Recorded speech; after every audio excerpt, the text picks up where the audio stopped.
Hello everyone. We are pushing 2 videos a day with little to no budget. You can help with Buy Me a Coffee or Patreon. Link in the descriptions. Chapter 2676, The Proudest Larkinson. The entire battlefield rippled when the Valkyrie Prime reprised its earlier role. Even though the entire support cast had been swapped by first-timers who were still new to this greater stage, the Glory Seeker mech pilots stepped up when it counted. The Hexer mech pilots forcefully brushed aside all of their anxiety and insecurity. They tried their best to enter into the best possible state of mind to channel the superior mother's might. As proper Hexers, they were extremely jealous of the penitent sisters for being able to serve as the vessel of the superior mother's judgment.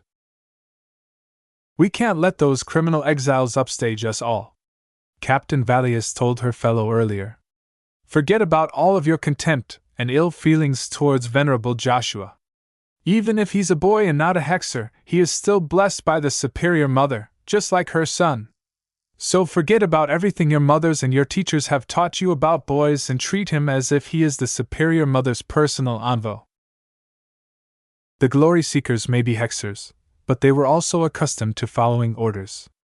Even if their instincts and their minds warred with their instructions, whenever they recounted how the exiled cultists of their state managed to strike a blow to the very souls of the Friday men, they no longer let their inner turmoil get in the way of this moment of supreme glory. The superior mother already appeared to be prepared. As soon as the earnest Glory Seeker mech pilots had engaged their connections in the battle network, the ancestral spirit actively extended her influence and smoothed out the fluctuating emotions of the Hexer mech pilots. For a moment, most of the Glory Seeker mech pilots as well as Venerable Joshua had become one in mind and with the battle network. With the strengthening of the connections, the superior mother was able to exert greater control over the mechs and mech pilots than before. Her power channeled into them, causing them to move in a mysterious fashion before they successfully formed into a V formation. The Valkyrie mechs advanced slowly. Due to the slightly weaker spiritual foundations of the Valkyrie Interceptors and the Valkyrie Hurricanes, the momentum of the overall battle formation was a little weaker. There were also slightly less mechs than before, and Ganso's active attacks weren't helping. Even though the attacking expert pilots put up a brave front, they were still vigilant towards this extraordinary manifestation. Yet despite what their instincts told them, there was no way that Venerable Ganso and Venerable Foster were willing to turn back at this point. "Push through, Foster!" Ganso called out. "Ha! I was just about to say the same." She savagely grinned inside the cockpit of her regenerating expert mech. "In fact, let's split up. If this attack is the same as the one before, then it shouldn't be able to go after 2 separate targets that are located too far away from each." There was a good reason why they stuck together up to this moment. The Charlemagne was a powerful ranged mech, but it was not designed to fight at point-blank range. While it wasn't strictly helpless against melee mechs, it performed at its best when it attacked its targets with its rifle. The Jeanne d'Arc was the opposite. It was very deadly up close and could endure a lot of punishment to boot. It served as an excellent complement to Venerable Ganso's expert mech. Yet as they were making their final end run, sticking together would only do more harm than good, especially against a powerful new attack method that had already slaughtered tens of thousands of Friday men. "I'll go up, you go down!" The Charlemagne and its zombie bloody hair and mechs distinctly changed their course to an upward trajectory. Meanwhile, the Jeanne d'Arc left the protective formation and angled downwards as if to approach the spirit of Bentheim from below. The 2 expert pilots separated from each other very fast. Long before the Glory Seeker battle formation was ready to unleash its attack, the 2 primary targets had already split several kilometers apart from each other, which was too far away for the superior mother's death attack to reach them both. With each second that passed, the 2 Friday men expert mechs flew even further apart. Venerable Joshua, who was still able to exert a huge amount of influence on the battle formation due to the entrustment he received from the Glory Seeker mech pilots, briefly fell into a dilemma. However, he instantly regained his focus. He and the other Hexer mech pilots knew they needed to achieve the greatest possible result. If their efforts weren't able to touch both targets at once, then they would settle for the second best option. The battle formation oriented upwards in order to prepare an attack against Venerable Ganso and his new slave mechs. When Ganso saw this happening, he briefly cursed but soon controlled his expression. He knew he was the more attractive target because there were around 60 bloody heron mechs that were flying alongside his Charlemagne. He had already begun his preparations to meet the incoming attack. He spread the slave mechs out to the edge of his control range, which was actually just a couple of 100 meters. "Come and hit me, Hexers!" Ganso taunted as his mech fired straight at the Valkyrie Prime that had exposed itself by holding the center position of the V formation. "I am not afraid of a fabricated deity."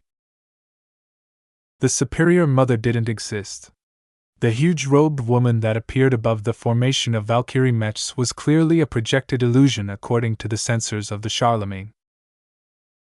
It was all smoke and mirrors aside from the actual attack. Even though the Charlemagne's attacks were having some effect against the Valkyrie Prime, the Superior Mother merely pointed her finger at it. Seconds later, the mech seemed to have been recharged to full strength. The two opposing formations were moving forward. Venerable Joshua did not want to unleash the attack until he was close enough to prevent any chance of missing. As the critical moment neared, Venerable Joshua briefly mustered up enough focus to transmit a message to Venerable Ganso. "I pity you, Ganso. Don't bother to break my attention, you false Larkinson. You may want to pay attention to this. Do you know that the Superior Mother is V's mother?" "What nonsense are you talking about?" "I'm just telling you a fact," Joshua said. "Let me tell you another fact. Not a single Larkinson supports you. Nobody in the Larkinson clan or the Larkinson family wants to follow your vision. Do you know what that means? I will correct every mistake that VS has made as soon as I slaughter him myself." Venerable Joshua ignored Ganso's outburst. "You don't get it, Ganso. What I am trying to say is that the Superior Mother is much more of a Larkinson than you. She is our true family, while you are a traitor who has stooped to killing your relatives." "What?" Venerable Ganso's rhythm froze a bit as he made the mistake of falling into his opponent's narrative. Joshua grinned. "Your aunt says goodbye." The Valkyrie mechs finally unleashed the extraordinary attack that had shocked the battlefield. This time, the giant projection of the Superior Mother seemed to glare at the Charlemagne. She swept her sleeves at the offending mech, causing the Valkyrie mechs to unleash a more radial-shaped energy attack that happened to sweep over Ganso's expert mech as well as every single bloody heron mech. Though the death energy contained within the attack looked intimidating, Venerable Ganso knew enough about physics that an attack that was dispersed over such a wide area was not actually that concentrated. With his exceptional will, he feared no assault against his mind. His instincts also hinted to him that while the strange attack was very deadly against mortals, an expert pilot like him would only experience a bit of discomfort at most. As the wave hit the Charlemagne, his suspicions turned out to be true. Ganso remained as confident as ever as he withstood the foreign energy battering against his mind and will. What aunt? What Superior Mother? This was nothing but a wide-area mental attack activated through unknown means. His opponents should have concentrated the energy to a single point if they wanted to kill him with this method. As for the bloody heron mechs, the attack shouldn't be able to do anything to them either. The minds of their mech pilots were already wiped out once. There shouldn't have been anything left for the second wave to affect. Unfortunately, Ganso and his sharp intuition overlooked one crucial detail.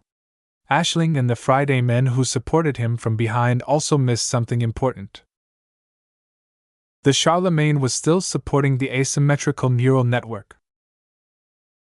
At the time the huge wave of death energy washed over the roughly 60 surviving bloody heron mechs, the minds of the mech pilots all received it at full blast.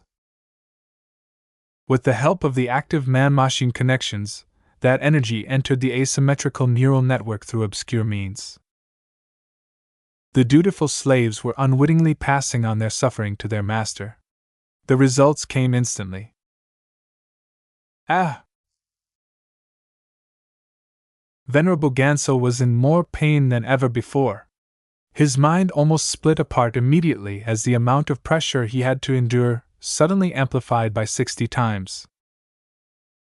Expert pilot or not, the concentration of energy that was battering at him was corroding his own will. Fortunately, before a second had even passed, the emergency safety systems of his Charlemagne instantly shut down the asymmetrical neural network regardless of what was happening. The anomalous and incredibly concerning brain activity of his mind had instantly subsided a bit as Venerable Ganso quickly gained a reprieve. His will was crumbling and burning. His mind felt as if it was about to shatter in pieces. His body was shaking from the agony he just endured. He miscalculated. He never thought that the asymmetrical neural network could channel something as strange as the death energy to him. Even Aisling back on board the eager condemnation was stunned. According to the telemetry of the Charlemagne, the neural network did not transmit anything anomalous. How come they were able to channel something that bypassed every safeguard and limiter and directly impacted Venerable Ganso's mind? While Ganso was trying to recover from getting mentally slammed, the Valkyrie Prime had suddenly flown up to the Charlemagne and slammed its spear straight through the exposed abdomen of the rifleman mech. If the stricken expert pilot had managed to shake off his pain, he would have been able to avoid the charge. Yet his slow recovery at this point proved fatal. How? Ganso felt confused as he felt his mech lose a lot of functionality from the damage. A cheap trash mech like yours shouldn't have been able to penetrate through the frontal armor of my Charlemagne in one charge. He was piloting a genuine expert mech. Even if it was mostly geared towards ranged combat, the mech's armor was still strong enough to bounce away attacks from regular mechs. Unfortunately, Ganso wasn't facing any normal mech. Venerable Joshua's lips curled into a cruel grin. Your biggest mistake is that you have always looked down on Patriarch's Ves work. If you just accepted V's greatness, all of this could have been prevented. The Charlemagne's lifted a shaking arm. It was attempting to bring its rifle to bear against the Valkyrie Prime that was still holding on to the unmoving spear. The Prime mech easily battered its shield against the rifle, physically wrenching it away from the grip of the damaged expert mech. So this is V's greatest work? Joshua shook his head. So far, at least. He has many other wonders in store for us. Only true Larkinsons get to enjoy his best creations. Obviously, Ganso wasn't among them. Even if Ves offered his cousin a mech, Ganso would never accept. Seeing that a melee mech had managed to defy his expectations and critically damaged one of Master Huron's unique works, Venerable Ganso lowered his head and slumped into his piloting seat. You're right. He sighed as his aching pain and the sudden turn of events seemed to have sapped all of his anger out of him. His mind was still pounding like a drum, and his will seemed to fray more and more as time went by. I underestimated Ves.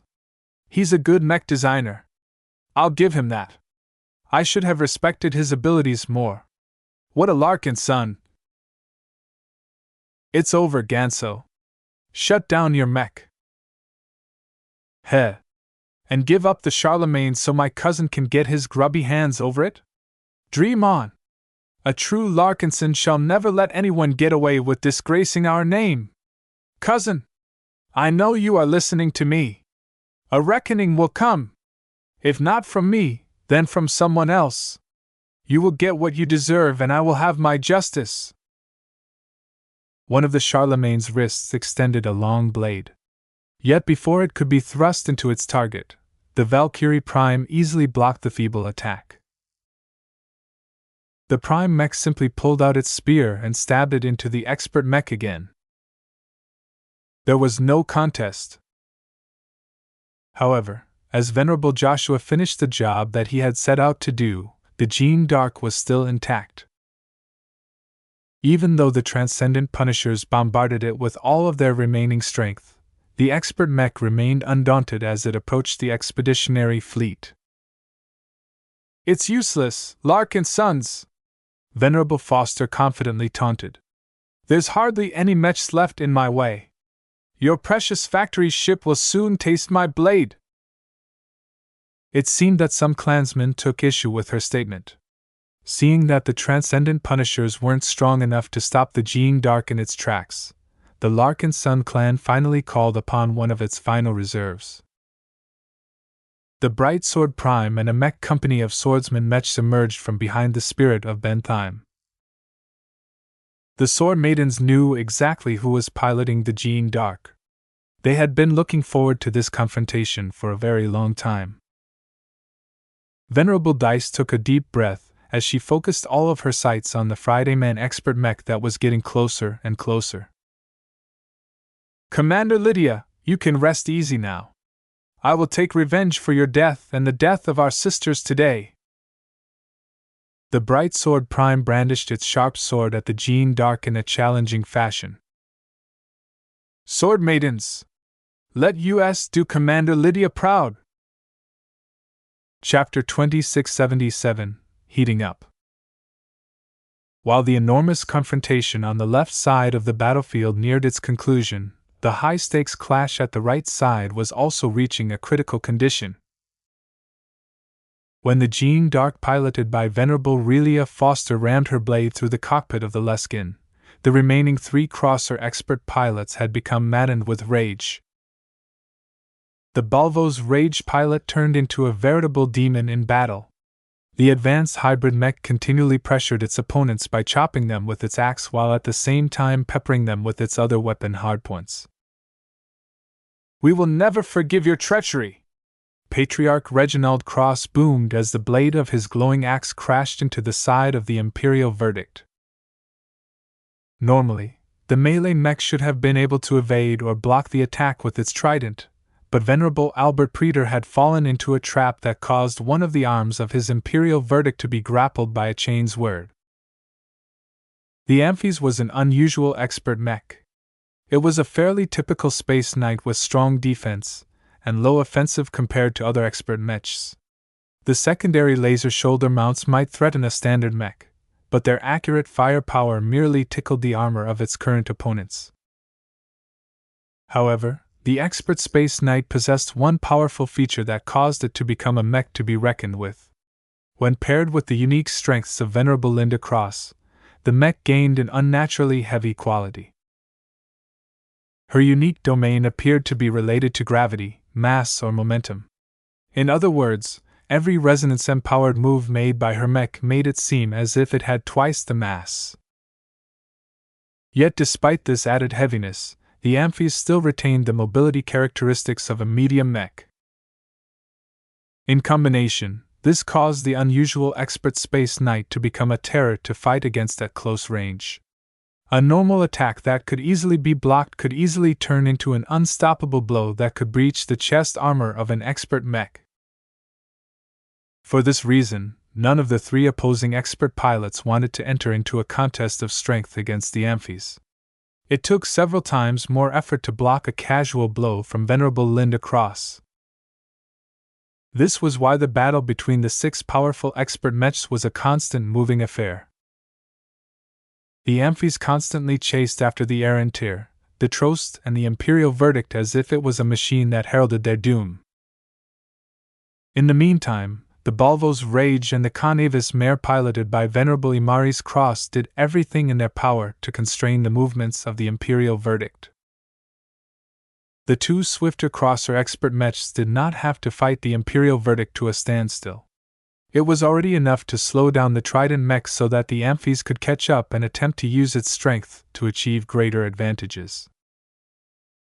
Yet even as the Predator and Planet expert mechs kept their distance, they did not forget about punching back. After they learned the hard way that the Amphies was much more difficult to deal with than anticipated, they abandoned their initial intentions and focused their efforts on the Ves mare instead. The expert light skirmisher might be fast and incredibly difficult to attack, but it possessed the lowest defense out of all of the expert mechs. As long as the Predators and Planets could land one solid attack, the Ves mare would definitely be impaired. A light skirmisher must never get hit. If Venerable Imari's cross had his way, then he would keep his mech in the periphery and exert pressure by his presence alone. Every opponent feared getting stabbed in the back while they were preoccupied with another action. Just the existence of the threat alone was enough to constrain someone's behavior. Yet the situation right now did not allow for the Ves mare to remain passive. If the light skirmisher did not take risks and become proactive, then Venerable Damra Planet and her two Predator peers would just ignore its existence and focus on the Balvo's rage. While Patriarch Reginald Cross was arguably the most powerful expert of the six, he was only able to draw even on the errant tier. If the other two enemy expert mechs ganged up on the Balvo's rage as well, then the situation would quickly run out of control. Fortunately, the crossers managed to achieve a breakthrough in the tenuous stalemate. After launching a trap on the Imperial verdict, the Balvo's rage managed to land a direct attack on the Imperial verdict's chest. The powerful axe blow dug a trench into the side of the Trident mech. At the same time, the Balvo's rage's chest projector unleashed a powerful beam that struck the head of the enemy expert mech, destroying numerous sensors and other secondary systems. "You'll pay for that, Reginald!" With one arm trapped by the chains word launched by the Amphies, the Imperial verdict was still unable to retaliate properly. It was as if its opponents had tied it to an anchor that kept it just out of reach against the Balvo's rage. Venerable Albert Preter knew the situation was critical. It was highly unlikely for his Imperial verdict to wriggle away from its current bonds. The Errantier and the Trost were already coming to save him, but they were not in a position to do so at this time. He decided to make an extreme decision. The expert pilot decisively activated an emergency command through the man-machine connection. The instruction he issued was so drastic that a mental command was not enough for his expert mech to accept it. He had to reach out his physical hand and input a code on a console in front of his piloting seat. Just to be certain that his mech would register his intentions, he also voiced his command. "Detach and eject the right arm." The shoulder of the Imperial verdict explosively cut off and pushed away its trapped limb. The decisive decision briefly caught Patriarch Reginald and the other two crosser expert pilots off guard. This was because the ejected limb just happened to be the main arm that gripped the trident. Venerable Albert was already making his next move. The Imperial verdict's other arm did not draw a dagger from a hidden pocket or anything. His enemies would not allow such a sequence of moves to play out. The Balvo's rage was already coming around to swing its axe a second time. Since time was short, Albert pulled off a secret move without hesitation. The half-crippled mech burst closer to the Balvo's rage while ramming its elbow against the hybrid mech. Just before impact, a sharp blade extended out of the elbow, causing it to pierce through the Balvo's rage's energy projector at the chest a bit faster than expected. Patriarch Reginald had been too overconfident. He drove his Balvo's rage to attack the Imperial verdict at close range. That left it open to retaliation by a mech that was designed to excel at melee combat. The two mechs quickly separated from each other. The Imperial verdict may have succeeded in landing a return blow, but its combat efficiency had dropped. The damage to its sides was considerable. Already, the mech was losing some power as well as a bit of other functionality. Even though the mech had taken the time to withdraw a long dagger, the crosser expert mechs were already focusing on their next target. The errant tier came under heavy pressure. The Weapon Master mech constantly morphed its transformable weapon in order to cope with the combined attacks of the Balvo's Rage and the Ves Mare. The destruction of the chest projector severely curtailed the Balvo's Rage's threat level. While its other secondary weapon systems were able to damage and dent the errant tier's exterior, their penetration power was too low against a high-tier expert mech. Venerable Damara Planet therefore opted to absorb the punishment and inflict as much damage as possible. The errant tier slammed its twin axes against the single axe wielded by the Balvo's Rage. A small repeating plasma projector constantly sprayed the errant tier with hot matter, but its powerful armor did an admirable job of resisting the damage. The errant tier quickly morphed its twin axes into a scythe that suddenly managed to hook onto the rear of the Balvo's Rage and carve out a chunk of its flight system. The Balvo's Rage was not agile enough to keep up with the errant tier's movements. In his rage, Patriarch Reginald boldly instructed his expert mech to lean forward and hug the errant tier with its arms. "Imaris! Do it now!" The Ves Mare had already recognized the opportunity beforehand and dove into the exposed rear of the errant tier without any hesitation. However, before the light skirmisher could finish its attack run, the other two enemy expert mechs did not sit back. The Imperial Verdict activated all of its boosters and overloaded its flight system at once, causing it to rocket forward under a very powerful impulse. This forced the Ves Mare to abort its attack run. If it did not alter its course, then it would collide head-on against an enemy mech at an unfavorable angle. Yet this was what the Trost had been waiting for. The hybrid mech piloted by Kelvin Preter had been biding its time. When the Ves Mare was about to dodge exactly in the direction that Kelvin anticipated, his expert hybrid mech had come close enough to unleash a huge blast of flames from its wrists. The Trost had been accumulating this attack for at least a dozen seconds. The flames it spurted out was not only hot enough to melt the weapon components just a few seconds later, but was also amplified with as much will and true resonance that Kelvin was able to muster for a single attack. He invested a lot of resources in this attempt. The Trost had concentrated the flames so that they managed to reach much further than normal, while still maintaining enough power to threaten any expert mech. Kelvin's gamble paid off.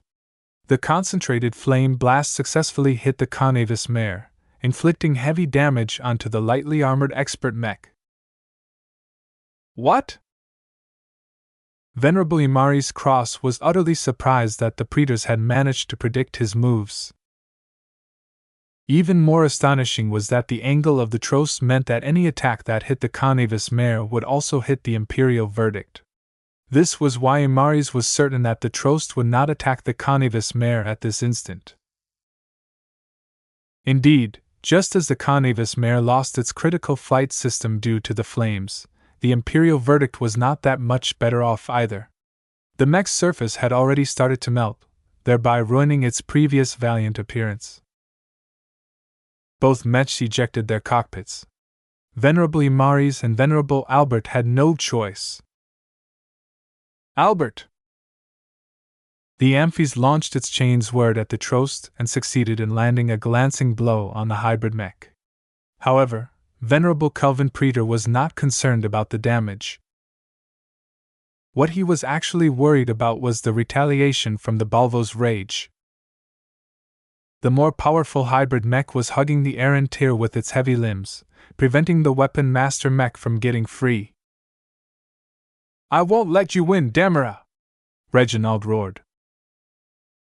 Even though the Balvo's Rage had lost its powerful chest projector, it still had other trump cards in store. An armor panel on the mech's crotch blasted away, exposing a hidden weapon port in a rather unconventional location. A concentrated positron beam shot out from the underside of the Bulvo's Rage and hit the lower waist of the errant Tyr. Even though the attack was not that massive, the attack was continuous. The beam kept burning its way through the errant Tyr's exterior while also heating it up.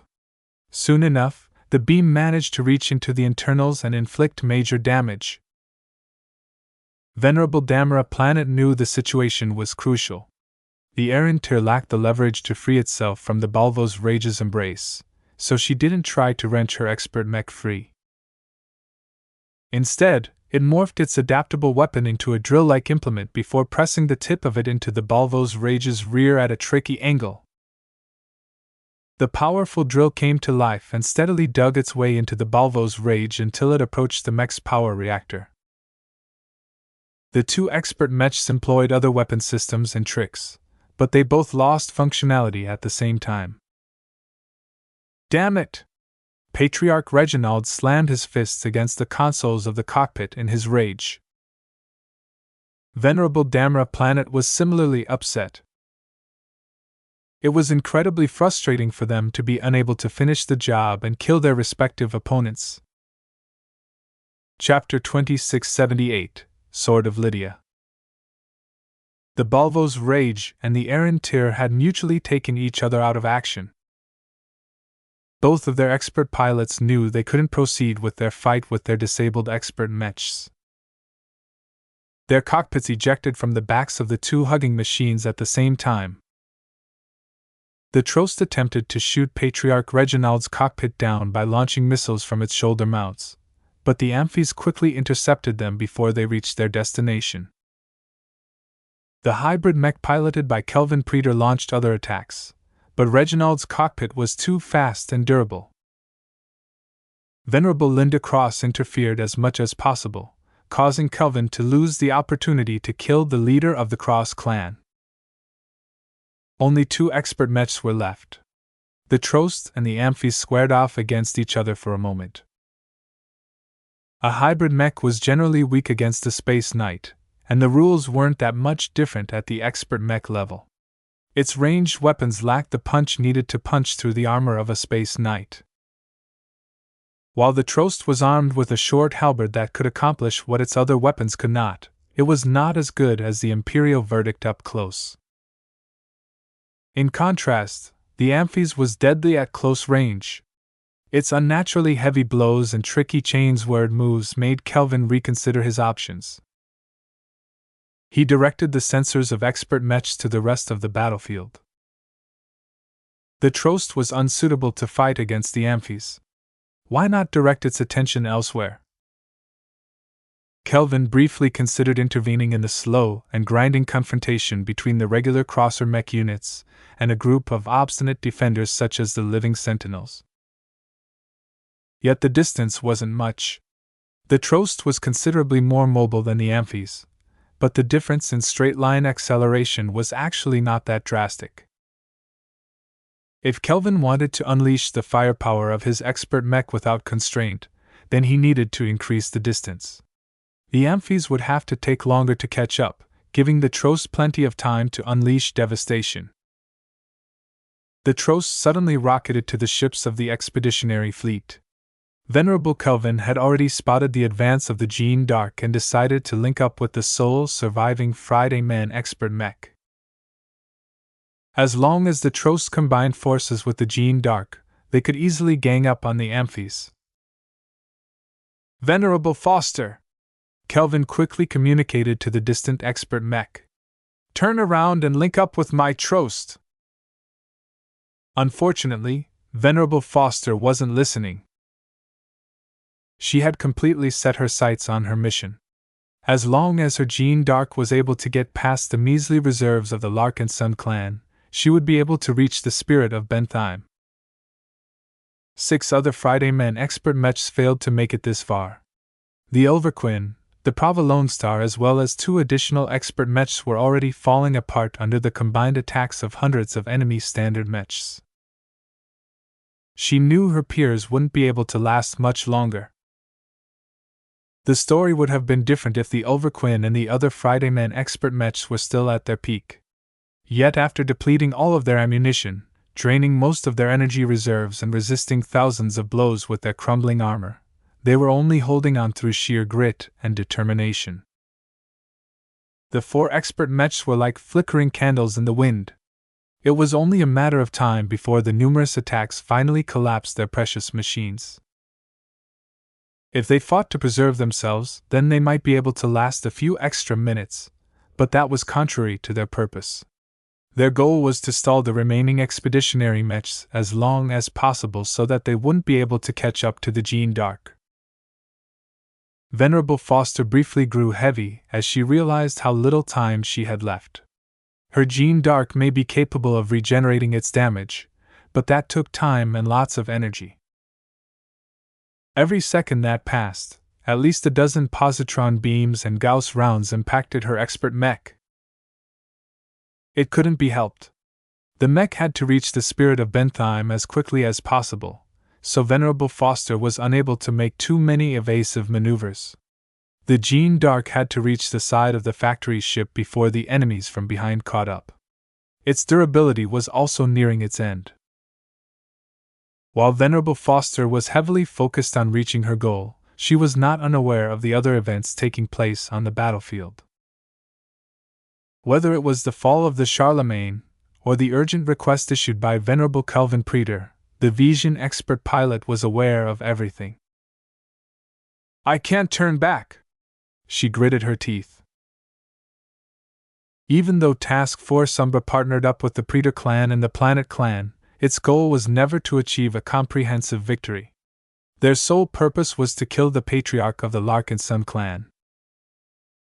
She could not give Ves any more chances to run away or pull out another trick out of his bag. She had to grasp this hard-won opportunity and see it through the end. This was why she resolutely ignored every transmission that asked her to slow down or turn around.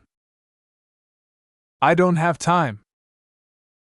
If she hesitated any further, then the Valkyrie Prime as well as other enemy mechs would probably be able to catch up and force her to a standstill. The Jeanne d'Arc had no choice but to push through the storm of artillery fire without regard for surviving after this battle. The mech did its best to shield its vulnerable and critical sections as best as possible. Aside from the enemy artillery mechs, her only concerns were the handful of Larkinson mechs that had remained in reserve. They served as the final backstop against enemies that sought to get close to the flagship of their fleet. Venerable Foster did not think much of the remaining opposition. The Brightsword Prime was incomparable to a real expert mech. The Princess Jekkas piloted by the Sword Maidens was an ordinary commercial second-class swordsman mech model. The Shield of Samar was too slow and inflexible. Perhaps the only mech that caused Venerable Foster some consternation was the Rifleman mech huddling behind the Shield of Samar. It had already fired a powerful energy attack before. That single attack managed to weaken an attack from the Charlemagne. This meant it had the power to threaten the Jeanne d'Arc, if only slightly. This Rifleman mech shouldn't be able to fire too many supercharged shots. Otherwise, it wouldn't have bided its time. As long as you can block, evade, or mitigate 2 or 3 shots, then you're probably in the clear. An analyst from the CRC aboard the Eager Condemnation personally instructed Venerable Foster. Understood. She nodded seriously. I need as much range support as possible. We do not have enough available range mechs at our disposal, but we will redirect everything we have left to suppress the enemy bunker mechs.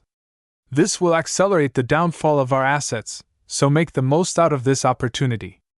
Godspeed, Venerable Foster. The artillery fire against the Jeanne d'Arc indeed slackened off, which made her feel a lot more relieved. She had much more confidence in her ability to reach the spirit of Bentheim than before. Now I only have to get past you lot. Venerable Dice could sense her opponent's contempt. She grew furious. Really, Foster? I know it's you. We have waited years to avenge the deaths of Commander Lydia and our fellow Sword Maidens. Answer me and face the death that you deserve. Venerable Foster did not deign to reply or even pay attention to the bleating of her foes. They were just obstacles to her.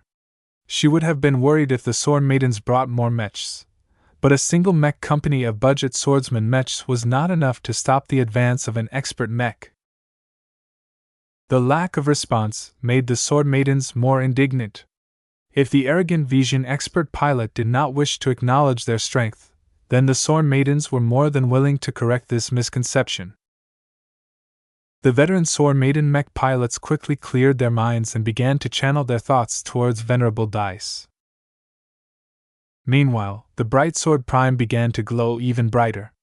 The furious will of Venerable Dice combined with the spiritual energy donated by Kalanxo resulted in an odd and marvelous combination that made the prime swordsman mech appear like a warrior beyond compare. Not only that, but through the combined efforts of all of the sword maiden mech pilots, a battle formation came into being. Another energy silhouette appeared into existence. Compared to the energy projection of the superior mother, the manifestation of the great sword was not as big or impressive. The sword maidens were few in number, and the heart of the network centered around a low-tier expert pilot without an expert mech. Another reason why the battle formation was weaker than before was because Commander Dice was no longer able to induce forced resonance. She was no longer able to slaughter thousands of clumped-up opponents at a time. Still, Venerable Dice would take what she would get. With the help of the prime resonance she had managed to induce, the illusionary greatsword's edges became surrounded by a sharp, blue-tinted corona. The sword maiden expert pilot decided to finish this bout in a single go. She directly chose to implement the most impactful battle formation to make up for the regret of her past and slay her demons. Every time she dreamed about the battle on Aeon Corona 7, she was always haunted by the sight of the Belisarius withstanding every attack while slaughtering sword maiden mechs with impunity. No more. Venerable Dice's eyes bore straight into the approaching Jeanne d'Arc as the battle formation accelerated forward. Since both sides were closing in on each other, it didn't take much time before they reached each other. "The sword of Lydia shall pierce your heart." The projected great sword drove its tip straight into the chest of the Jeanne d'Arc. When Venerable Foster saw the strange formation and its illusion closing in, she already sensed a fatal threat to her life. Her evaluation of the weak swordsman mechs had abruptly changed. Unlike Venerable Ganso, she did not dare to take this upcoming attack lightly. The two previous examples had already served as a stark lesson. The Jeanne d'Arc briefly attempted to alter its course in order to evade the incoming blow, but the approaching formation simply adjusted as well. There wasn't any time left. As the giant great sword was about to slam its tip into the Jeanne d'Arc, Venerable Foster's concentration had reached a peak. Hoa! At the last moment, the Jeanne d'Arc abruptly dodged to the right and above. The boosters on the expert mech spiked and overloaded as they tried to push the strained expert mech aside as much as possible. Even though Venerable Dice expected her opponent to make such a move, she wasn't able to predict the evasion direction. By the time she saw that the Jeanne d'Arc had moved, it was too late for Dice to react. The battle formation was too inflexible to make such a sharp turn. The giant greatsword passed the Jeanne d'Arc in an instant. The battle formation quickly collapsed as the sword maiden mech pilots had exhausted themselves in their attempts to empower the battle formation. Venerable Dice's expression sank as the sensors of her mech observed her target. The Jeanne d'Arc managed to survive. Certainly, the mech was not in good shape anymore. The mech managed to avoid fatal damage to its torso, but the sword of Lydia still managed to slice off its left arm and leg. Not only that, but a portion of its flight system at that side was cut off as well. The Jeanne d'Arc had lost a modest amount of mobility, enough to give Venerable Dice some ideas. The bright sword prime quickly turned around and pounced towards the Jeanne d'Arc. The Princess Jekka's piloted by the other Sword Maiden mech pilot followed from a distance. Since the commercial mechs weren't alive, their mech pilots weren't as exhausted as the Hexers who performed a similar feat. They could still fight, if only reluctantly. Soon enough, the Sword Maiden mech surrounded the damaged Jeanne d'Arc, forming a cage to hinder Venerable Foster from escaping. The Sword Maidens did not intend to leave the job unfinished. The Bright Sword Prime squared off against the Jeanne d'Arc. Venerable Dice had not decided to pounce upon her opponent immediately. She knew how much power the opposing mech still had left. What made her even warier was that the Friday Man expert mech still retained its sword. Venerable Foster had deliberately dodged her mech to the right because her mech was gripping its weapon from that side as well. Even if her Jeanne d'Arc lost its left arm and leg, it still retained much of its lethality. "Will you take us seriously now?" Venerable Dice questioned. "Humph. I have no time to entertain filth like you. Either get out of my way or be squashed like the bugs you are. Once I am done with killing VS, I will immediately hunt down your mothership and kill every single friend, family, and comrade you have. You'll never have the chance." The two swordmen mechs immediately swung their swords at each other. Chapter 2679, The Hunted. Missing a limb was not a fatal impediment to a mech. In space-borne combat, it was much more important to keep the flight system intact. As long as the mech was able to fly, it was often able to fight. Yet as soon as the flight system mounted to the rear no longer worked, a mech could do little but drift in space on a ballistic course. Of course, most space-borne mechs possessed secondary thrusters and boosters that were situated elsewhere onto the frame. While they represented weak points, they added a small but considerable amount of maneuvering capabilities to the mech. At the right times, they could mean the difference between life and death. It was with the help of these secondary maneuvering systems that the Jeanne d'Arc managed to evade the sword of Lydia generated by the Sword Maiden battle formation. Yet the strange sword was still sharp enough to cut straight through two of its limbs, which Venerable Foster found completely absurd. Even if the Jeanne d'Arc was not in its best shape, a small group of standard mechs should still be unable to cut off the limbs of the mechs. That this happened at all was very abnormal and caused Venerable Foster to become a lot more vigilant. The Larkinsons appeared to be very confident in their swordsman mechs. Their artillery mechs no longer directed their firepower at the Jeanne d'Arc. The Sword Maidens insisted on finishing off Venerable Foster themselves. For this reason, the remaining Transcendent Punishers directed their firepower towards the Trost. The surviving Garlaner expert mech presented a much greater threat to the expeditionary fleet. The previous clash between expert mechs had not consumed the Trost too much. The expert hybrid mech's armor integrity, ammunition levels, and energy reserves were still in good shape. Due to its greater power, stronger expert pilot, and considerably greater destructive potential, the Trost had to be taken out before it managed to reach the Jeanne d'Arc. At this moment, the Jeanne d'Arc fought back hard against the Prime Mech. Even if it had lost a substantial amount of strength and maneuverability, an expert mech was still a force to be reckoned with no matter its condition. The expert mech was physically stronger and still possessed an edge in mobility. As Venerable Dice quickly discovered, the force of a serious swing was already strong enough to overpower the guard of her weaker mech. In the first few exchanges of blows, the Jeanne d'Arc already managed to slam its sword against the shoulder of the Bright Sword Prime. Unexpectedly, the Venerable Foster's powerful attack failed to slice through the shoulder and impair the sword arm of her opponent. Just like almost every Prime mech, the Bright Sword Prime was almost fully covered by unending alloy. The Jeanne d'Arc may be able to slice a Princess Jekka in half, but its strength was not enough to dent unending alloy. Her attack merely bounced away the Bright Sword Prime, teaching Venerable Dice a profound lesson on the gulf between the strengths of the two mechs. The former Sword Maiden commander did not dare to tarry any longer. Though she wanted nothing more than to fight Venerable Foster in a sacred duel, she could not afford to underestimate an expert mech. Besides, the greater battle was not yet won. The Trost could still do a lot of damage as long as it managed to outpace the slower amphies.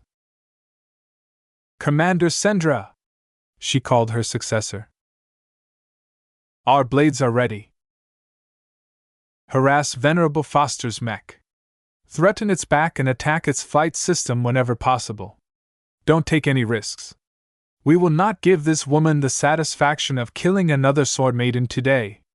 Just use your numbers to your advantage in order to constrain her actions." "We understand." Commander Sendra grinned as she quickly passed on some instructions. "Let's wear her down just like we tackled the most dangerous exobeasts." The duel had turned into a hunt. The Jeanne d'Arc may still be a vastly superior battle machine, but it was injured and all on its own. The Sword Maidens did not believe they would fail this challenge. The Sword Maiden mechs attacked the Jeanne d'Arc with great coordination. The Bright Sword Prime still faced the damaged expert mech, but Venerable Dice no longer dared to engage into any contests of strengths. Instead, the Bright Sword Prime became more elusive. It danced at the edge of the Jeanne d'Arc's range and used the extended reach of its great sword to launch cautious but safe attacks. "You craven rats!" Venerable Foster cursed as she came under heavy pressure all of a sudden. If the Jeanne d'Arc was facing the Bright Sword Prime alone, then she was confident she could destroy opponent within a minute. However, the weak swordsman mechs that her expert mech should have been able to squash with ease were constantly targeting the flight system of her mech. Naturally, the flight system of an expert mech like the Jeanne d'Arc was a lot more condensed and harder to destroy. It took more than a couple of hits to cripple the mobility of a powerful machine. Yet the constant attacks added up. Despite Venerable Foster's skill, it was too difficult for her to fend off the Bright Sword Prime while at the same time defend against multiple attacks from the rear. What was even worse was that some of the swordsman mechs had the gall to attack the amputated sections of the Jeanne d'Arc. The insides weren't as durable as the exterior, and could easily sustain greater damage that further slowed the mech down. "Fight me like a warrior!" Venerable Foster roared as her indomitable will spiked further. A resonant shield briefly reformed around the Jeanne d'Arc, but it only lasted for a few seconds before a handful of Sword Maiden mechs successively attacked the bubble and forced it to pop. Another wave of swordsman mechs swooped in from another angle and struck the rear of the expert mech. The attackers did not dare to fly too close. Many of their great swords missed the mark or bounced off the rear armor of the Jeanne d'Arc. However, one lucky Sword Maiden mech pilot managed to score her blade over a small component that caused the Jeanne d'Arc to lose even more maneuvering power. Venerable Dice gained more confidence as her prime mech cleverly evaded the swings of the opposing mech before attempting to cut off the Jeanne d'Arc wrist. The attempt failed, but it kept the expert mech busy and opened it up to even more attacks from the rear. No matter how many times Venerable Foster turned around her mech to attack the other Sword Maiden mechs, her opponents were too sharp and cautious. They instantly turned away as soon as the Jeanne d'Arc began moving. This was an incredibly frustrating situation. Foster became more and more frustrated by her inability to pass through a blockade of weaker mechs. She gradually realized what her opponents were doing. The Jeanne d'Arc was dying by 1,000 cuts. The enemy swordsman mechs actually weren't that impressive, but their mech pilots were very skilled at dismantling a vastly powerful enemy. "I need to break this game," Foster realized. The Jeanne d'Arc no longer followed the rhythm of its opponents. It completely ignored the attacks of the Princess Jekkas and instead focused its sights on the Bright Sword Prime. As long as the ringleader mech was taken out of the equation, the Jeanne d'Arc could easily wipe out the rest. I'll take you down first. Don't think about it, Foster. The Jeanne d'Arc truly pressured the Brightsword Prime at this time. Venerable Foster's unrelenting aggression forced Venerable Dice to employ as much skill as possible to evade or mitigate the incoming attacks. Due to the inferiority of her prime mech, Venerable Dice simply couldn't avoid every blow. She tried her best to redirect the attacks towards its chest, shoulders, and other areas covered with unending alloy. Of course, Venerable Foster knew she couldn't penetrate the absurdly resilient armor plating. She tried her best to land her attacks on the joints and other weak points that couldn't be entirely covered by unending alloy. In order to land a meaningful attack, Foster decided she needed to be even more aggressive and decided to trade blow for blow, assured that the frontal armor of the Jeanne d'Arc was able to fend off a direct attack from her current opponent. Venerable Dice had actually been biding her time. When she recognized Venerable Foster's intention, she saw a golden opportunity. This strike is for Lydia. The two mechs struck each other at the same time. The Jeanne d'Arc was the first mech in history to fell a prime mech. Its sword had stabbed straight through the axilla or the armpit of the Brightsword Prime. Due to the necessity of making the arms of a swordsman mech flexible, the axilla area was protected by moving plates. The Jeanne d'Arc's sharp and powerful sword managed to slip through these plates and overpower the imperfect layers of protection underneath. The weapon managed to damage the power reactor to such an extent that the prime mech forcibly shut down. Unfortunately, the expert mech did not come out of this exchange unscathed. An instant before the Brightsword Prime thrust its sword into one of the damaged sections of the Jeanne d'Arc, Venerable Foster's instincts screamed. She sensed a huge threat from the incoming great sword. What she wasn't aware of was that Ves had made the weapon out of unending alloy shortly before the battle against the Abyss. Not only that, but he had also filled it up with Kalanxo's spiritual energy. At the decisive moment, Venerable Dice no longer held back and resonated with the blade. The stab dedicated to Commander Lydia glowed with blue and amazingly penetrated right through the enemy expert mech's chest. The unnaturally sharp greatsword pierced through armor that had managed to withstand thousands of other attacks and still remained largely intact. Aside from getting marked by surface damage, the Jeanne d'Arc should have been able to block or bounce the incoming attack even if Venerable Foster failed to angle her machine away. Unlike Venerable Ganso, Relia Foster had no time to express her regret. Venerable Dice expressly targeted the cockpit from the start. Her gambit succeeded, and the great sword of her mech managed to pierce through the cockpit, inflicting until damage onto its occupant. The surrounding swordsmen mech stilled. Their sensors already sensed the Jeanne d'Arc powering off. The fight was over. We succeeded, a sword maiden whispered. Commander Lydia has been avenged.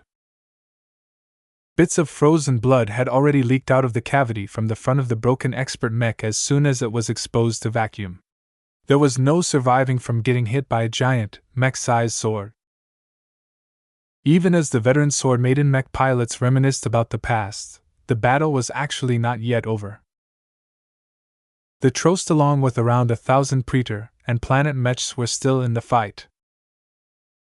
Venerable Kelvin Praetor actually only needed less than a minute to link up with the Jeanne d'Arc. With the weapon systems of his hybrid mech, he could have easily wiped out the swordsman mechs with much greater efficiency. Unfortunately, he came too late. Damnable woman! With the Amphis right on the Trost's heels, Kelvin was faced with a very difficult decision. What should he do? The Trost couldn't turn back. The Amphis, along with the mechs that had won the battle at the left side at great cost, would soon block its escape route. We can no longer achieve victory, he realized. Even now, Task Force Umbra and the starships of the Praetor clan and Planet clan were already turning away in order to distance themselves from the soon-to-be victorious Larkinsons, Glory Seekers and Crossers. This was no longer a matter of winning a battle. At this time, the praetors and planats who had been roped into taking part in this disastrous ambush needed to preserve as many lives and assets as possible. They did not want to go down to the last man. Even if it was slightly dishonorable to flee the battlefield, their two clans could not afford to lose so many combat assets. Venerable Kelvin Praetor, a commanding officer directly contacted the expert pilot. The Soaring Eagle, the Vindicator 35, and the Palmes Chrysalin must not fall into enemy hands. We do not have the resources to rescue you back while at the same time safeguarding our crucial fleet carriers and combat carriers. What is your request? We have ascertained that our opponents highly value the spirit of Bentheim.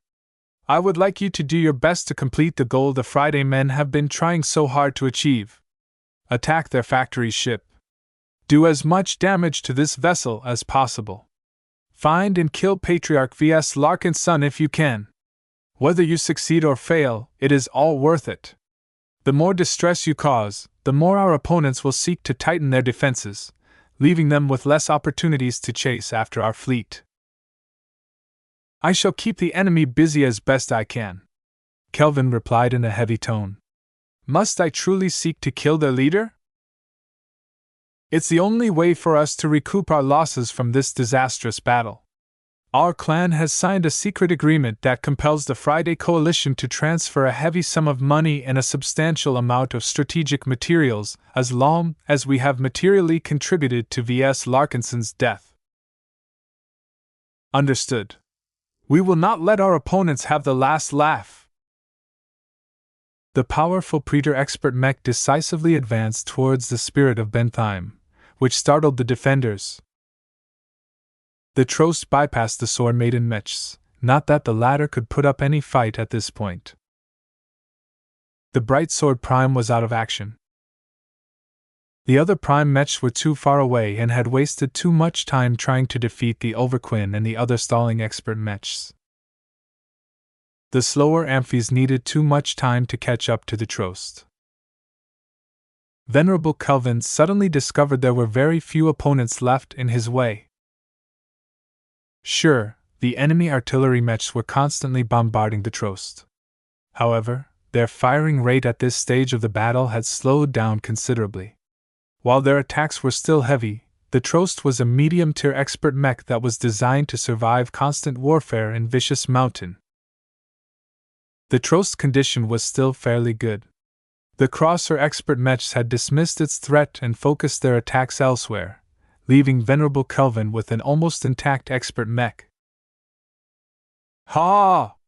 The expert pilot laughed as his Trost easily withstood the rain of fire from the enemy artillery mechs.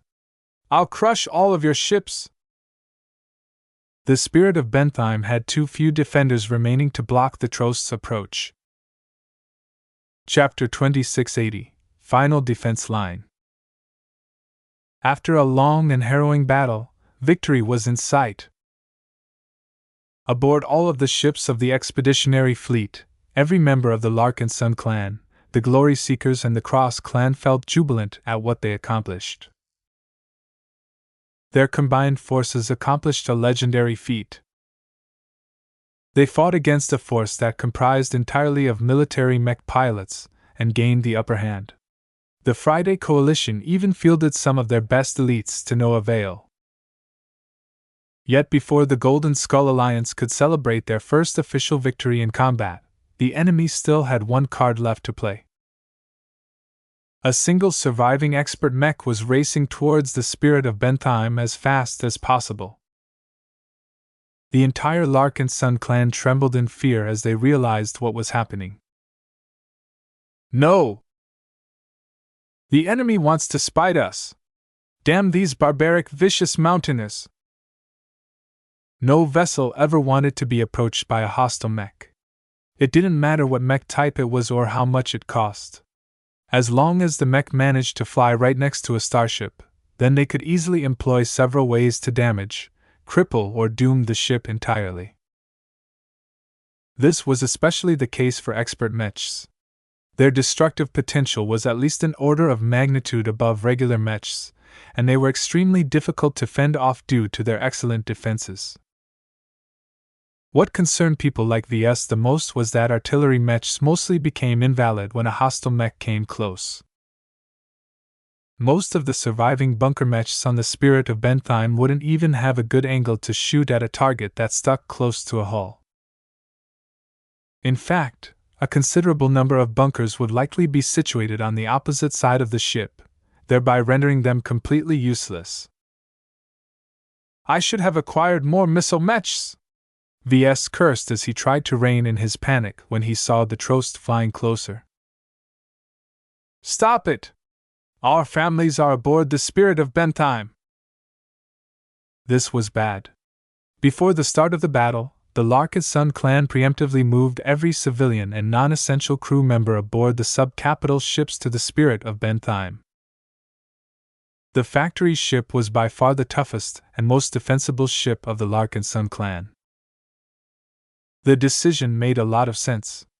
The Larkinson clan had lost around a dozen combat carriers from enemy bombardment.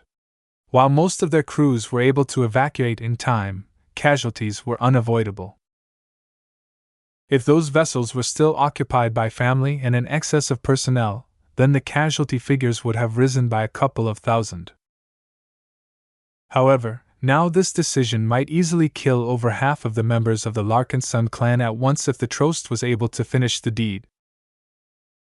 Ves quickly turned to Captain Vraken, who was urgently trying to button down the capital ship she commanded as much as possible. Shield generators were ready to be overloaded. Peripheral compartments were being evacuated and filled with ballistic foam in order to form additional barriers.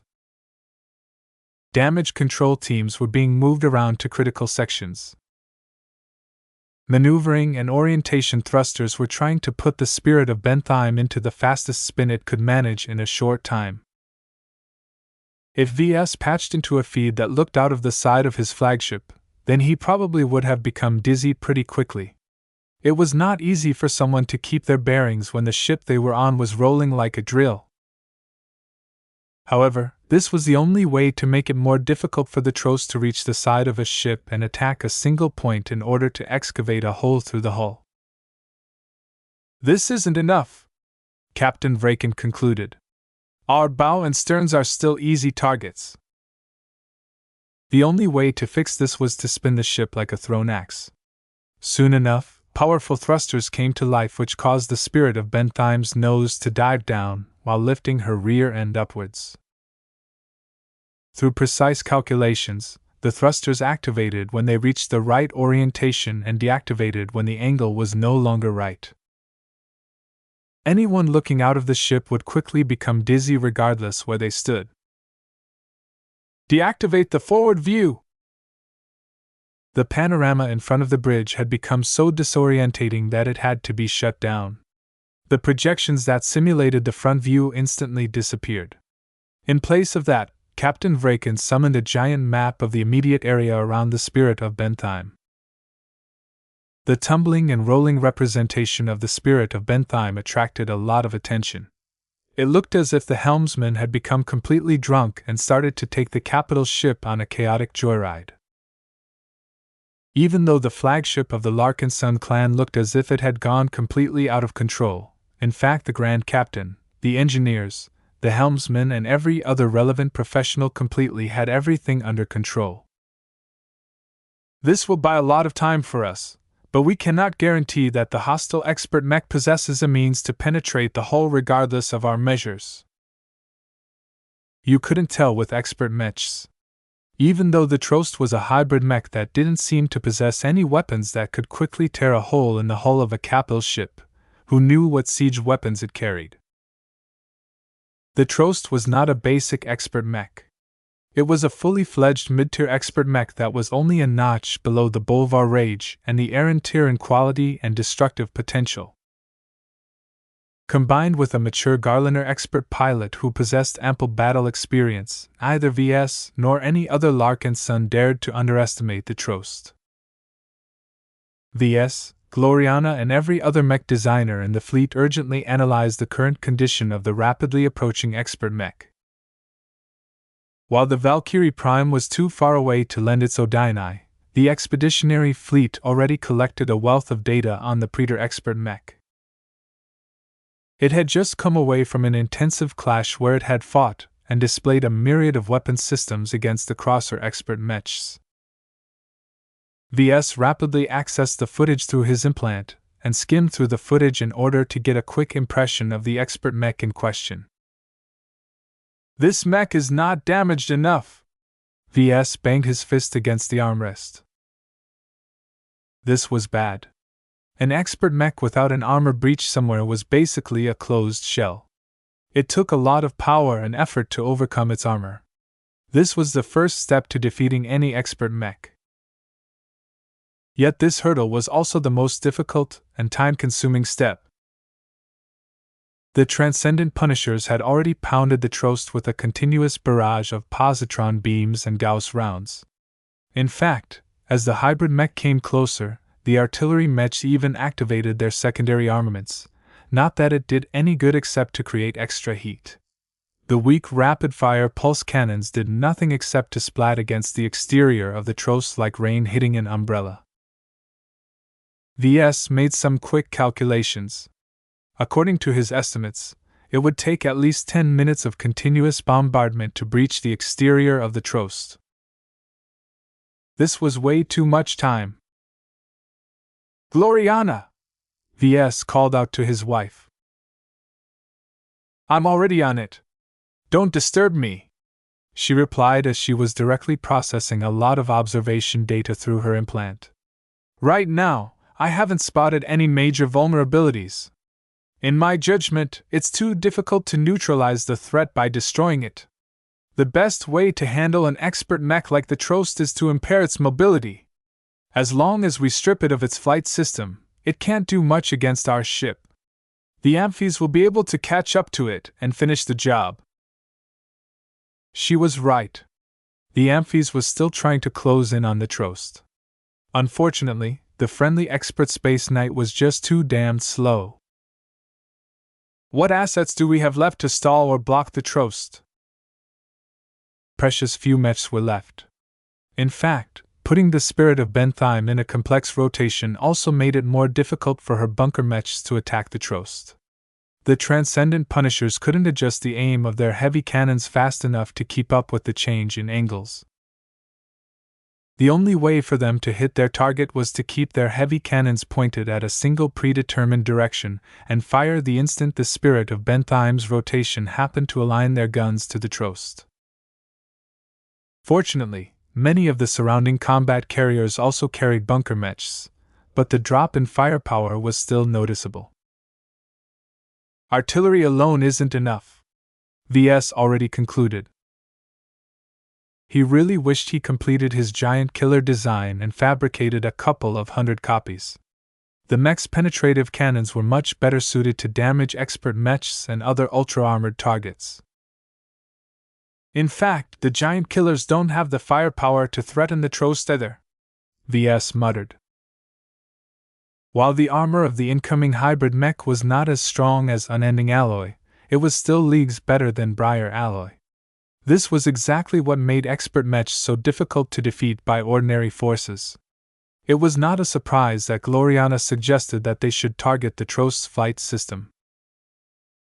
The expert mech essentially possessed no other weak points at this time. Ves glanced to Major Vril. The military leader of the Larkinson clan looked incredibly grave. "I'm sure you already know that the Sword Maidens are spent," he quietly said. "Our best hope of defeating the Trost is to pit it against the Amphies and the Bright Sword Prime. However, the former is too slow and the latter is too weak against this remaining threat. Our other Prime mechs are on their way, but it will take even longer for them to reach our side. The Piranha Prime will arrive first, but I'm afraid it doesn't have the damage potential to harm a tough mech like the Trost." That was his judgment as well. The ferocious Piranha was fast, light, and possessed an extremely effective glow. However, Ves already knew for certain that its thick and unbearable glow posed no threat to other expert pilots. More reinforcements were on their way. but the mechs that had remained intact up until now were pretty much spent. Their conditions were poor and their mech pilots were almost on the verge of exhaustion. Pitting them against the Trost would likely result in another slaughter. As Ves studied the overview, he found to his sinking regret that the final line of defense only consisted of 3 mechs. The Bright Beam Prime, the Shield of Samar, and surprisingly, an obsolete third-class mech that Ves had already forgotten about. After automatically writing off the latter, Ves focused on the 2 prime mechs. While Ves was very impressed by the power of the Bright Beam Prime, he already calculated that its full-powered shot was unable to penetrate the frontal armor of the Trost. In fact, Venerable Devia wouldn't even be able to pierce the rear of the Trost either. Only the most vulnerable sections of its flight system were weak enough, but it was exceedingly difficult to land a hit on them while the mech in question was moving. The Bright Beam Prime had already shown what it was capable of, so the Trost would certainly not be stupid enough to expose its rear to the rifleman mech. Another mech had to confront the Trost in order to stop it in its tracks and create opportunities for Venerable Devia to land a hit on its flight system. That role should be taken by the Shield of Samar, but the mech was vastly slower than the Amphies. The Trost could just take a detour around the sluggish prime mech. Already the Trost was arcing around the Shield of Samar. Its expert pilot did not waste any time on trying to take the defensive mech. Perhaps the only consolation was that the Trost wasn't able to attack the Bright Beam Prime either. It already tried to shoot at the rifleman mech once, but Venerable Janzi had already moved its heavy shield to block the attack. Damn! It's getting close! As the Trost came close, it was still under constant bombardment, but the mech still didn't pay any notice. Instead, it pointed the tip of its short halberd in the direction of the Shield of Samar and looked as if it was about to charge into its rotating target. Chapter 2681, Helpless. When the Trost reached the Spirit of Bentheim, Venerable Kelvin Preter felt a bit of consternation. It wasn't easy to bore into a capital ship. The analysts aboard the Soaring Eagle already transmitted a lot of information about the enemy factory's ship to his mech. According to various sources, the Spirit of Bentheim wasn't a typical industrial vessel. She was expressly configured for frontier survival missions, and came equipped with both energy shields and a robust layer of armor. However, a non-combat vessel was never able to match a combat vessel such as a fleet carrier when it came to defense. The Spirit of Bentheim just posed a greater challenge to the Trost than normal, especially when it was rotating as madly as possible like someone threw a spinning coin in space. What was even more annoying was that the Amphies would soon reach the Spirit of Bentheim as well. While Venerable Kelvin Preter was confident that he could keep out of its reach, the necessity of moving around would hinder his attempts to bore into the core compartments of his target ship. The Amphies possesses decent straight-line acceleration capabilities, but it is less good at correcting its course. Another analyst instructed him. As long as you keep circling around the Spirit of Bentheim, it's impossible for the Amphies to close in on your mech. However, be careful not to meet the Amphies on the other side. Don't worry. I won't make such a beginner's mistake. Venerable Kelvin concentrated deeply onto the rotating vessel. He had set his sights on the stern of the factory ship. The other sections were too difficult to bore through quickly. The sides were covered with meters of thick hull plating. Even if the materials were not all that tough compared to mech armor, their sheer thickness was an obstacle in itself. The bow was even more unbearable to him. He was surprised when the analyst told him that the sculpted prow consisted entirely of mech-grade armor. This was an extremely extravagant expenditure. The Larkinson clan would have been much better off if it employed this tough alloy into its mechs instead. At least several hundred more mechs would have remained intact if they were clad with this excellent material. Kelvin shrugged. Idiots. The stupid Larkinsons did not even apply this material onto the surface of the spirit of Bentheim in a manner that made sense. Instead, the Larkinsons decided to pile it all onto the prow, giving the ship an extremely hard head but leaving the rest alone. They should have used it to reinforce the backside instead. He shook his head. Well, at least that makes my task easier. As his expert mech continued to circle around the spirit of Bentheim, he waited for the right moment to strike. The spirit of Bentheim's rotation might look hard to deal with, but the processors of his expert mech already figured out his target's trajectories. There was no way a vessel as huge as this could alter the direction and speed of her rotations. In addition, the ship had to take a lot of care not to spin too quickly. If her angular momentum exceeded what her inertial dampeners could compensate for, any crew inside that wasn't strapped down would quickly be pressed onto a solid surface. In the worst-case scenario, their bodies might go splat as if they fell off a tall building.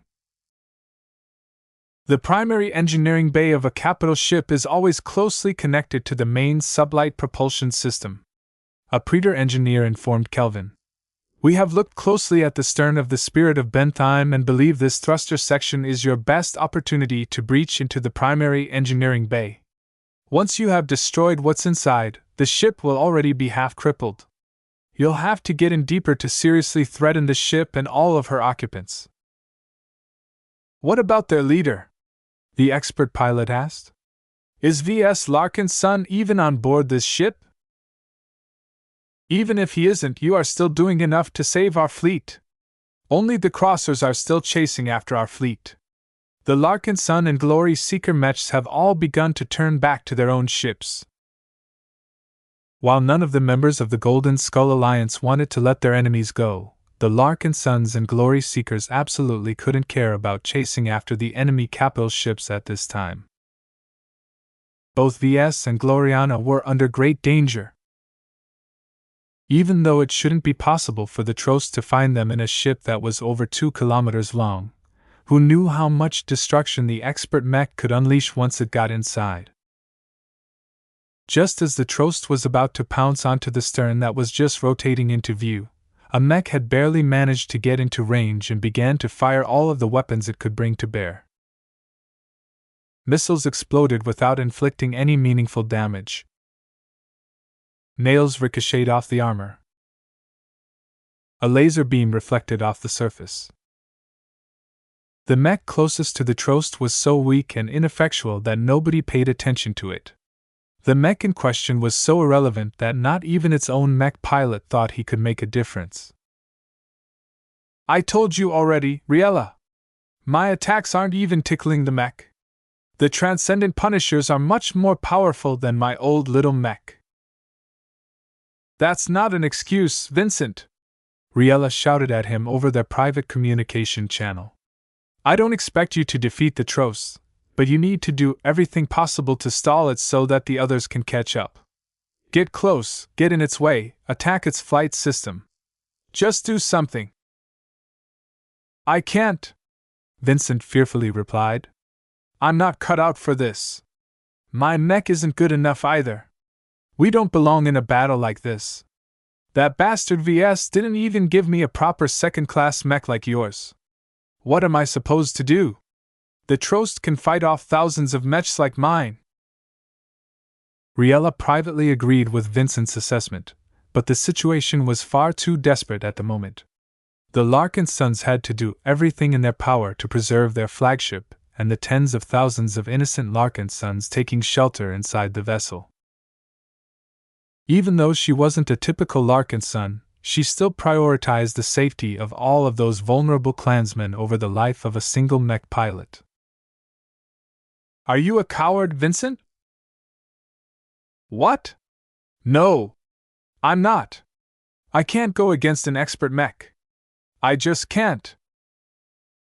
You disappoint me, Vincent. Where was the brash young man who fought valiantly against the Sand War?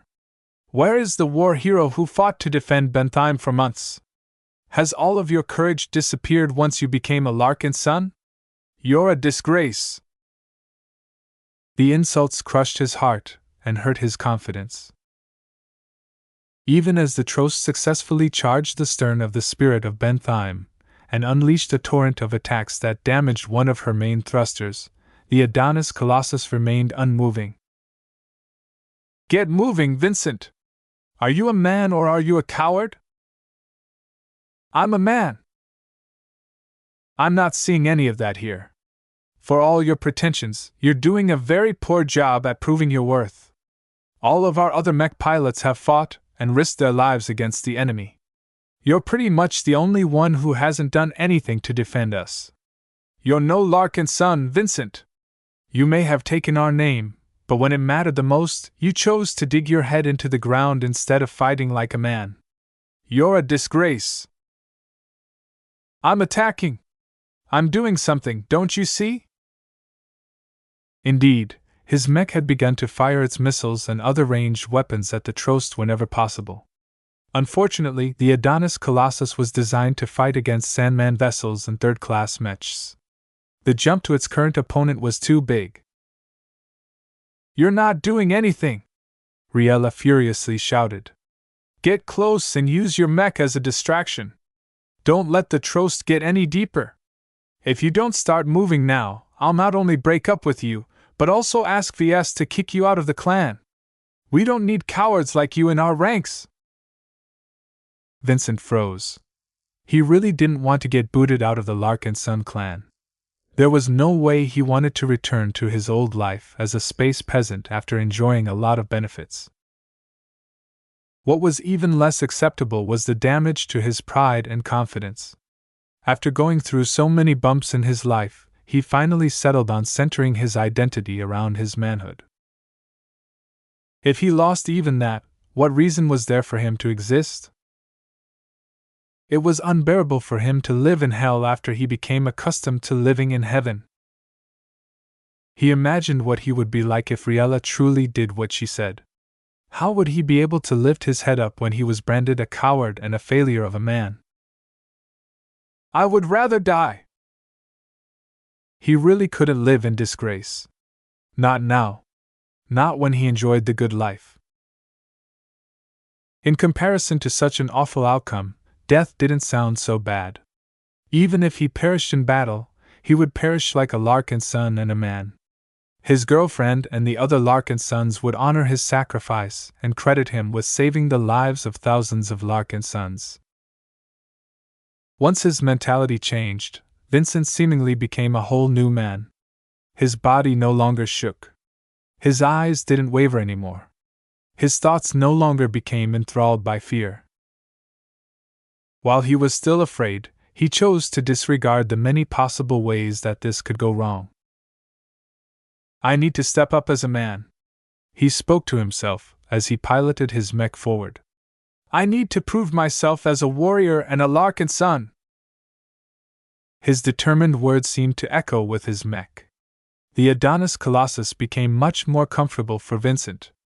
His thoughts aligned with the machine and the machine aligned with Vincent. Even if his mech was only a fraction as strong as the Trost, the Adonis Colossus was the closest to the only remaining threat to the clan. Even a second of stalling could save numerous lives aboard the ship. Right now, the Spirit of Benthheim had already sustained considerable damage to her propulsion systems. The Trost did not land on the vessel. Instead, it remained mobile and just fired its formidable ranged weapons at the stern.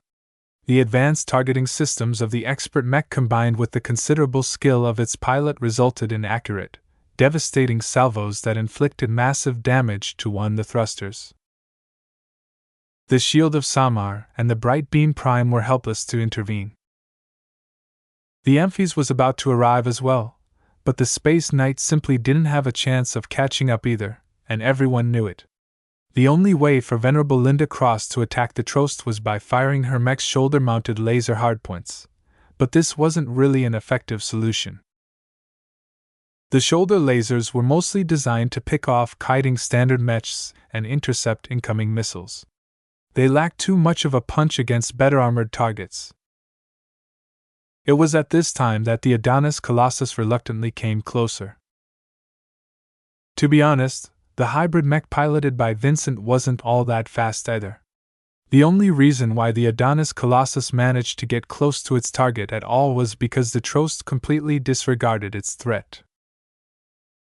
Venerable Kelvin Preetor had to keep circling around the spirit of Bentheim in order to avoid bumping into the Amphies.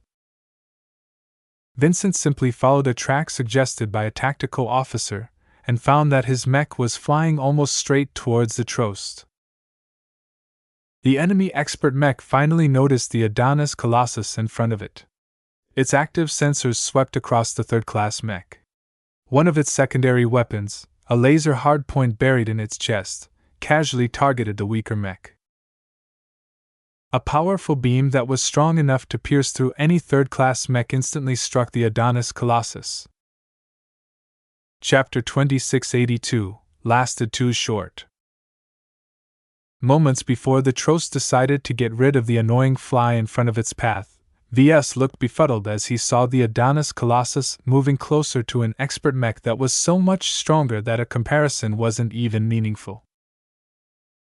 "What is Vincent doing?" Ves frowned.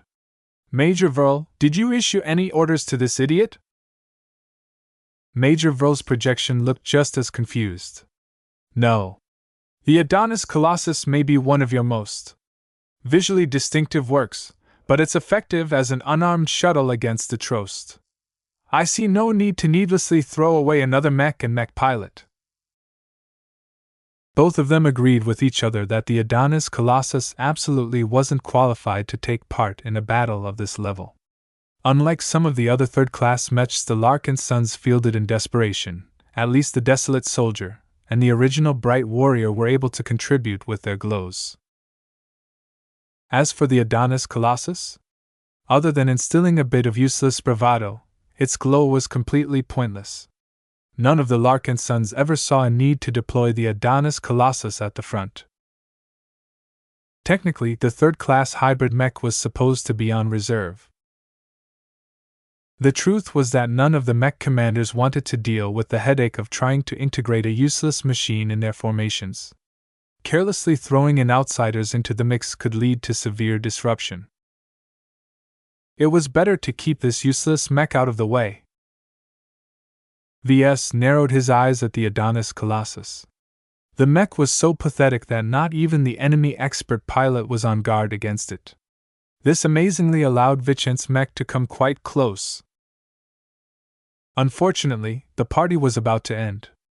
The Trost simply activated its most convenient weapon system at hand and fired a lethal laser at the annoying mech.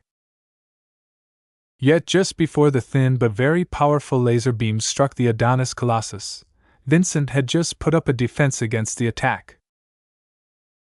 It may have been years since Vincent confronted the Sandmen in battle, but he never forgot what it was like getting attacked by Sandman lasers. "Last sponge! Do your thing!" The last sponge module had become active. In just a few eye blinks, the Adonis Colossus released a liquid substance that quickly hardened into a giant crystal shield. Yet the shield only had time to harden up before it was immediately struck with the most powerful laser that had ever targeted the Adonis Colossus. Vincent had not held anything back. His mech dispensed its entire tank to form the thickest and most solid shield he could erect at this critical time.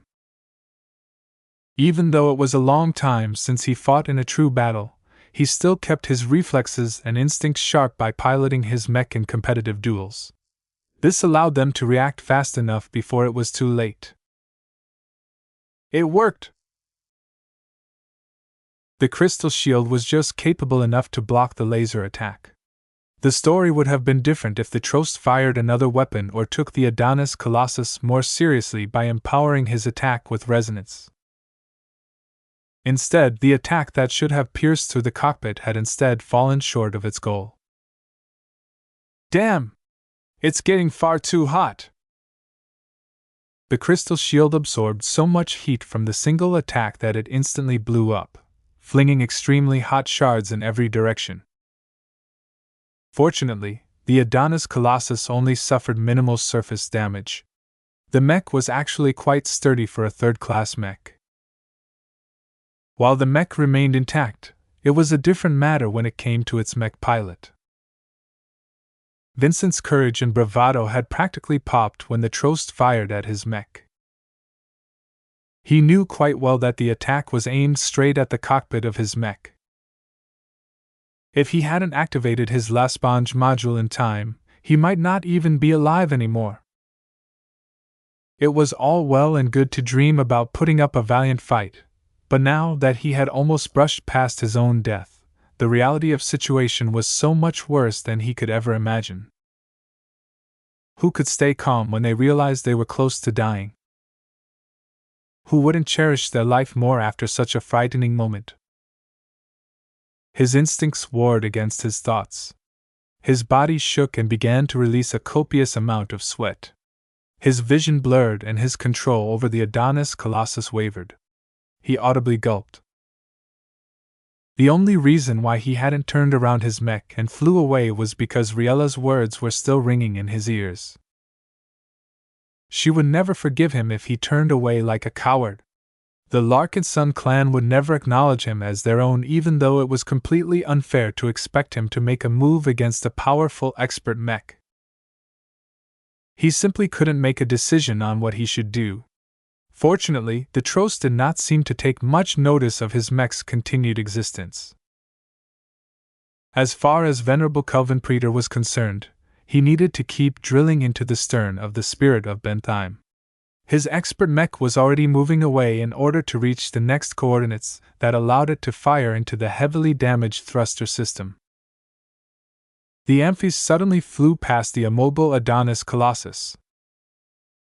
"Either do something or get out of the way!"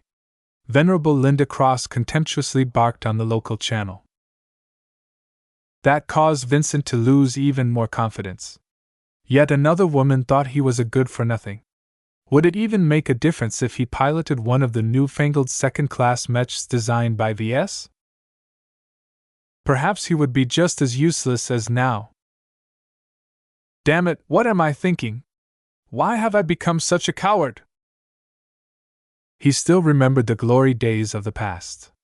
Back when he was a member of the Bentheim Liberation Movement, he mingled with the worst while fighting against the entire Bright Republic. He fought and survived through many battles against both humans and Sandmen. He had lived through family plots, a war between states, and an alien invasion. "I'm just as much of a warrior as any other Larkinson mech pilot," Vincent indignantly roared. His heart longed for him to prove himself. "I am a real man. I don't hide behind women." His mind echoed with his mech once again. "Who cares about fighting an expert mech? I will make its pilot pay." The Adonis Colossus flew forward once again. It circled around the Spirit of Bentheim for a moment, and was finally able to approach the Trost once again. The enemy expert mech was still firing its ranged weapons at the Spirit of Bentheim. Further behind, the Amphies attempted to launch its chainsword at the Trost, only to fall short as the distance between the two machines was never getting shorter. Due to the track that the Adonis Colossus had taken, Vincent was again in a position to intercept the Trost. His mech was already firing another volley of missiles, nails, and laser beams. The Trost didn't bother to defend against the harmless attacks. While it tried to alter its course to go around the obstacle in front, it did not really try that hard, allowing Vincent to make sure his mech was on a collision course. If the Adonis Colossus wouldn't get out of the way, then it would quickly collide against the expert mech, causing it to shatter or bounce aside. There was no way that Vincent would be able to survive such a violent collision. However, the mech pilot strangely did not move his mech away. Instead, he dared himself to stay right in front of the Trost, forcing the expert mech to make a more proactive move that would force it to waste some of its resources. At this time, the Trost decided to cut the Adonis Colossus in half. It raised its halberd and was prepared to chop its target down. As the intimidating blade of the polearm began to hack down, Vincent's heart was pumping faster than ever before. Move aside, Vincent! Riella screamed over the channel. Her words didn't register in his ears. Instead, as the halberd was about to cut into his mech, his mind had become unprecedentedly close to his mech. He felt as if the mech that Ves had designed and made for him was truly an extension of himself during this life-threatening moment. The Adonis Colossus was not the strongest mech by far, but it was the manliest one, and that was enough. The mech seemed to sense its own impending destruction. It too was unwilling to perish without putting up a decent fight. Two brave and foolish souls seemed to meld into one. An invisible barrier broke, and a will that carried forth the desires of Vincent, the Adonis Colossus, and Bravo flooded out of Vincent's mind. I am a man! The Adonis Colossus, which had already been spiritually enhanced by Ves some time ago, had actually nurtured itself and Vincent for many months. Together, they quietly developed as Vincent fought every space duel with his trusty custom mech. Even though the fights weren't as real, the mech pilot had unquestionably developed a deeper bond with his machine. Now, all of this accumulation set the conditions for an improbable breakthrough. When Ves realized what was happening, his mouth practically gaped. As far as he could recall, Vincent didn't possess any spiritual potential. The likelihood of him going through this event should have been minimal. Yet during this critical life and death moment, the Adonis Colossus became surrounded in a radiant golden corona. The resonance shield that formed around the mech actually managed to block the halberd strike of the Trost. Not only that, but the unanticipated failure to cut apart the Adonis Colossus immediately resulted in a very different collision than Venerable Kelvin had anticipated. The Trost collided against the newly formed resonance shield. Already weakened by the failed halberd strike, the resonance shield instantly popped. The force resonance generated by Vincent may be powerful, but it was still too weak to stop an entire mech in its tracks. A violent but soundless crash occurred as both mechs bounced away from each other. Vincent's heroic moment already came to an end. He lasted less than a second. The entire front surface of the Adonis Colossus had been crushed. Not a single portion of its front looked intact, as the collision had flattened and ruined the muscle definition of its chest. The damage would have been worse if the resonance shield hadn't absorbed much of the incoming force, but the Adonis Colossus still turned into a wreck. Vincent! Ah, Riella. I'm still there, Vincent weakly said. My cockpit is crushed. Call for help. I think my legs are gone. Help is on the way. Don't worry about your legs. We can just grow them back. Wait. Is my little brother still there? It can't be, right? I need help. While the ruined Adonis Colossus was flung away, the Trost had also become affected. Even though its excellent armor caused the mech to remain undamaged, its forward progress had abruptly stalled.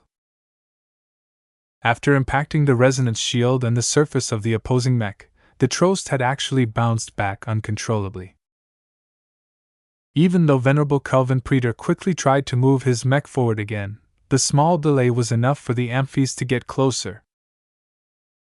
If that wasn't bad enough, the Trost actually flew back at an angle, causing it to angle into a posture that made it seem as if it was reclining on an invisible couch. This change in angle just happened to be captured by Venerable Devia Stark. Her eyes glinted as her bright beam prime spat out a full-powered energy beam that struck one of the most sensitive exterior components of the enemy expert mech's flight system. The blindingly powerful beam hit its mark. Even though the attack failed to deal any further damage, a portion of the flight system fizzled out as the damaged section no longer provided any propulsion power. The Trost had become slower. The reduction in acceleration effectively meant that it was barely able to keep ahead of the amphies. As long as the Space Knight was able to reduce the distance a bit more, it would definitely be able to catch the Trost. "I need one last nudge!" Venerable Linda Cross excitedly exclaimed.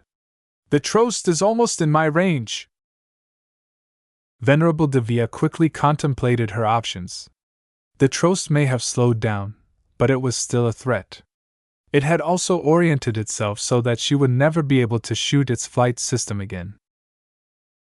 With the spirit of Bentheim stern in awful shape, she couldn't afford to wait patiently anymore.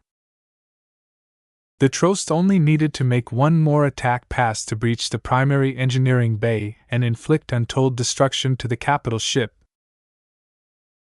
She took a deep breath and waited until the Trost circled around and came back in the Bright Beam Prime's sights.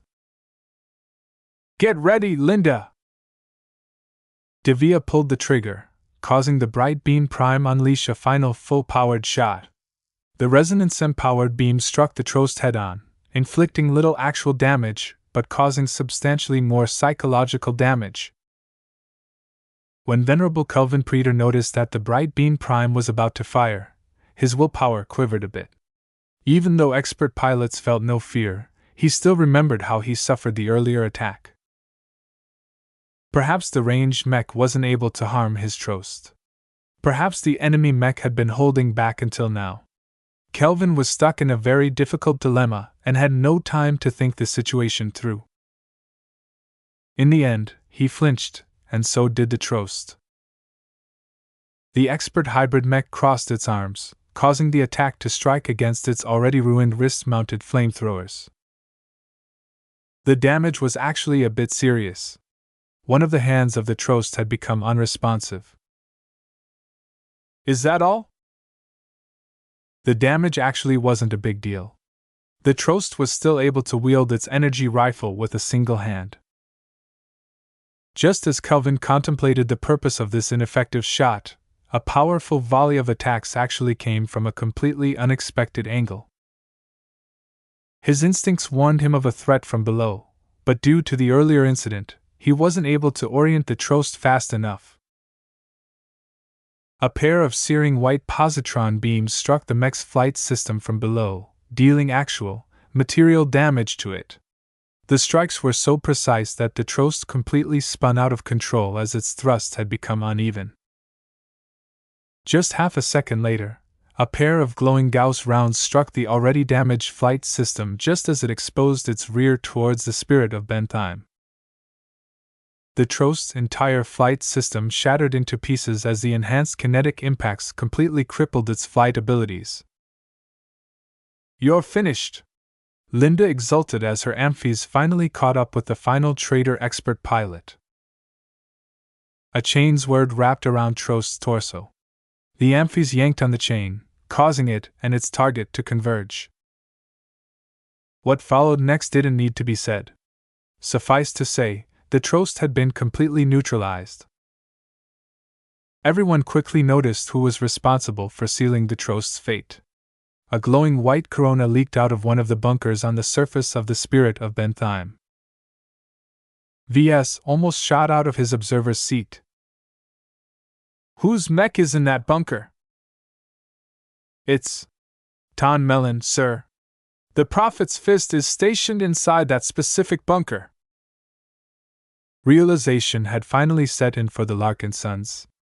The final threat to the spirit of Bentheim was taken care of. In the final moments, 2 new expert candidates had broken through and prevented the Trost from breaching the primary engineering bay. "We're saved? We're saved!" Victory never tasted sweeter. Chapter 2683, Turnaround. A huge wave of relief swept across the bridge. The Golden Skull Alliance prevailed. After sacrificing thousands of mechs and losing a lot of mech pilots, the Larkinsons, Glory Seekers and Crossers managed to achieve a military victory against their opponents. The behavior of the enemy strike force conclusively set the hard-won victory in stone. The Deep Strike fleet carriers of the Friday Coalition and the larger fleet composed of carriers from the Preetor clan and Planet clan were all beating a desperate retreat. Their sudden turnaround reflected the fact that they no longer possessed the confidence to defeat the expeditionary fleet. Instead, it was their turn to fear death and capture. Now that they no longer had enough mechs to complete their objectives, they recognized that their defeat was already set in stone. Their subsequent actions were no longer geared towards achieving victory. The chance of salvaging a win after losing so many combat assets was too slim. Instead, the enemies who initially attacked the expeditionary fleet were solely trying to preserve as many assets as possible. Any mech or starship that fell in the hands of an enemy would only compound their losses.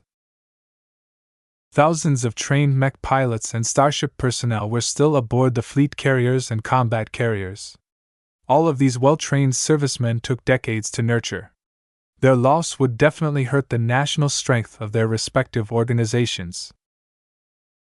The aggrieved members of the Golden Skull Alliance definitely didn't let their opponents off. The ambushers had to pay a price for launching an unprovoked attack.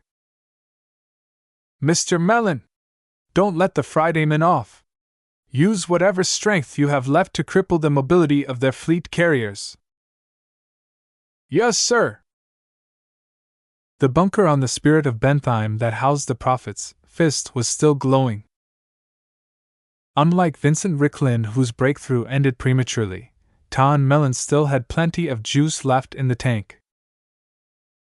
Ves and Major Verl did not want to waste the temporary power of the Larkinson clan's newest expert candidate.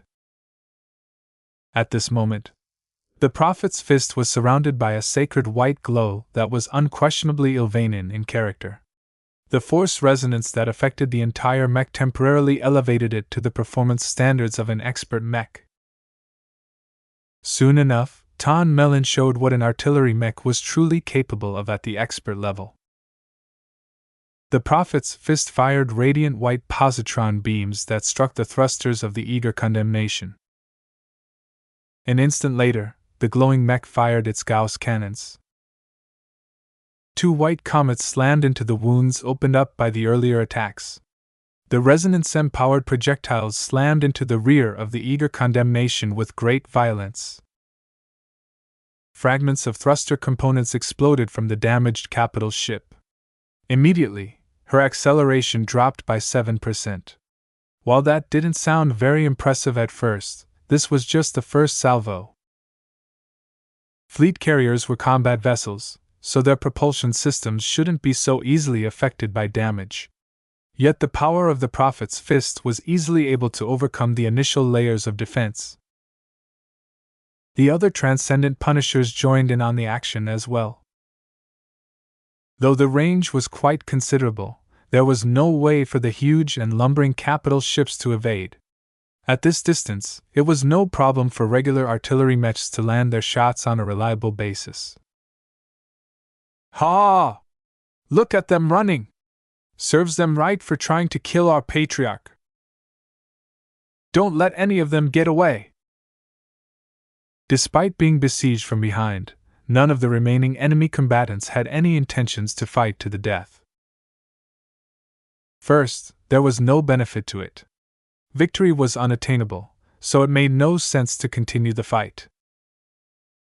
Second, they still had an escape route. Space was very open, and the battle took place beyond the edge of the zone that prohibited FTL transitions. This meant that as long as any of the fleeing ships distanced themselves far enough from the enemy, they could instantly slip into the higher dimensions and... "Don't let those starships run!"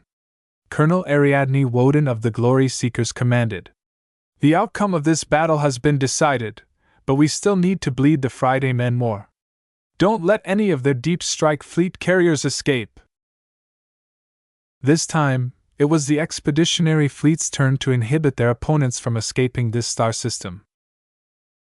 The enemy strike force had stopped to prevent their targets from running by launching gravitic interference missiles. Instead, it was the Golden Skull Alliance's turn to detonate gravitic payloads that disturbed the local region of space. The Larkinson clan didn't stock up on gravitic interference missiles, but fortunately its allies already had that covered.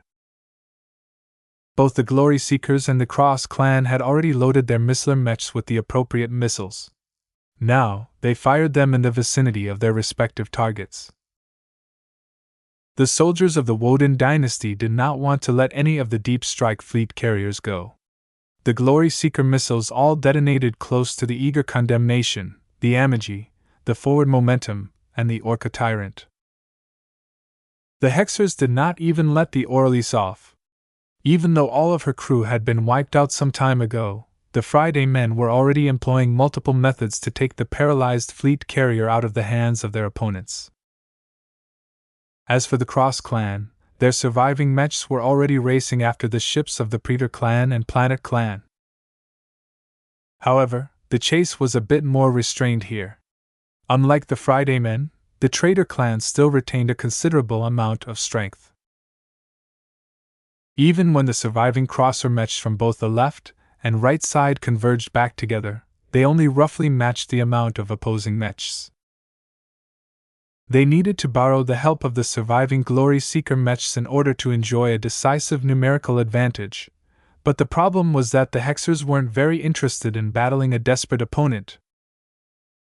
Patriarch Reginald Cross, who had managed to return to the Hemington Cross, made an urgent plea to Colonel Ariadne Woden.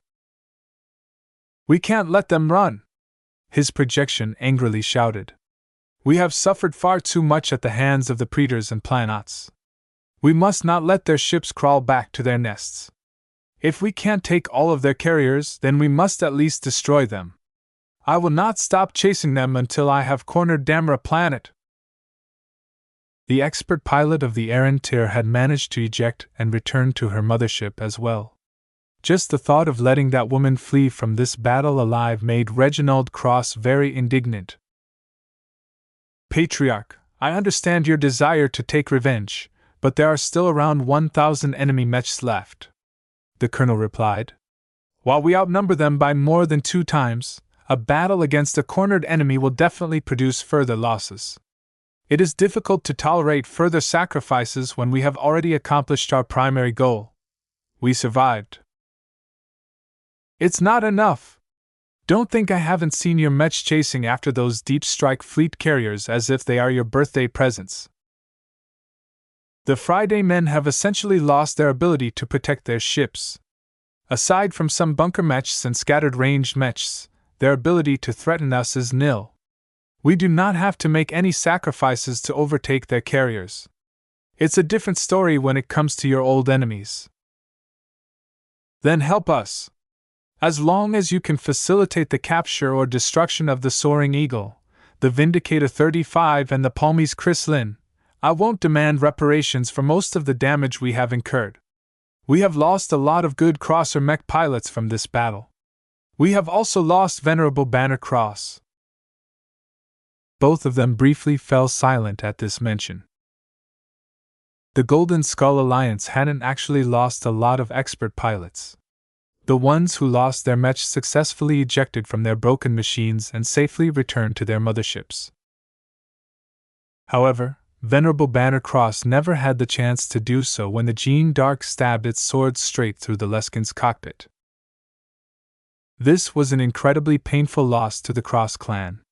The most troublesome aspect was that Venerable Banner Cross sacrificed his life to block the Friday Man expert mechs. Colonel Ariadne Woden knew that she could not act rashly at this time. The Cross clan certainly needed to be compensated for the losses they suffered while fighting opponents who were only enemies by association. She quickly pulled in Ves into the conversation. His projection appeared quickly. After briefly filling him in on the situation, Ves briefly frowned until the commanding officer of the Glory Seeker asked some very relevant questions. "How many artillery mechs do you have left? What are their conditions? How many hours do they have left before they are spent?" Her questions reminded Ves of the greatest performers of the Larkinson clan in this battle. While his prime mechs and his battle formations arguably stole the show, as far as he was concerned, the battle would have never ended up as good if not for his transcendent punishers. Ves quickly used his implants to access the most current status update. We have around 160 Transcendent Punishers. Most of them are tired but can still fire their weapons continuously at low intensity. As the designers of this heavy artillery mech, I can assure you that they will be able to hold on for several hours. They are not made of glass. Several dozen of Transcendent Punishers have suffered varying degrees of damage, so their combat effectiveness is not as good. There are also a handful of artillery mechs that were previously taken out of action. Our mech technicians are working as hard as possible to restore their combat ability. 160 artillery mechs. Perhaps that did not sound like much when the battle started off with 16,000 mechs, but now that the number of enemy threats dipped below 1,000 combat-effective mechs, this was a priceless advance, especially when it came to ranged combat. If that wasn't enough, the Glory Seekers and Crossers also retained a considerable amount of bunker mechs. Even though their heavy artillery mechs weren't as flashy as the Larkinson clan's Transcendent Punishers, they were still a force to be reckoned with at this stage of the engagement. Of course, the same went for the enemy. Their artillery mechs were still covering for the retreat of their fleet. Even so, both Ariadne and Reginald looked ecstatic. As long as the Larkinson clan pitched in their artillery mechs, their side could easily crush the remaining enemy bunker mechs. If this is the case, the remaining enemy mechs will not be a problem, she confidently stated. We still have a significant amount of artillery mechs at our disposal. We don't need to assault the enemy remnants directly. We can just maintain a safe distance while bombarding the propulsion systems of the enemy carriers. Since the vessels are currently trying to run away from us, their main thrusters are in our sights. Even at 3 times the distance, our artillery mechs can still cripple their legs. Once we have accomplished that, we can suppress or demolish their surviving mechs with continuous bombardment. The 3 suited and armored figures quickly hashed out a plan. While the Larkinsons and Glory Seekers still prioritized immobilizing the fleet carriers of the Friday Coalition, they promised to lend their strength to cripple as many starships of the traitor clans as possible. Patriarch Reginald was not content with forcing the 3 fleet carriers of the 2 clans to stay. He wanted to immobilize the 50-odd combat carriers that the Praetor clan and Planet clan had brought as well. As long as at least one of the combat carriers was able to escape the star system, then there was a good chance that Venerable Damra Planet and Venerable Albert Praetor would escape from the vengeful Patriarch's grasp. The Cross clan did not want to let either of them crawl back to their respective clans. Weakening his old enemies by depriving them of their valuable expert pilots would hurt more than robbing them of their carrier vessels. This was especially the case for Venerable Damra Planet. As a high-tier expert pilot, she was effectively an ace pilot candidate, someone who was able to revive her clan as long as she managed to advance. There was no way that Reginald was willing to let this happen. Do not let any enemy escape. Chapter 2684, Loyal to the End. The battle had devolved into a giant frenzy at this stage. Even though there were thousands of wrecks floating in space, the search and rescue operation was only a sideshow compared to the current undertaking of the expeditionary forces. This time, the hunters had become the hunted. Initially, the Friday men and the traitor clans entered the battle in high spirits. They confidently banked on their elite mech units and their superior amount of expert mechs to crush their opponents. Against any other enemies, their plan may have worked. Even if they suffered a lot of casualties to earn their victory, it was all worth it as long as they were able to achieve their primary goals. Yet once they fell victim to the unconventional methods that the Larkinson clan had never unveiled in public, the attackers suffered too many setbacks. A pallid shadow cast over the crews of the fleeing starships. Aboard the eager Condemnation, Aisling Curver ignored the frantic activity around the command center. The Coalition Reserve Corps was hardly the best military branch of the Friday Coalition, but its professionalism was beyond doubt. The personnel taking part in Operation Head Crusher were handpicked for both their competence and loyalty. Their loss would no doubt hurt the CRC considerably, but they could also be counted upon not to leave anything valuable behind to the enemy. Even now, the bridge officers were in the process of wiping out valuable data, installing booby traps, and facilitating the upcoming end of the eager condemnation. General Pierce did not even want to leave a single scrap of useful material to the enemy. Blowing up the ship was the best possible way to spite their enemies and prevent them from gaining more loot. While it was still possible for the winners to pick up the fragments from the expanding debris field, this was a very time-consuming ordeal that would likely take months to complete. As more time went by, the debris of the destroyed ship would keep spreading further apart, making it even more difficult to pick up the pieces. The Larkinsons and Hexers will never waste the time to pick up our scraps. Even if someone comes to salvage the remains of our grand ship, I would rather let the local scavengers pick our bones. Their deaths loomed close, but the remaining CRC servicemen were determined to withhold as many benefits from the winners as possible. It had practically become an obsession to the doomed crew members. Ha! Our engineers have just trashed our deep strike FTL drives. We're not going to let any Larkinson or Hexer use our own tech to travel through the stars. Aisling widened her eyes when she heard this news. This was an incredibly serious measure. Destroying the FTL drives of a starship was nothing less than cutting off their own legs. Even though it was clear that everyone was already resigned to meet their doom, she was still surprised at how quickly and decisively the crew of the eager condemnation had moved. No hesitation. No procrastination. No excuses. As soon as it became 99% certain that they wouldn't be able to bring back their fleet carrier to the Friday Coalition, the people in charge immediately destroyed their own means of getting away. Ah! A low rumble rang throughout the ship. This was definitely a sign that another propulsion system had been taken out by the enemy artillery mechs. There was no way to prevent the enemy from firing their guns at their main thrusters. The only way for the eager condemnation to run from their pursuers was to turn their backs to them. If any ship attempted to shield their vulnerable propulsion systems by pointing their noses at the enemy, then they wouldn't be able to fly away anymore. The only way to mitigate the damage somewhat was to fly away at an angle. This made it a bit more difficult to immobilize the starships completely. Right now, this was exactly what Task Force Umbra was doing. Each fleet carrier had split up. Aside from the silent Orleans, the other 4 Fridayman fleet carriers had opted to fan out in different directions.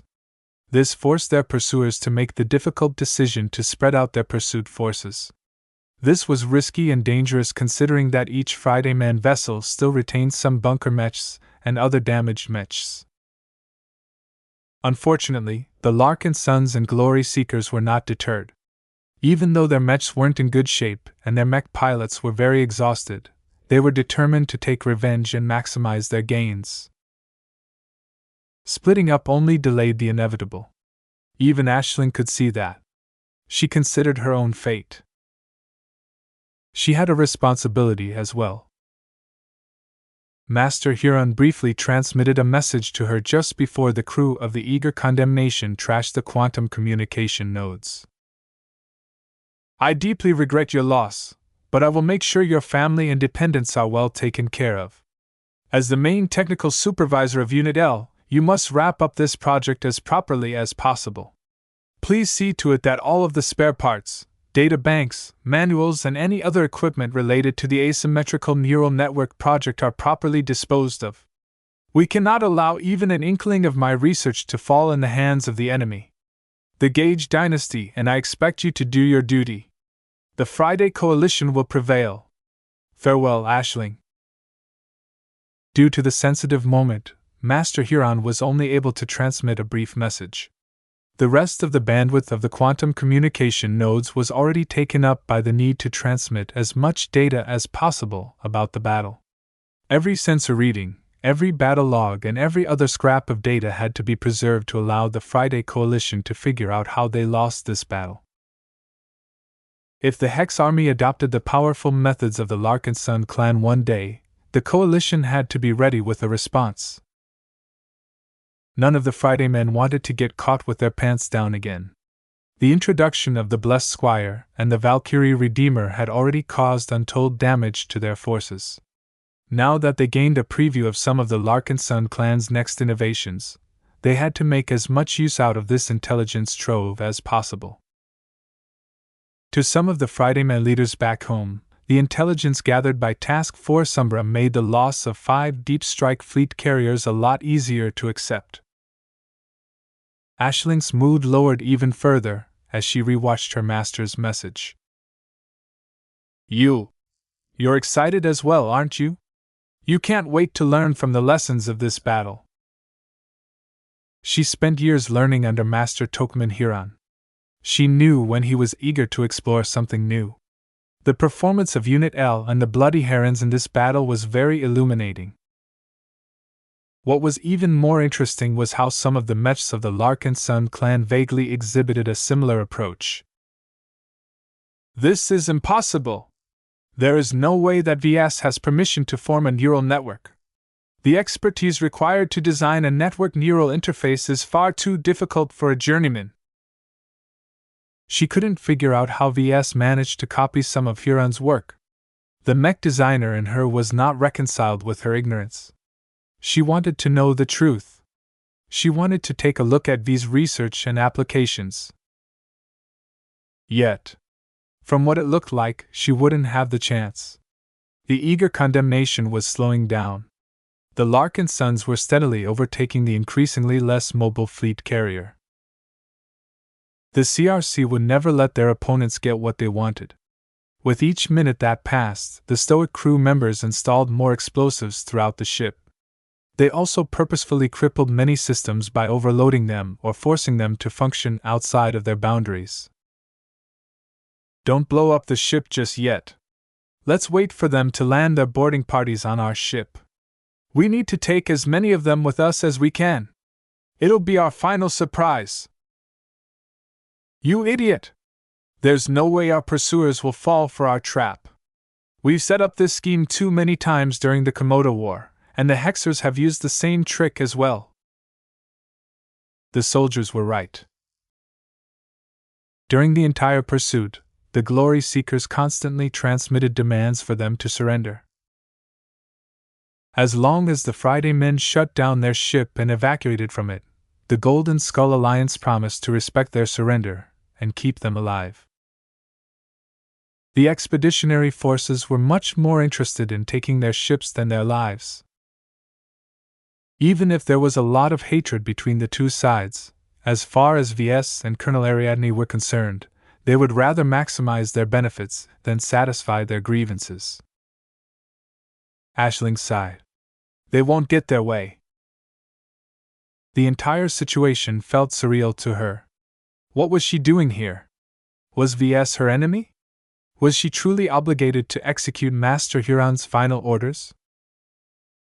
She felt very mixed at this time. By all rights, she should do her best to safeguard the confidentiality of Master Huron's work. She shouldn't leave anything behind to the people who killed Venerable Ganso Larkinsons and Venerable Relia Foster.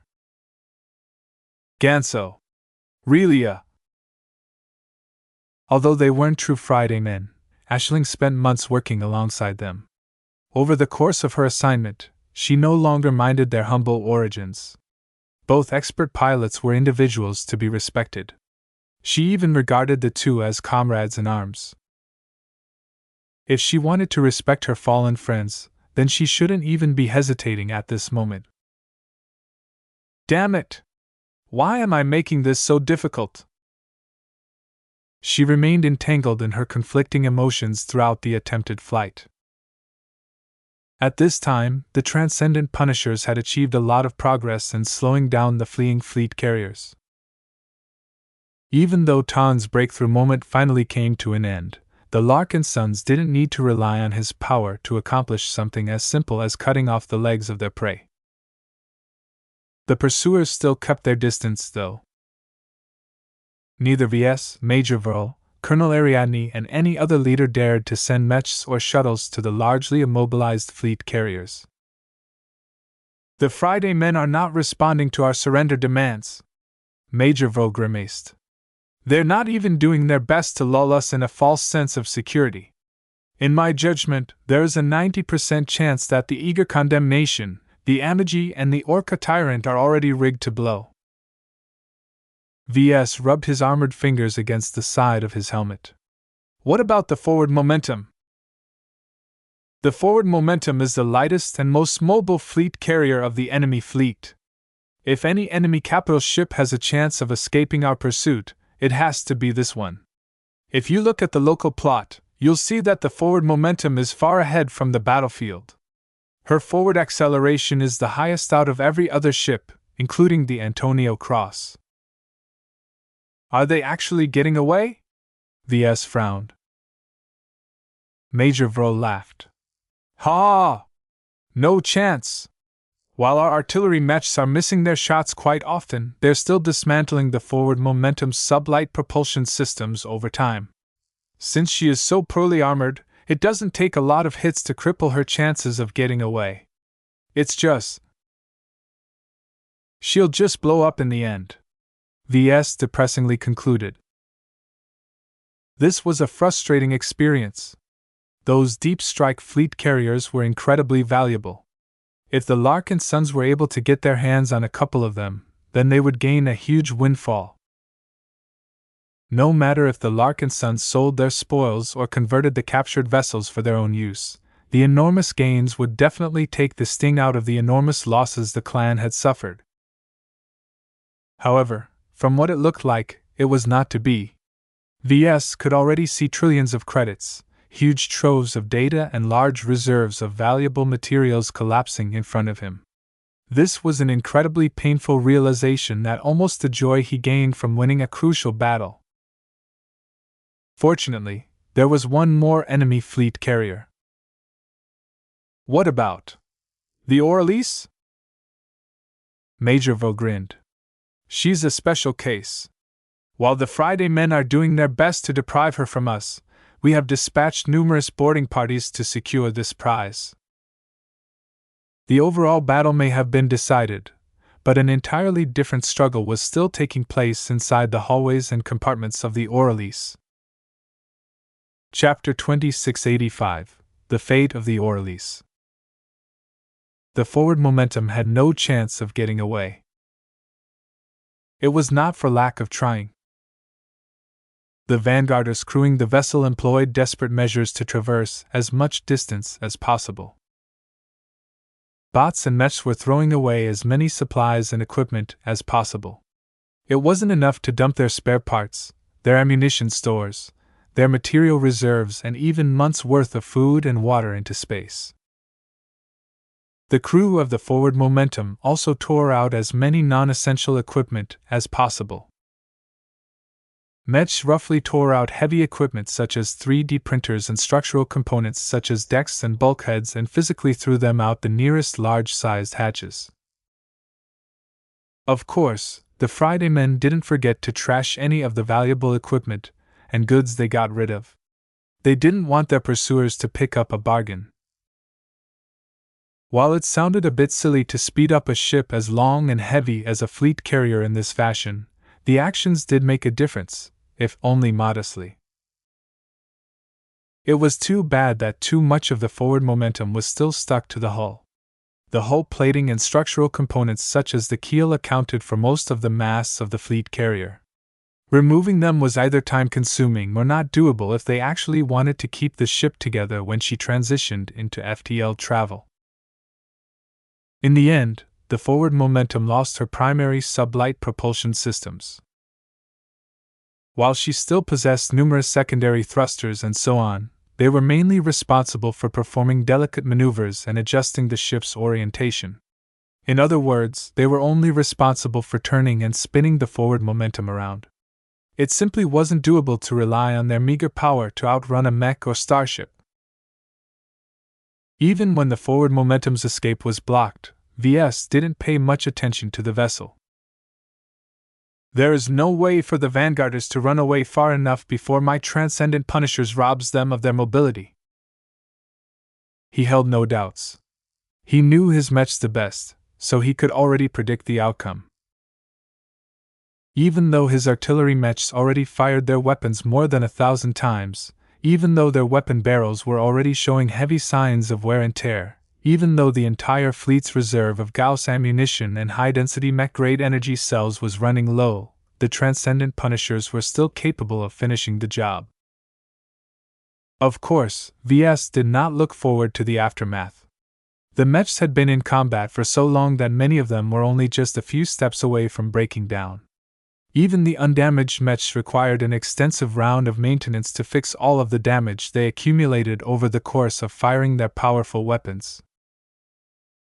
While it was not impossible to force them to take part in another battle, strictly speaking they should pretty much be out of service after this engagement. Ves silently groaned and pressed his hand against his helmet. He felt the urge to palm his face or rub his smooth-shaven chin, but it was not wise to remove his unending regalia at this time. While there was pretty much no chance that the Friday men managed to infiltrate the spirit of Bentheim, it was best to be cautious to the very end. He had already paid for mistakes of underestimating the Friday men before. In order to cheer him up, he turned his attention elsewhere. He focused his sights on the projection of the Orelise. The Gage Dynasty-built fleet carrier had fallen dormant ever since it got hit by the energy wave unleashed by the penitent sister battle formation. A lot of people were initially scared and hesitant to approach the Orelise. The surviving Friday men all learned that the crew of the massive ship had died in an instant when the wave passed through the hull.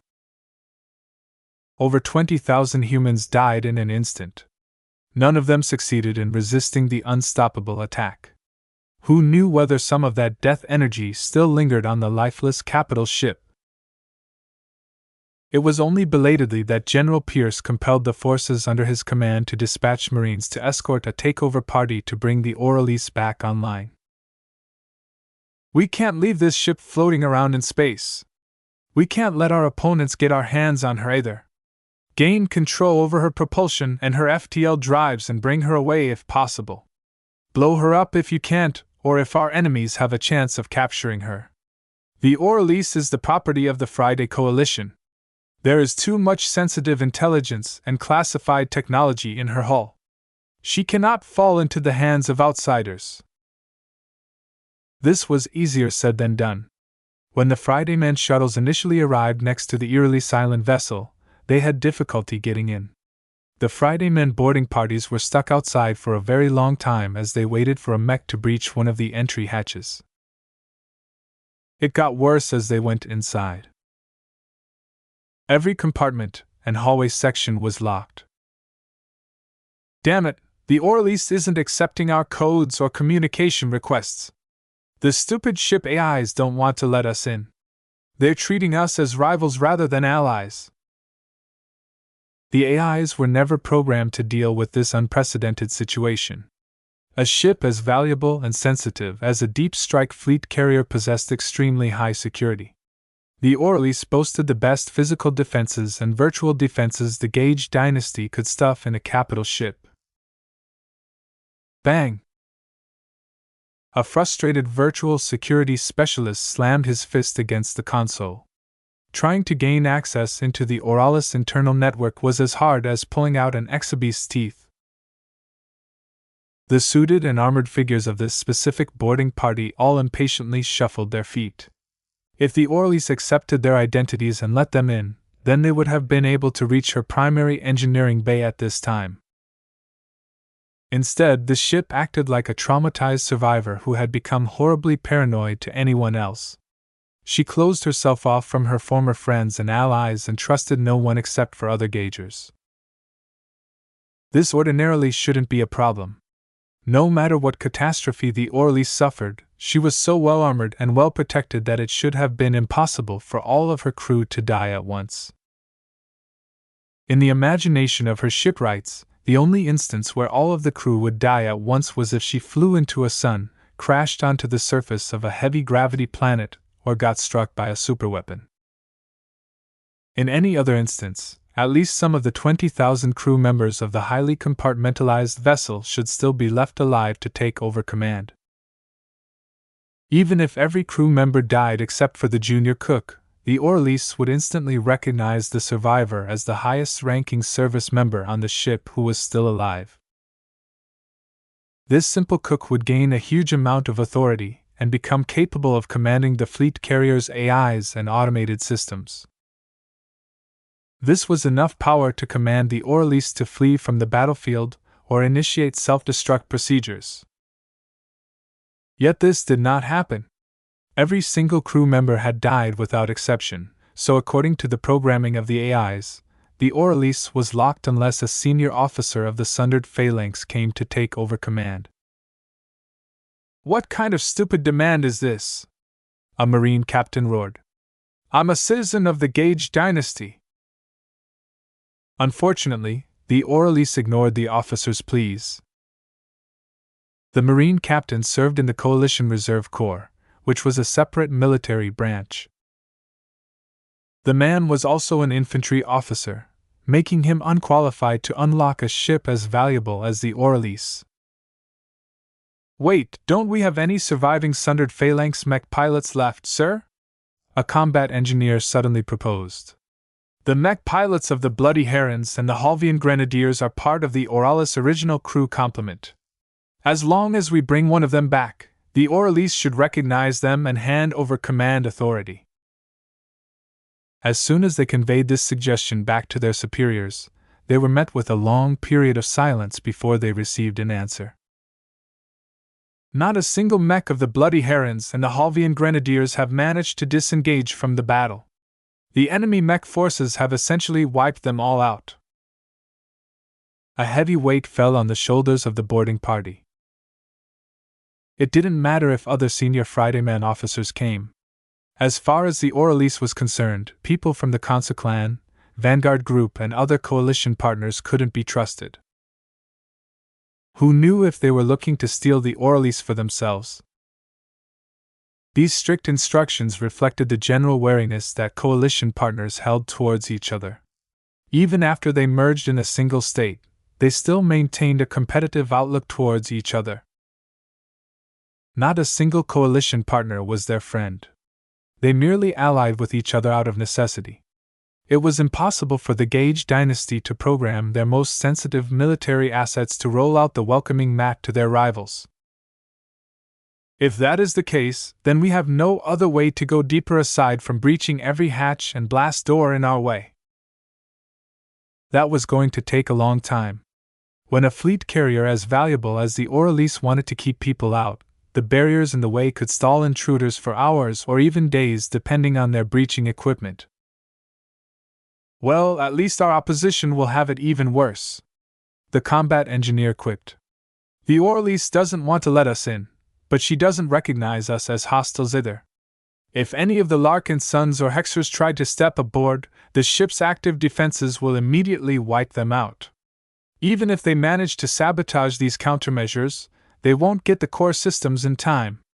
We have a head start on anyone who comes afterwards." Ordinarily, the Fridayman combat engineer should be right. Yet the first infiltrators the Larkinson clan had sent was a single stealth shuttle.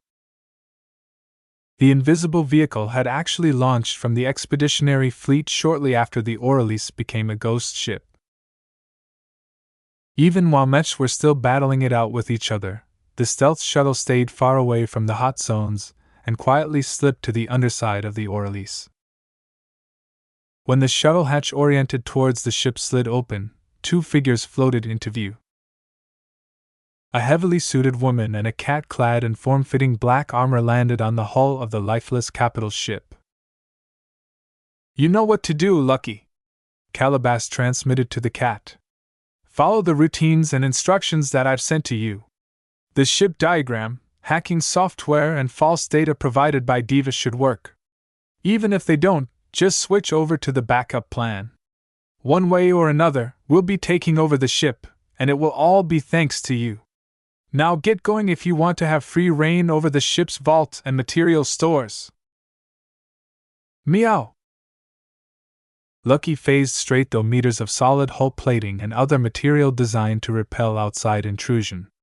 Once he entered one of the outermost compartments, the cat was careful not to appear in open space. Instead, he kept swimming through solid decks and bulkheads, preventing even a shadow of his presence from getting detected by the ship's vigilant monitoring system. When a ship like the Orelise was in lockdown mode, then her security systems became incredibly alert to any intruders. It was one thing for other Friday men to step aboard the ship. It was another thing for hexers and thieves to sneak their way inside. Calabast had warned Lucky over and over again not to stick his head out. The cat had to rely on other senses to make his way to the center of the fleet carrier. Fortunately, his progress was fairly quick since not a single solid obstacle was able to stop a phased commando cat. Lucky eventually passed through the reinforced layers that protected one of the core sections of the Orelise. The primary data vault housed the AIs and much of the essential data of the Orelise. This was an incredibly sensitive compartment. The core AI that governed the highest levels of the fleet carrier was incredibly sensitive towards any form of intrusion. Not even the hexers managed to figure out a way to hack or subvert the core AIs employed by the sundered phalanx. As long as the core AI or the ship's systems detected anything amiss, the AIs would quickly activate a contingency plan that made taking over the ship impossible.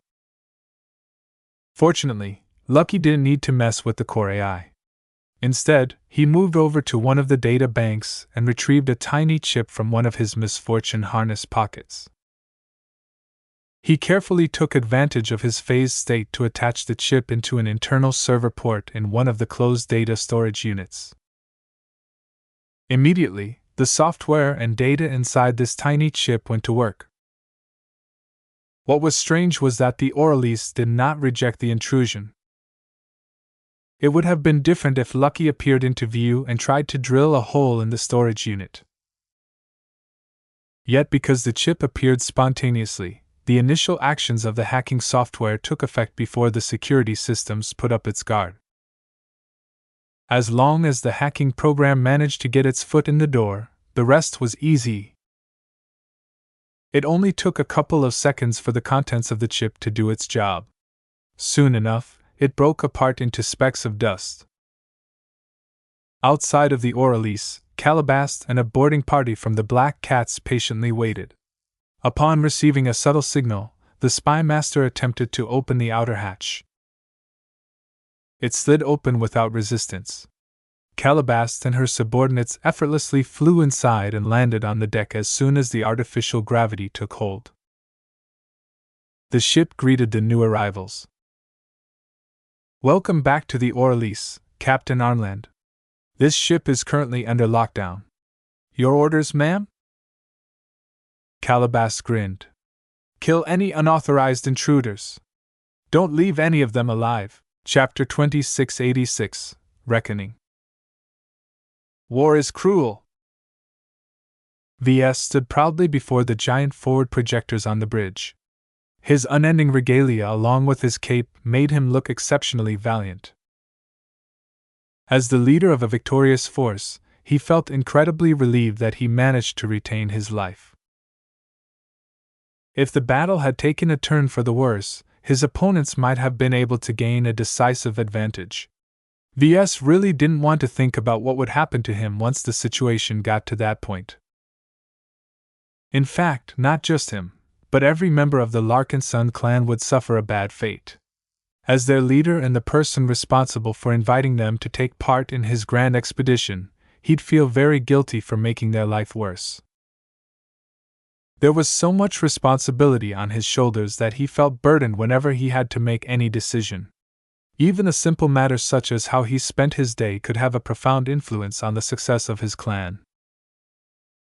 Sometimes he even thought about ditching it all, but it was far too late to make that decision.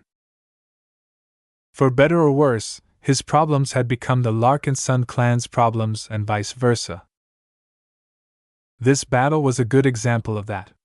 If Ves hadn't meddled in the Komodo War by providing the Hex army with usable glow-oriented designs, the Friday Coalition would have never sent 8 expert mechs and 5 deep strike fleet carriers to ambush a single journeyman mech designer. While he was happy that his side won in the end, he did not look forward to hearing the casualty figures. His clansmen were still in the process of performing search and rescue out into space. A lot of mechs had broken apart with their mech pilots stuck inside, while others limped back to the carriers with heavy injuries.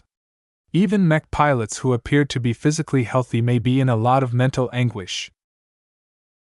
Considering the destructiveness of the battle, Ves was already bracing himself for bad news.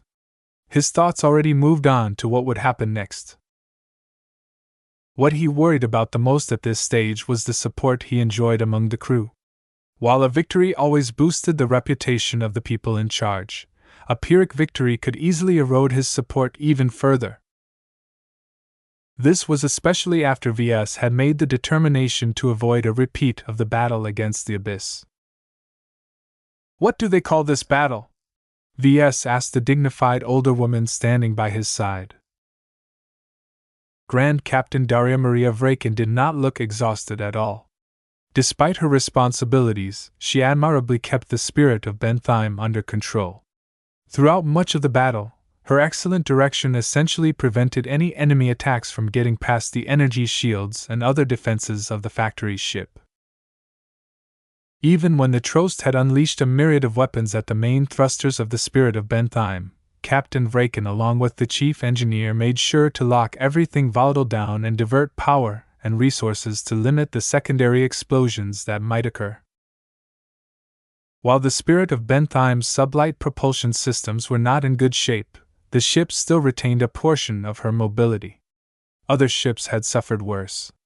Many of the combat carriers of the Larkinson clan were banged up due to the enemy's attempts to take out their bunker mechs. "Every large-scale battle deserves a name," the captain smiled. "This is no skirmish. With 12 capital ships, hundreds of sub-capital ships, 16 expert mechs, and roughly 16,000 standard mechs, I'd say this is definitely a battle that is worthy to be added to the records of the Komodo War. We're not fighting on behalf of the hegemony," Ves grimaced. "We were just defending ourselves." "Let's not kid ourselves, Patriarch Ves. You are anything but a bystander in our war. This battle only came about because the Friday Coalition considers you its enemy. That alone means you are a core participant in the struggle for domination in the Komodo Star sector. Even if you run to an entirely new galaxy, your mechs are still advancing the Hexer cause." That was nice to hear. Not. He lightly coughed. "Anyway, what is this battle going to be called?" "Well, I doubt you would want to commemorate our victory here by referring to it as the Battle of 347-342E-348312 or something." She crossed her arms and chuckled. "The survivors here need a more expressive name to remember it by. I've noticed that the martial wing of your clan speak quite solemnly about the Battle of Ulamos Citadel and the battle against the Abyss. I can already tell you that your clansmen will speak of this confrontation in the same light, so you should take some creative liberties." There weren't any official rules that governed how a battle should be named. It was not solely determined by the location. As long as enough people accepted a common name, it became official. Battles could even have multiple names if the two sides disagreed. "Are there any good ones circulating around?" "There are a few. Some have started to call it the Battle of Retribution due to all of the bad blood involved. Others have taken a liking for calling it the Battle of Divinities, due to the outsized roles of expert candidates, expert pilots, expert mechs, and prime mechs." Ves immediately frowned. "Let's not take it too far. The bulk of this battle was won through the efforts of thousands of ordinary mech pilots. They may not be so flashy, but they have done their duty and should be recognized for that. I don't want their contributions to be overshadowed by the handful of expert candidates and expert pilots that already enjoy a lot of attention. Your concern for your lesser clansmen is admirable, but I don't think they will mind if the spotlight is shown on the likes of Venerable Joshua Larkinson or Pilot Ton Mellon. I think it will do more good than harm if you rally your clan around a grand and bold name. It will help with dealing with the inevitable backlash from suffering so many losses. She had a point. Do you have any suggestions? The Glory Seekers have taken to calling it the Battle of the Superior Mother's Reckoning. She has acted twice in this battle. The moment when the Superior Mother slew the bloody herons and harvested the lives of the crew of the Orleans is the most unforgettable moment in this battle. Ves immediately rejected it. I need a more inclusive name, but I like the word reckoning. Revenge is both the main driver and the ultimate result of this clash. Plenty of people satisfied their need for revenge while others paid for their misdeeds. Perhaps we should call it the Battle of Reckoning.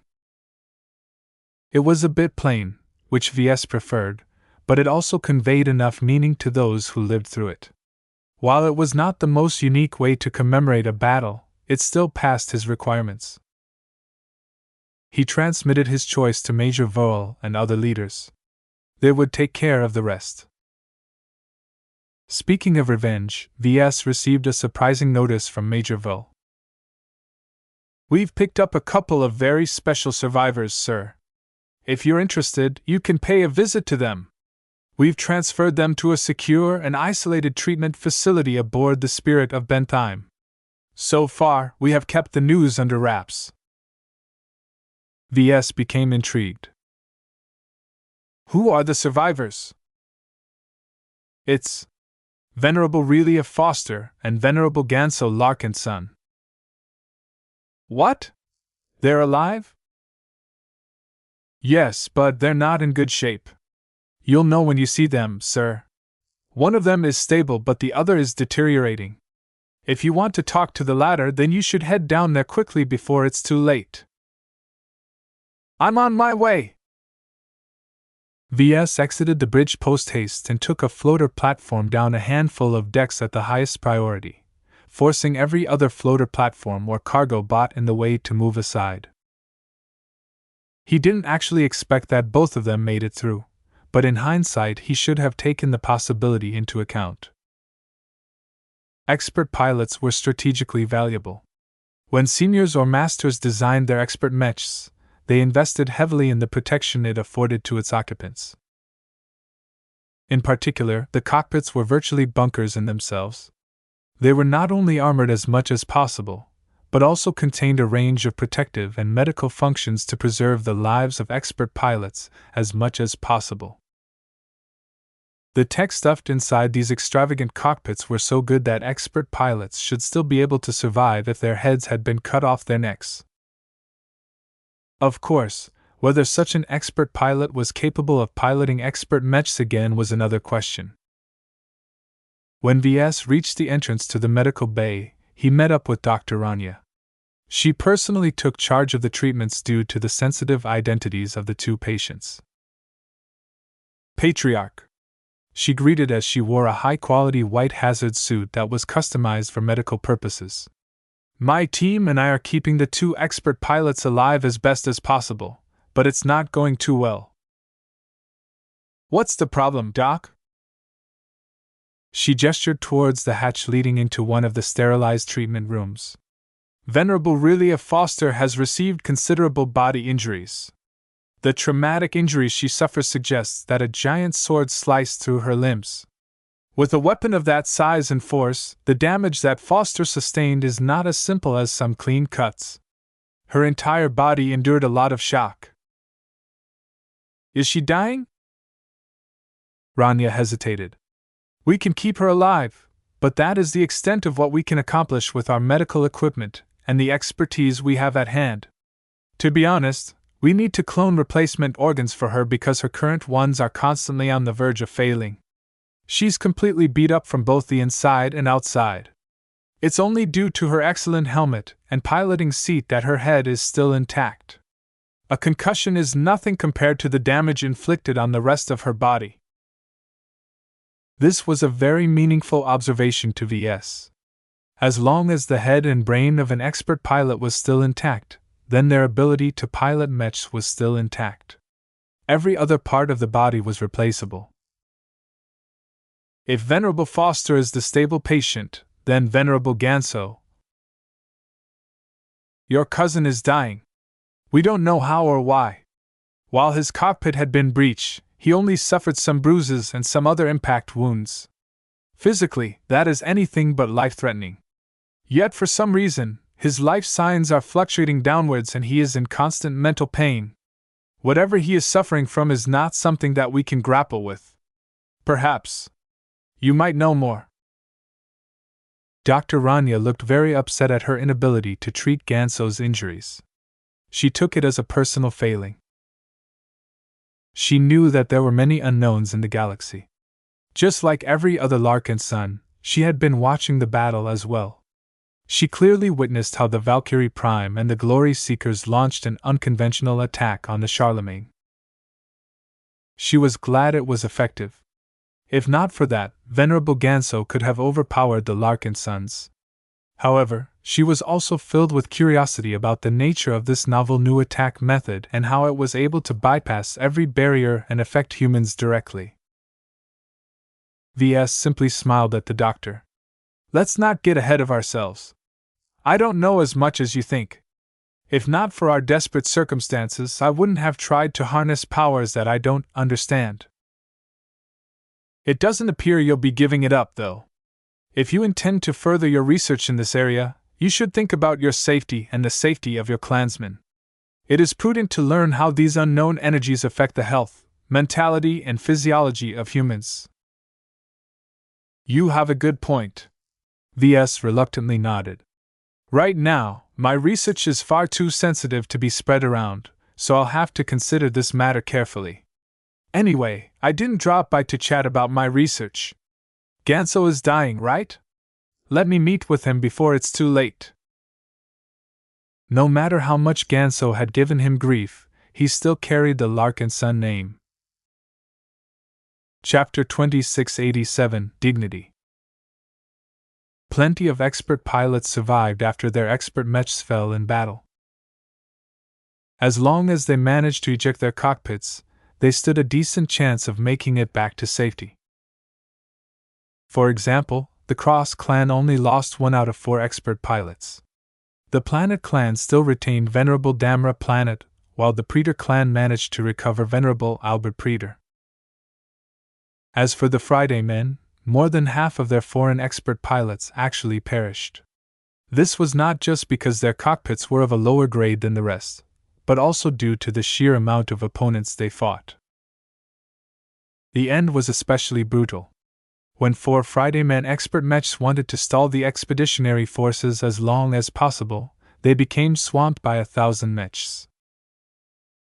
There was no way any of the hostile expert pilots would be able to survive after their cockpits were struck by a couple of 100 attacks. Fortunately, the circumstances surrounding the defeat of the Charlemagne and Jeanne d'Arc were different. There were no hostiles left remaining around them, so there was no risk of dispatching a rescue shuttle to pull out the trapped and injured expert pilots. Better yet, the 2 expert mechs fell rather close to the Spirit of Bentheim, so the rescue shuttle directly deposited the patients back to the ship with the best medical facilities in the Larkinson fleet. After hearing that Venerable Ganso's case was very dire, Ves did not dare to dilly-dally around. He swiftly entered the treatment room where Ganso's body was laid onto some kind of medical platform. Despite all of the hardware, none of the medical equipment was able to do anything to stabilize the mentally anguished expert pilots.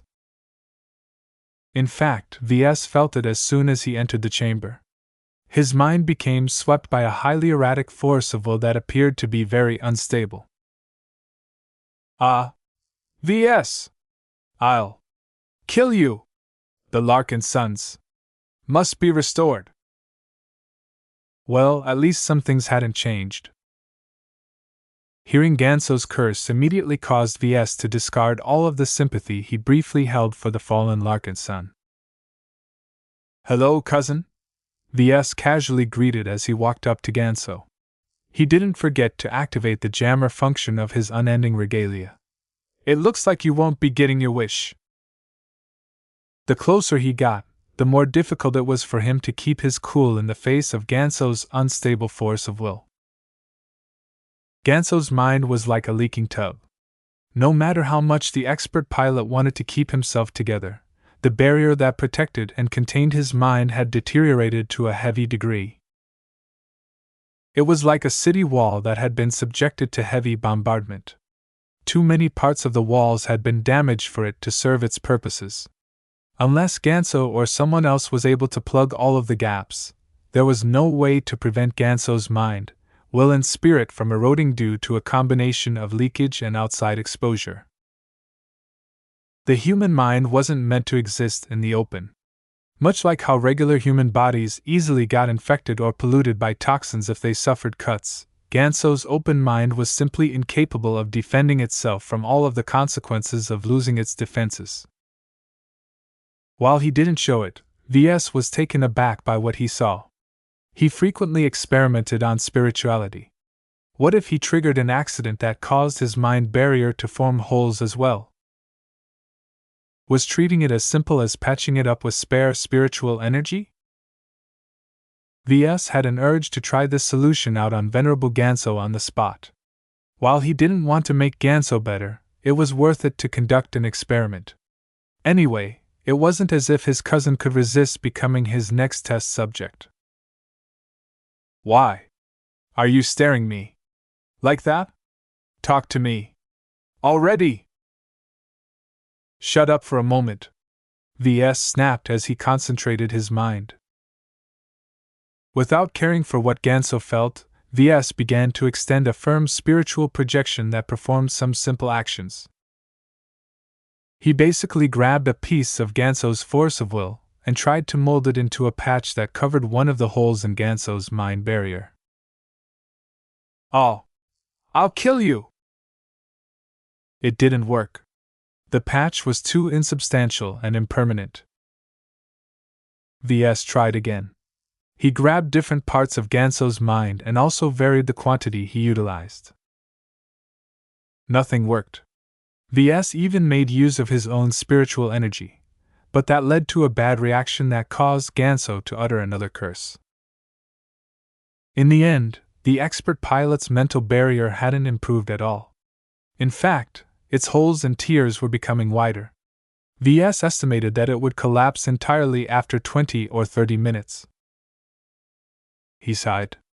"You're dying." "You didn't need to tell me that." Ganso glared at the object of his loathing. "At least, give me the decency of looking you in the eyes. Get rid of that dumb helmet." Ves tapped the side of his helmet, causing his faceplate to turn completely transparent. "I'm not taking off my helmet. Who knows what kind of hidden weapon you are hiding in your body? I'm bound here. You have a bodyguard right behind you. I'm completely at your mercy. That makes me want to keep my helmet on even more. You insufferable bastard!" Ves crossed his arms. "Look, I don't like to wear a bulky suit of armor that interferes with my movements either, but it's people like you who keep forcing me to wear it. You deserve it. I hope someone else can succeed where I have failed," Ganso gasped. Even upon his dying breath, the stubborn Larkinson still clung to his hate. Ves did not sense a single measure of remorse in his cousin's resentful tone. He felt disappointed. He had hoped that Ganso would regain an inkling of his sanity at the onset of his death, but Ves felt as if he was facing an old grandpa who still clung to his outdated biases to the very end. There was no way to redeem Ganso. "You're really pathetic, you know that?" Ves spoke as he looked down on his captive. "You went through all of this trouble to pursue a goal that no Larkinson can agree with. Have you ever thought that you don't actually represent the will of the Larkinsons? You're wrong. I am a true Larkinson. Only I am continuing the legacy of our predecessors. You ruined everything. The entire family has gone astray because of your greed.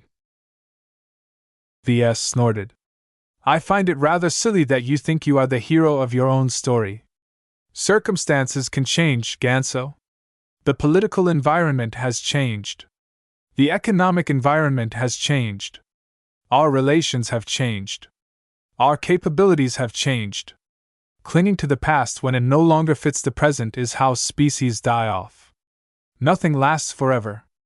Only a stubborn fossil like you thinks the old ways are still viable. This was a philosophical debate that was destined to go nowhere.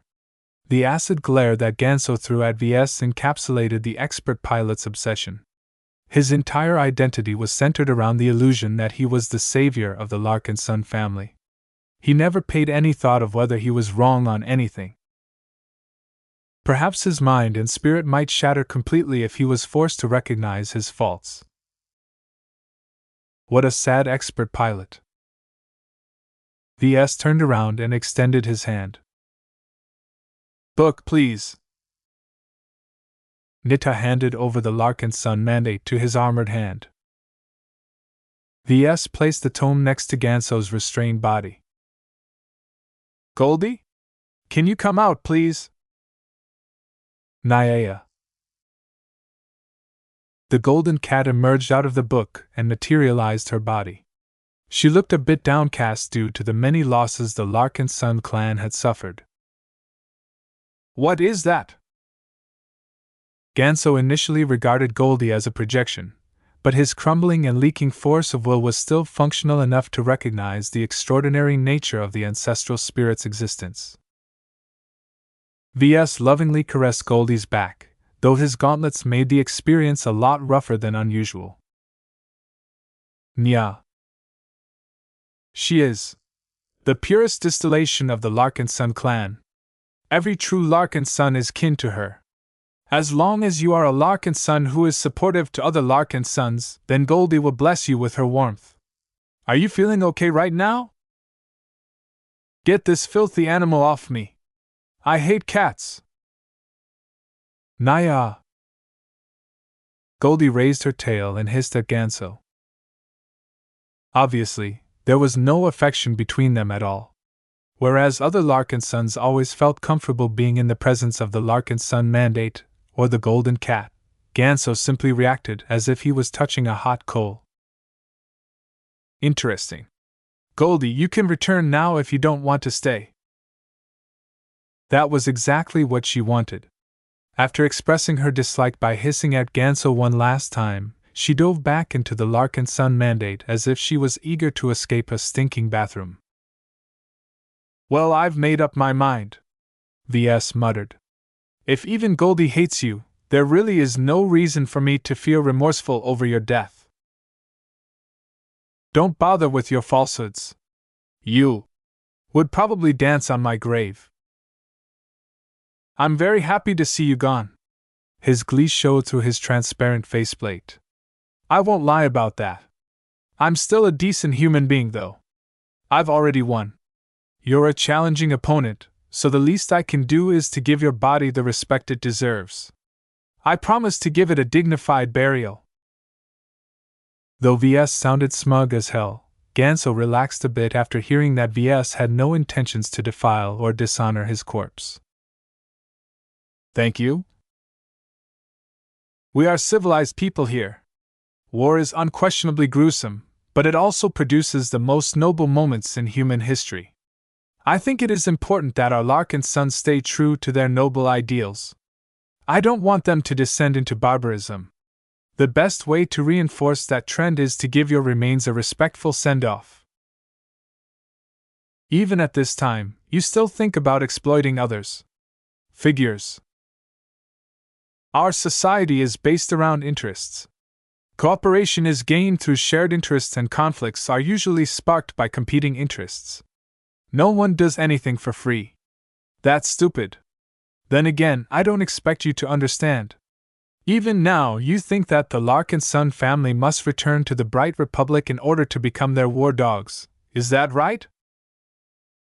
It's not like that, Ganso angrily replied. There is honor in service. We must continue the legacy of our predecessors. Ves just shook his head at that. He was losing patience in this conversation. Just as he was about to open his mouth, a chime sounded from the entrance hatch. Come in.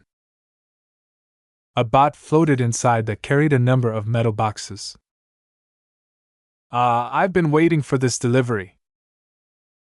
Ves took one of the boxes and brought it next to Ganso. The expert pilot looked confused. What is that? Oh, it's just a prop for my next experiment. An ominous feeling swept over Ganso as he looked at V's increasingly more enthusiastic expression. Whatever was left of his intuition screamed in alarm. Get back.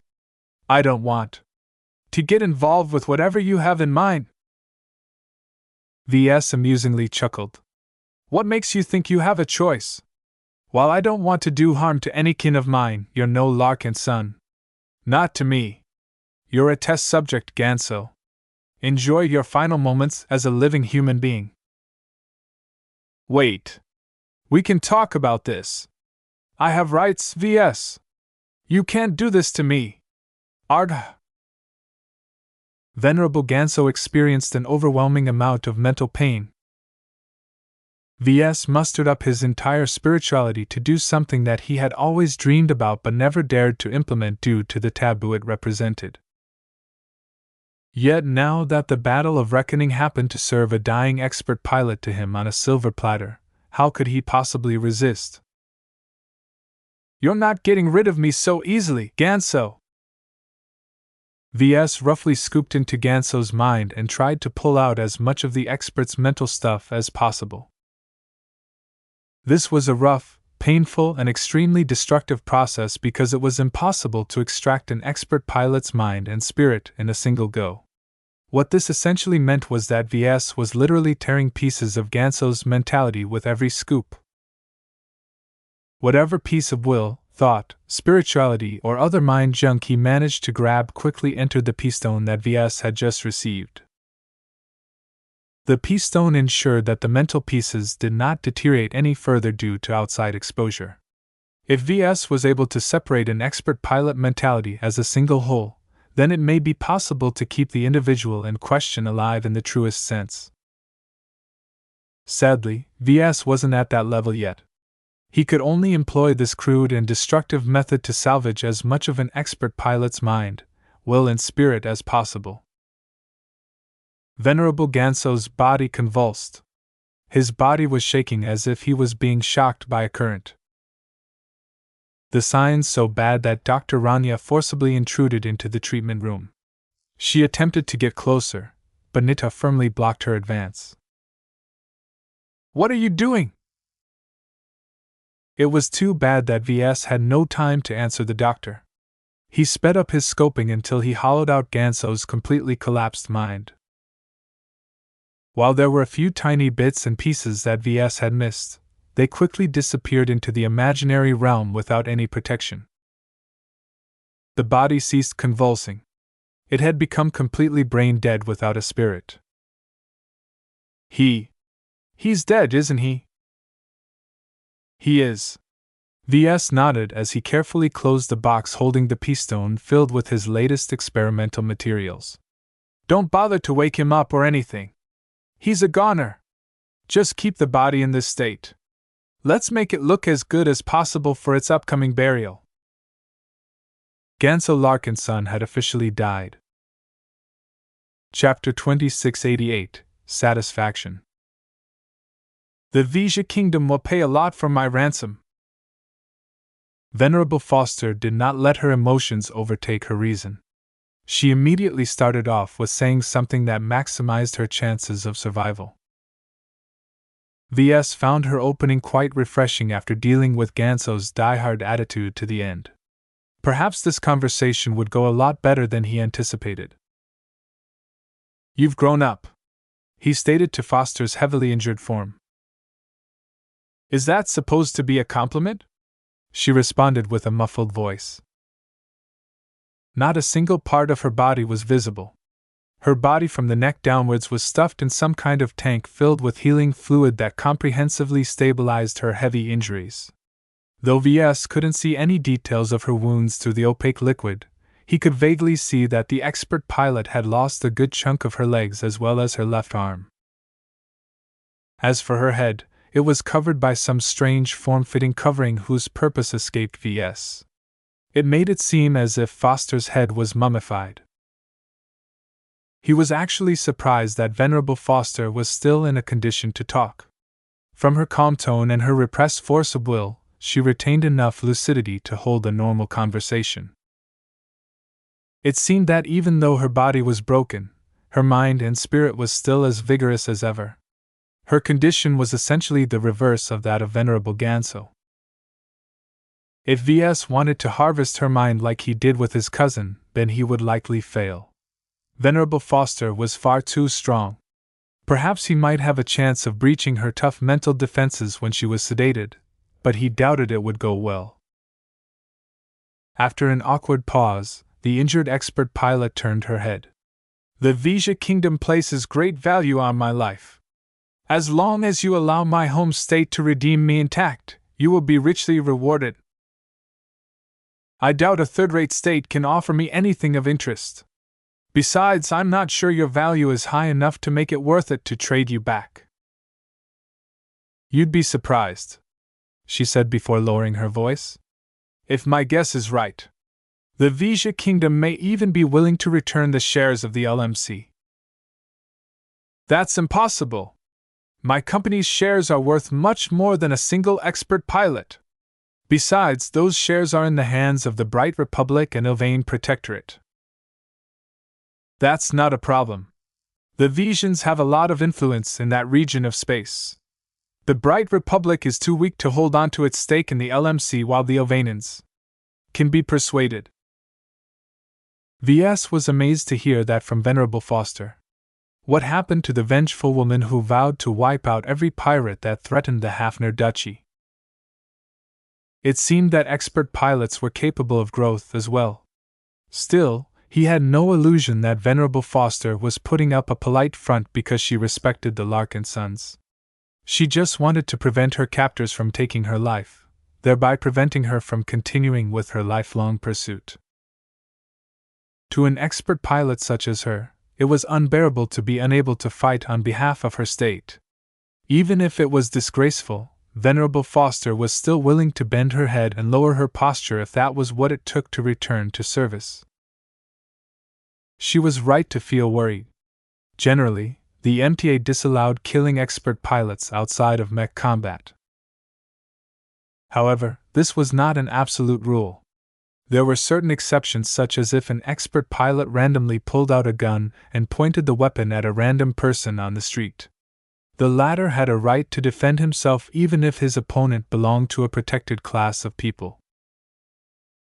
Another instance where expert pilots lost their protection was immediately after the end of a battle. As far as the MTA was concerned, the capture of an expert pilot was still within the scope of a mech battle that had just concluded.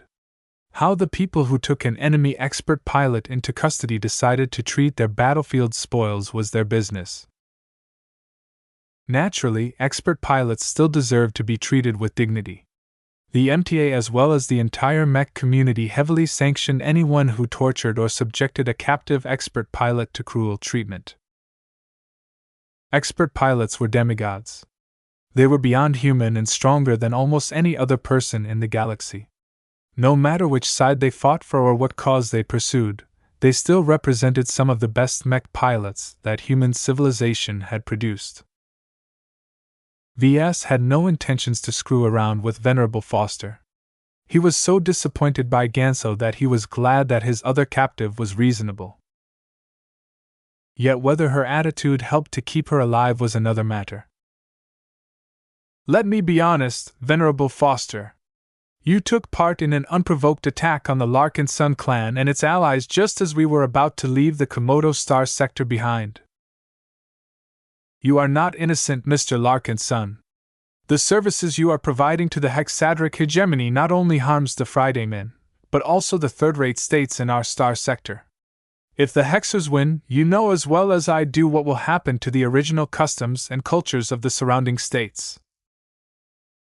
Though Relia's eyes were covered with bandages, Ves seemed to feel her glare through her agitated force of will. He fully agreed with her statement.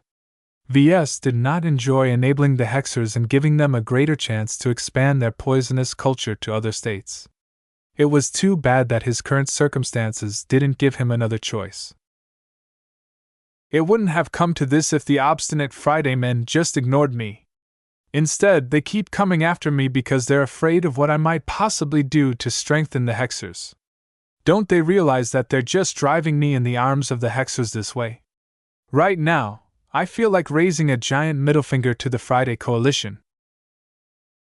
An eye for an eye will make the whole world go blind. Ves snorted. That's rich coming from you. You still want to kill me, right?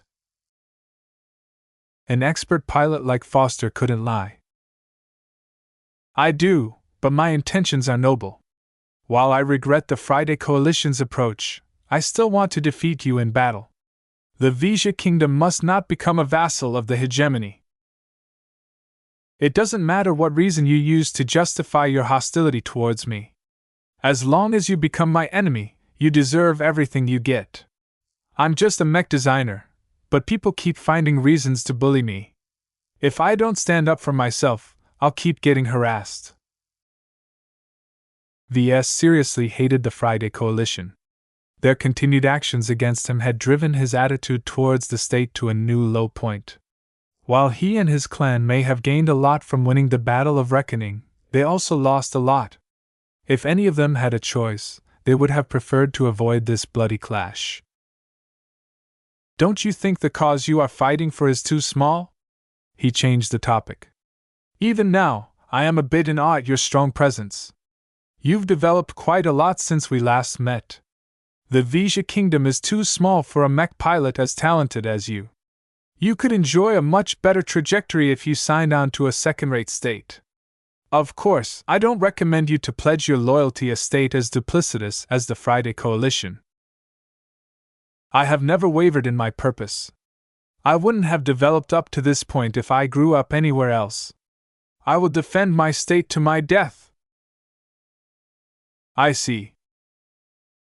Well, at least some part of Foster was still similar to Ganso. When it came to her bottom line, she never compromised. Venerable Foster calmed down. Have you considered my earlier proposal? What? Offer to return me for a ransom, she urged. Don't be hasty and base your decision-making on your assumptions. Contact the Hafner Duchy first. Your demands will definitely be satisfied. Her urgency had grown. She wanted Ves to stop wavering and accept her suggestion. To be honest, he couldn't make up his mind. Emotionally, he wanted to end Foster's life in order to satisfy his primal need for vengeance against an enemy who wanted to kill him on multiple occasions. Rationally, he knew that he could potentially gain a lot more benefits if he ransomed her. Satisfying his vengeance might make him feel good for a time, but it didn't really provide him with any solid benefits. Ves constantly pursued greater advantages in order to elevate him as quickly as possible. From a logical perspective, Venerable Foster was much more valuable when she was alive rather than dead. As he kept considering his choices, Ves received another notification. Someone demanded entry into the treatment room. When Ves unlocked the entrance, a pair of suited women immediately entered with their great swords clasped between their hands. Venerable Dice! Keddies! What are you two doing here? Isn't that obvious? Keddies lifted up her weapon. We're here to finish the job. This moment is long overdue. The murderer over there has too much sword maiden blood on her hands. If we let her stay alive for another day, we'd be disgracing the memories of our fallen sisters. Ves immediately felt a headache. He turned to the older and hopefully more mature woman. What about you, Dice? Kitties has already said everything that I want to say. The female expert pilot gruffly spoke. One way or another, Commander Lydia's death will be answered. I made sure to keep Foster alive. Killing her while she's piloting a mech is not as satisfying as running my sword through her heart with my own hands. She's mine, Ves. Don't make me move you out of the way. Ves immediately stepped aside. He conveyed his stance very clearly. Hey, I don't intend to stand in the way of your satisfaction. You are one of the most loyal fighters in my service. I haven't forgotten the sacrifices of the Sword Maidens. Venerable Dice smiled. You are a good man. The Sword Maidens are glad to fight for a leader who understands us. Please forgive us for the mess we are about to make. What will happen next will get rather bloody. Ves awkwardly coughed. The MTA has rules that govern the treatment of expert pilots. The expert pilot swung her long and sharp blade in the air. Just keep your jammer active while we do what we must. We don't care what the MTA says. Just pretend that my mech has smashed her corpse when my mech sunk its blade through the cockpit. You can't do this, Larkinson! Venerable Foster desperately cried. Think about it. I can absolutely guarantee you that you will gain at least half of the shares in the hands of the Republic and the Protectorate back to you if you follow my suggestions. I can get back all of those shares once the hegemony wins the Komodo War. Ha! As if that will happen! Even if the Friday Coalition loses, the governments in charge of the shares will find a way to keep them out of the hands of the Hexers. That may very well be true. There were a lot of good lawyers in those two states.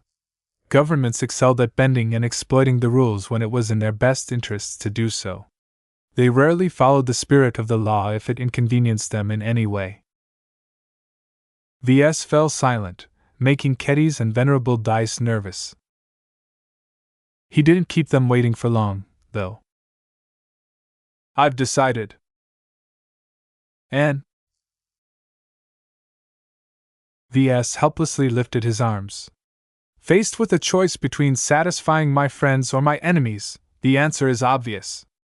Relia, no matter how many benefits you can give me, I always stick to those who have been loyal to me. I'm not going to break the trust of those who expect me to care for them.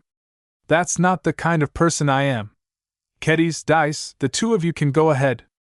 I'll just stand here and wait until you are done. Thank you, Ves. Keddies gave him a brilliant smile. You're making a mistake.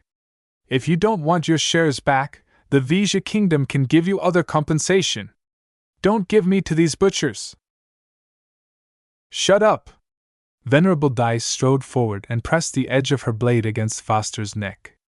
You're the butcher here. You showed no mercy to my sisters back on Aeon Corona 7. Now it's our turn. You're a savage, Ves. You're worse than a pirate. The MTA will find out about this. Justice will prevail.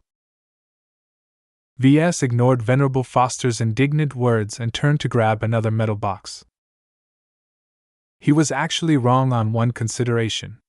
Killing Venerable Foster did provide him with something other than emotional satisfaction. He might be able to harvest her spirituality when she finally succumbed to her injuries. It's raining presents today, he smirked.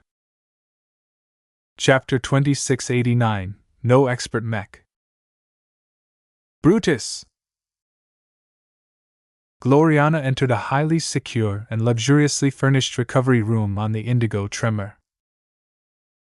The Glory Seeker fleet carrier had become a lot emptier after the destruction of lots of mechs.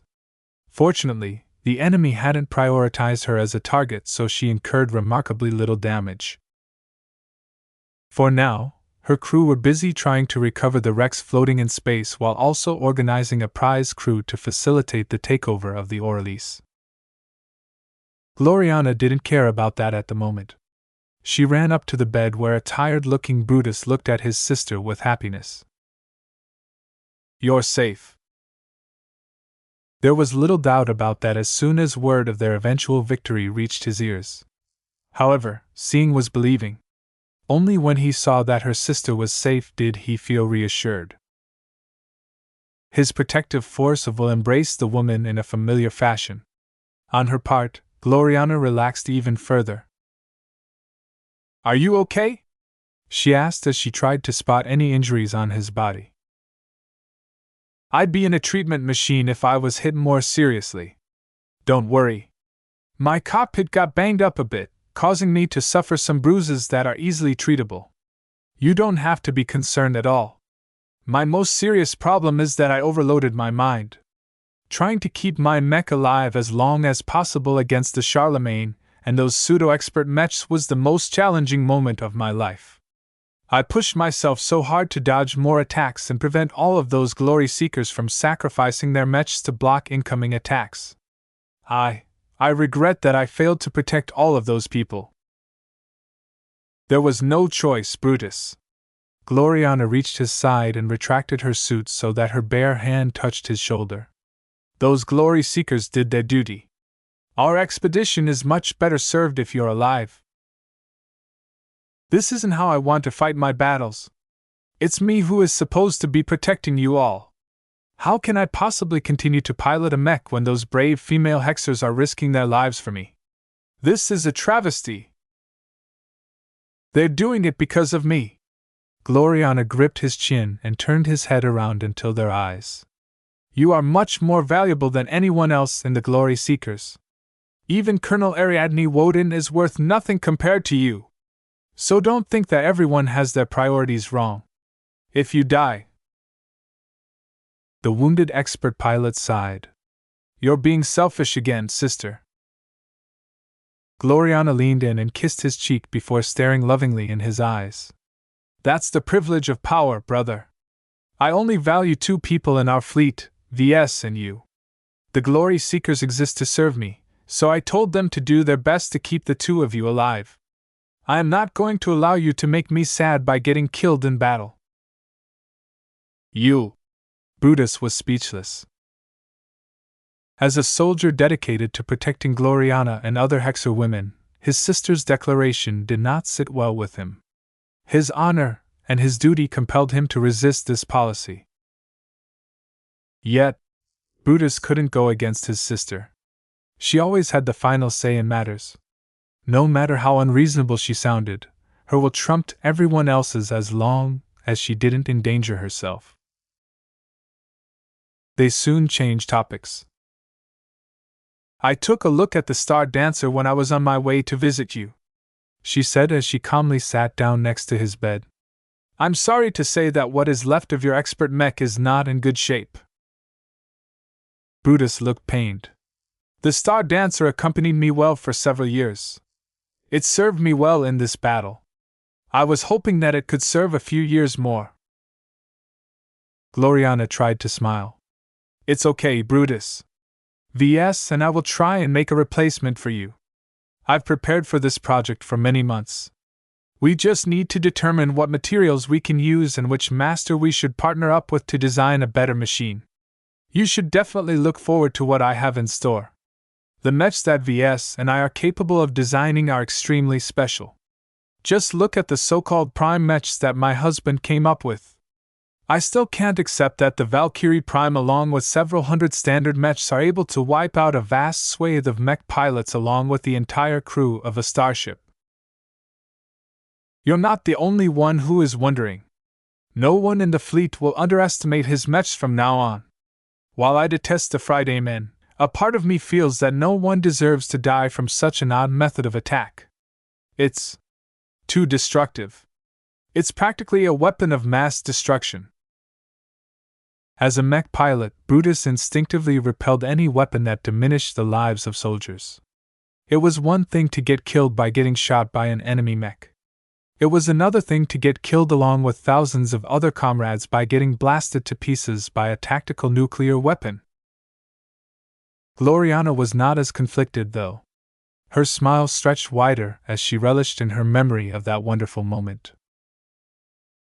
The Friday men deserve to be slaughtered by the Superior Mother. Don't feel any pity for our loathsome enemies. If they didn't want to lose their lives this way, then they shouldn't have gone out to ambush us. They should have known better than to go up against Ves and his wonderful inventions. His sister was incorrigible, Brutus thought. Still, it wasn't as if he felt much differently. The battle had been close. Too close. If he fell too soon or if the others fought a little worse, then Gloriana and everyone else in the fleet might have been killed by now.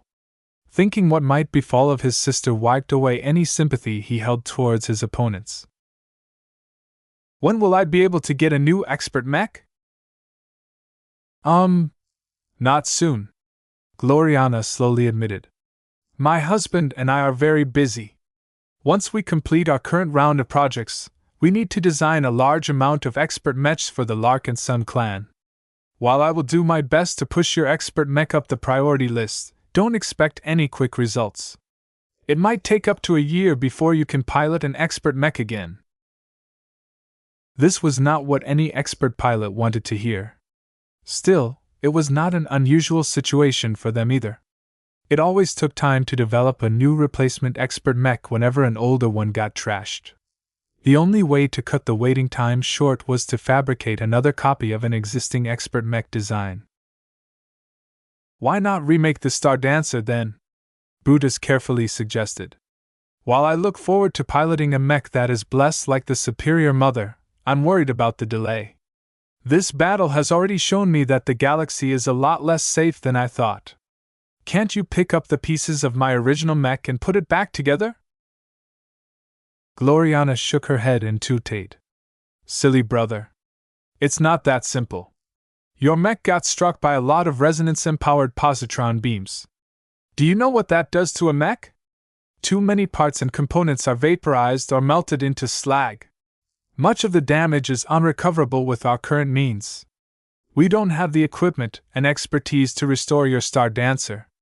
In my professional judgment, the only purpose the remains of your mechs is good for is to salvage whatever materials we can extract from them, and use that to develop your next expert mech.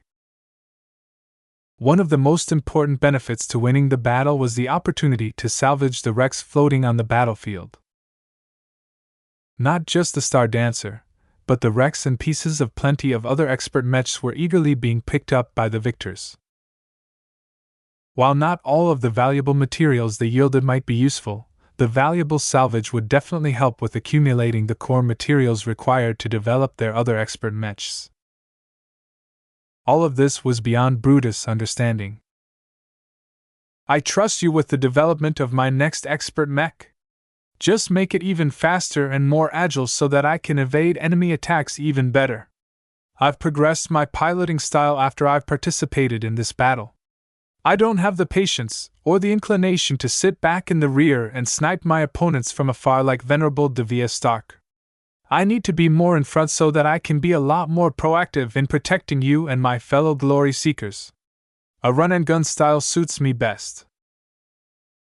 Gloriana nodded.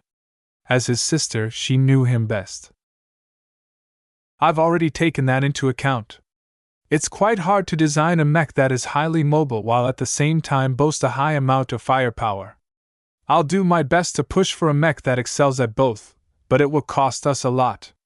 Our dynasty is funding this project, so they must be convinced to invest more in your expert mech. That might be difficult. According to what I am hearing from back home, every dynasty in the Hexadric hegemony is tightening their belts. With how the Komodo War is proceeding, it looks like our state will soon be devastated by war. Everyone has to plan to defend their space while evacuating as many people and valuables as possible. He was right. The Woden dynasty could not afford to be unprepared when faced with a possible enemy invasion. The Wodens had to acquire as much transportation as possible and establish several different escape channels. All of that cost a huge amount of money, especially considering that the demand and therefore the price of starships had skyrocketed. A part of Brutus felt as if he was in the same shoes as Devia Stark. Previously, it was third-raters like her who were being threatened with invasion and annihilation due to the relentless advance of the Sandmen. Now, it was the Hexers who were beginning to panic and trying to obtain passage that could get them out before it was too late. The internal stability within his home state had deteriorated. Too many Hexers who never thought they would lose were beginning to realize that the outcome of a war was never decided beforehand. Both Wodens looked downcast. The situation back home was growing more pessimistic by the day. Will your next Hexer Mechs be able to do anything to stop the Friday Coalition from advancing? Brutus carefully asked. I don't know. She slumped. We have some interesting projects on the way, but they're mostly auxiliary in nature. It's too difficult to design a mech that can counter expert mechs. We're trying out some ideas, but I don't think they will work out as well as VS expects. Expert mechs and expert pilots are too strong. This battle has just illustrated that. The amount of standard mechs needed to fight against a handful of expert mechs is too much. The Hex army can't handle this loss ratio. Even she could no longer maintain her upbeat confidence when all of the news she was hearing from the front was negative. While the Hex army still achieved plenty of victories, the results didn't change the overall strategic trend. As long as the mech armies of both sides remained roughly even, the disparity in expert mechs played a decisive role.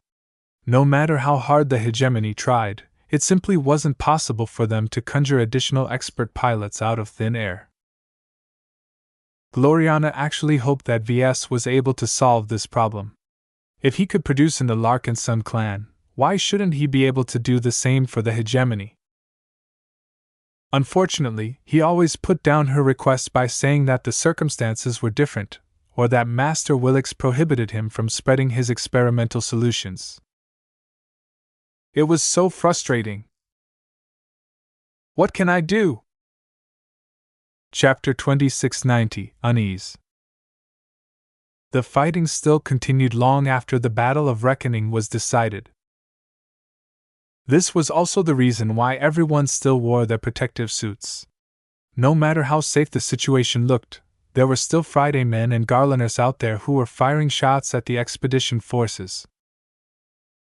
Thousands of Larkinsons, Glory Seekers and Crossers were still actively fighting their opponents in some way. Whether it was chasing down the routed starships or bombarding the hostile mechs that remained intact, people were still being killed hours after the initial confrontation. The only difference from before was that the proportion of losses heavily tilted in the favor of the Golden Skull Alliance. The rats fleeing before them no longer possessed the strength to win the battle, let alone preserve their lives. All of the chases devolved into a one-sided shooting match where the outcome was already set. This was how many space battles ended. There was no escape so long as one side was able to prevent the other one from transitioning into FTL travel. One of the most notable operations was the attempt to take over the Orleans. Inside and around the eerily silent fleet carrier, the golden vessel had suddenly become active without any warning. The boarding parties that were slowly making their way to the bridge, the primary engineering bay and several other important compartments had no clue that a cat had overtaken them. They were still breaching one hatch after another. They thought that even if the Golden Skull Alliance won the battle, it would take a lot longer for their infantry troops to make any progress inside. This was because, unlike the Friday men, the Hexers and other foreigners would be met with active resistance from the ship's internal defense systems. Of course, the expeditionary forces could also choose to employ a more destructive approach by breaching through the interior by borrowing the power of mechs. This was an incredibly destructive approach that would inflict a lot of collateral damage to the Orleans.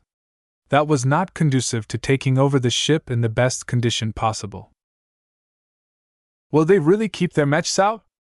A CRC Marine softly wondered. I don't know. I dare not say. Perhaps the AIs will see sense when the enemy is tearing the ship apart from the inside. I hope the ship will unlock all of these hatches for us so that we can reach her critical compartments within minutes. Nothing seemed to have happened so far, so the boarding parties were still progressing slowly. HM? Did you hear that? A combat engineer raised his helmet. My sensors are picking up faint activity above and below us. Something is vibrating beneath the deck. What is your best guess? A Marine captain stepped forward while holding his rifle ready. According to my judgment, it's as if a large mechanical system is about to activate beneath us. The only possibility that I can think of is, oh no! This is bad. We need to exit this hallway as soon as possible. The security systems are about to go online. The remainder of the boarding party didn't hesitate. Even if they had doubts, they weren't about to question the word of an expert. Unfortunately, it was far too late. Before the engineer running in front managed to cross half of the distance to the entrance they came from, the entire deck shoved upwards all at once before squashing straight against the ceiling. Ah! Sounds of pain, fear, and agony spread out for less than a single second as the deck pressed their armored forms into the ceiling with great force. Miraculously, none of them died, though plenty were dealing with broken bones or uncomfortable positions. The force that drove the deck into the ceiling wasn't powerful enough to flatten the tough combat armor worn by the Marines. This condition didn't last too long. A large laser projector emerged from a hidden port at the end of the hallway. It charged up briefly before firing a powerful beam that swept every trapped body in the narrow corridor. It only took a couple of seconds for all of the protection to melt and burn under the sustained attack. In the end, the deck receded back to its original position. Only several piles of slag and ashes remained out of the boarding party. In another compartment of the Orelise, another boarding party suffered its end. Their deaths were much more straightforward. Turrets emerged from the ceiling. They instantly locked on to the Friday men that the ship considered intruders and began to open fire. Crap! The Hexers took control of the ship! A torrent of laser beams and small explosive shells impacted the boarding party. While the Marines fired back, the turrets were too well protected. Their firepower was also vastly superior to any weapon that could be carried on foot. They chewed through the resilient armor of the Marines with great efficiency. The Friday men were being killed off rapidly throughout the rest of the ships. Hundreds of visitors who wanted to take the Orelise away or at least deprive her from the enemy were completely at the mercy of the powerful internal defense systems. There was no escape.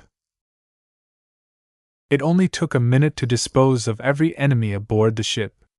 Calabast observed the projections of the active incidents with satisfaction. Military starships of this caliber always featured extensive internal defense systems. Their lethality against hostile visitors was so great that successful boarding operations rarely happened in wars. Of course, these internal defense systems did not wake up under normal conditions. There were plenty of safeguards and locks in place to prevent them from activating by mistake. A ship could easily kill most if not all of her crew if it was hacked or glitched. For this reason, the internal defense systems only activated when a human gave them permission to do so. In this case, Calabast was easily able to do so once the Orelise mistook her as the captain of the vessel. The permission of the captain was the greatest and most authoritative. If she assumed the identity of an ensign, then it was very difficult to get any of the internal defense systems to fire upon other people. It's too easy, she muttered as she closed the projections. While she couldn't guarantee that every intruding Friday man was killed, none of them should have been able to reach the critical compartments of the ship. The Orelise wouldn't be at risk of blowing up if that was the case. All right, Black Cats. The Orelise is under my initial control, but don't lower your guard. There may be infiltrators and other survivors scurrying about. It's impossible to sweep the entire Orelise with the manpower we have at hand, so just hold the critical compartments such as the bridge, the command center, and the engineering bay until the rest of our fleet is able to dispatch follow-up parties. I've just registered your new identities to the Orelise so that you'll be recognized as her officers and engineers. That should be sufficient to unlock every hatch in your way. The Black Cat operatives quickly entered deeper inside the Orelise. Unlike the Friday men who were blocked at every entrance, the hatches automatically slid open when a Black Cat came close. This was the privilege that crew members recognized by the Orelise enjoyed. Along the way, they encountered plenty of bodies along the way. What was notable about all of them was that their physical bodies were still alive. The sight became more and more eerie as the Black Cats encountered more and more brain-dead gaugers. Hundreds of them littered the decks of large and important compartments such as the command center and the hangar bays. At first, the Black Cats proactively fired their rifles at the bodies. They couldn't be sure if any of the original crew would wake up again. It was only after killing a dozen or so crew members that they stopped bothering. They're not alive anymore. Though Black Cats were trained to keep their cool under many different circumstances, the realization that they were on a ship with over 20,000 brain-dead crew members slowly dawned upon them. It was all well and good to hear about it from afar, but it was only when they started bumping into bodies left and right that they truly learned how horrible it was for all of these people to die out at once. This feels wrong. I don't think the weapon employed by the Valkyrie Mech should ever be used again. An officer smacked the back of his subordinate's helmet. Shut up! We can't show any mercy to our enemies. If our side didn't employ this new attack method, we'd be the ones who would be lying on the deck. Our bodies would probably look a lot uglier than this, assuming the Friday men didn't outright blow up our ships. Humans were creatures of emotions. None of them could rein them in when faced with the horrible sights of hundreds if not thousands of Friday men lying senselessly on the deck. It would have been easier for them to accept the fate of their enemies if their bodies were riddles with holes and burn marks. Instead, their hazard suits and combat armor were completely pristine. Not a single suit showed signs of physical damage and intrusion. Even now, their automated systems were still doing their best to keep the brain-dead Friday men in optimum condition. It was as if they were still alive and well. This juxtaposition was so jarring to the Black Cats that they were becoming more and more uncomfortable with being on the ship. Is the Orelise haunted? Maybe the souls of the dead are still floating around. The Superior Mother cleansed the Orelise because the ship is unclean. We shouldn't be here. Of course, the changes in mentality did not escape Calabast. She frowned deeper when she noted that the progress and efficiency of her operatives was dropping by the minute. It was as if they thought they were on a ghost ship. I should step up their mental training. Their performance is completely unacceptable. Diva agents wouldn't be quaking in their boots in this situation. Instead, they'd be happy whenever they saw another Friday man victim. While the takeover of the Orelise was proceeding apace, the fate of the other starships of the enemy strike force was already being decided. Task Force Umbra had lost its ability to defend itself.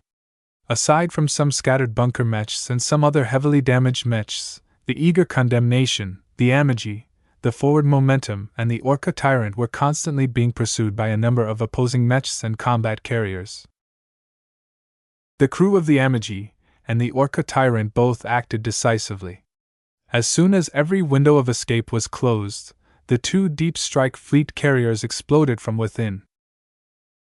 The pursuing Larkinson and Glory Seeker mechs abruptly turned around and tried to distance themselves from the two exploding vessels. The crews of the two ships had done so much work to maximize the power of the explosions that it was too dangerous to get too close. Fortunately, the pursuers were already expecting this to happen. 2 down, 2 to go. The forward momentum took a lot longer to meet the same end. She had accelerated away from the battlefield very quickly. Yet despite how much the crew overloaded her sublight propulsion and decreased her mass, her fundamental nature as a capital ship didn't change. She eventually exploded as well as the vanguardists performed their duty to the end. As for the eager condemnation, the Larkinson clan received a secret transmission from the fleeing carrier. Ves became notified as soon as it became clear that the transmission was addressed to him in person. Are you kidding me? He looked skeptical. Aisling wants to defect to our clan? Yes, sir, Major Verl informed him over the comm. I don't think the rest of the crew will be happy to send her off on a shuttle. Lady Curver has already come up with a plan for that. She has already prepared an escape vessel, but she lacks an escape route. We'll need to open one up for her. She has sent a partial diagram of the fleet carrier to us in order to accomplish this. She specifically instructs our artillery mechs to concentrate their firepower at a specific section in the lower port hangar bay. That is the area where Unit L was assigned to. As long as we breach the right areas, the Friday men won't be able to prevent her escape. Ves crossed her arms. Why should we follow along with her plan? She not only offers her mech design expertise, but all of the confidential research data she has access to with regards to basic neural networks and asymmetrical neural networks. I see. That changed his consideration. Ves quickly made up his mind. Do it then. I'm eager to get my hands on that data. Even if I can't use any of it, I can still gain a lot of insights by understanding Master Huron's methods. Major Verl did not immediately disappear. There's one more condition, sir. Lady Curver only agrees to hand over the data intact as long as you promise that you will keep her alive and treat her well. Not only that, she wants to join our clan and become one of us. As long as you don't promise that to her in person, the deal is off. She has assured us that we won't see any scrap of research data if we don't cooperate. She has stored it all in her implant and rigged it up with enough safeguards that it will all be corrupted if she isn't safe anymore. Damn. Aisling knew him too well. Ves felt really conflicted. He hated Aisling with a passion. Gloriana would probably love nothing more than to kill her as well. Yet, he really wanted to get his hands on her data. With Aisling's considerable technical expertise, he fully believed that her safety measures couldn't be circumvented. Proceed with rescuing her, Ves commanded. I still have time to make a final decision. I'll figure out my response when we bring her back to the spirit of Bentheim. Just make sure that word doesn't spread. The last thing he wanted to see was Gloriana finding out about this secret deal. Chapter 2691, The Pursuit of Glory. The eager condemnation followed her sister's ships to the grave, but not before someone made it out before the final moment. Just as instructed, the Transcendent Punishers targeted a specific section of the hull that encompassed one of the fleet carrier's hangar bays. After blasting through the hull plating and creating a large breach, a cockpit of all vehicles flung out of the gap. It turned out that Aisling had secretly holed herself up in the spare cockpit of the Charlemagne. Someone is escaping! Stop the traitor! Predictably, the rest of the eager condemnation's crew weren't happy about that. The surviving ranged mechs quickly began to fire at the escaping cockpit, but its shell was built to take a punishment. The cockpit survived long enough for the Larkinson to suppress or destroy the Friday men mechs that stuck their necks out to kill the defector. The most forward Larkinson mech soon reached the escaping cockpit and carefully escorted it back to the spirit of Bentheim.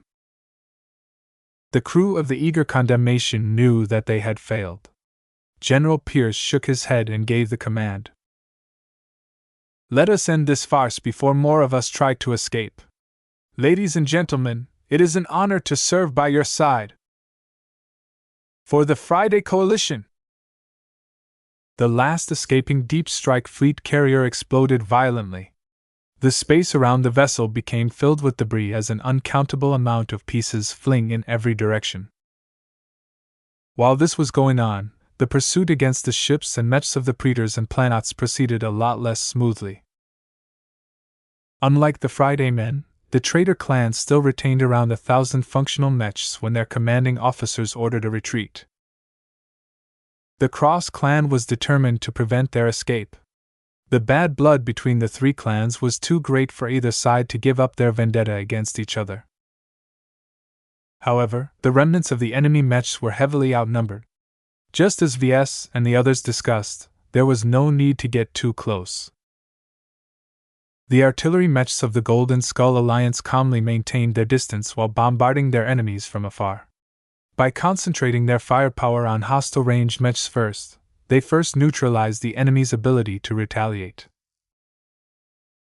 Once they completed this step, the artillery mechs began to fire at the remainder of the enemy mechs with impunity. They also fired at the propulsion systems of the fleeing enemy carriers. Just like the Friday men, the traitor clans opted to split up their ships and flee in separate directions. This tactic was a lot more effective this time. While the Praetor clan and Planet clan only brought 3 capital ships, they also brought over 50 combat carriers. While a number of those vessels had already fallen in battle, plenty of them were left to carry their surviving crews back to safety. "It's useless," a tired Ovanan mech pilot said as he mechanically pointed the guns of his overstressed Transcendent Punisher at another fleeing combat carrier. "Even if we miss 90% of our shots at this distance, it's still useless. Space is empty. There is no escape from our guns." It would have been a different story if the battle took place in the orbit of a planet, or in the middle of an asteroid belt. There would have been plenty of natural terrain for the fleeing opponents to shelter behind. It just so happened that the enemy strike force ambushed the expeditionary fleet when the latter was on its way to another destination. There were no satellites or asteroids worth nothing in the vicinity. If that was the case, it would have been impossible for the expeditionary fleet to transition out of FTL in this area. It wasn't as if the Praetors and Planets were unaware of this truth. They were all experienced and professionally trained soldiers. They could read the outcome of the situation as well as their enemies. Venerable Damara Planet and Venerable Albert Praetor held the final word in their respective detachments. Even though they had safely ejected from their broken expert mechs and returned to their flagships, neither of them were in a good mood. In the vicious Mountain Star sector, every mech pilot knew that pursuing glory and victory in battle was a dangerous road. Those who fought for fame, honor, or territory did so with the full knowledge that the losers often met an unfortunate end. In truth, conflicts in the Garland Empire rarely ended in death. That would just weaken the powerful second-rate state excessively. Most conflicts amounted to limited territorial border conflicts where one tribe or clan tried to nibble a couple of star systems from their neighboring rivals. These campaigns were so minor that the Garlanders didn't even regard them as proper wars. No matter who won or lost, the losing soldiers were usually ransomed back. For those that couldn't, the winning side usually absorbed the losers in their ranks. In many cases, this wasn't a big deal. Mech pilots and other soldiers switching their allegiances to a winner was not an objectionable act as long as it was an honorable defection. How the Garlanders determined that was rather opaque. In general, as long as the treachery wasn't ugly, it was tolerable. The reason why the natives of the vicious Mountain Star sector easily accepted this reality was due to 2 reasons. First, they all shared a common identity as citizens of the Garland identity. This effectively meant that every internal conflict amounted to a factional struggle. Defecting to a different state was much more egregious than switching over to another faction. Defection was a core component of every factional struggle. The faction that achieved the most success or presented the best vision naturally deserved to take in a lot of people. Second, the overwhelming majority of citizens in the Garland Empire simply didn't matter. No matter if they were lowly mech technicians or influential ministers, they were all painted with the same brush. The only people who truly called the shots were expert pilots and ace pilots. The latter were treated like monarchs or presidents even if they didn't know anything about governing billions or trillions of people. This was why the entire crews of the Predator and planet carriers didn't dare to act on their own accord. The captains of the ships and the senior command staff also refrained from acting presumptively. As long as their expert pilots told them to shut down their vessels and surrender to their pursuers, they would fulfill their instructions without hesitation. Of course, Damara and Albert never even considered that option. The Crossers were far too vengeful to let anyone off. Surrender or not, the Predators and planets that had survived up until now were destined to die. Since that was the case, they might as well meet their ends with dignity.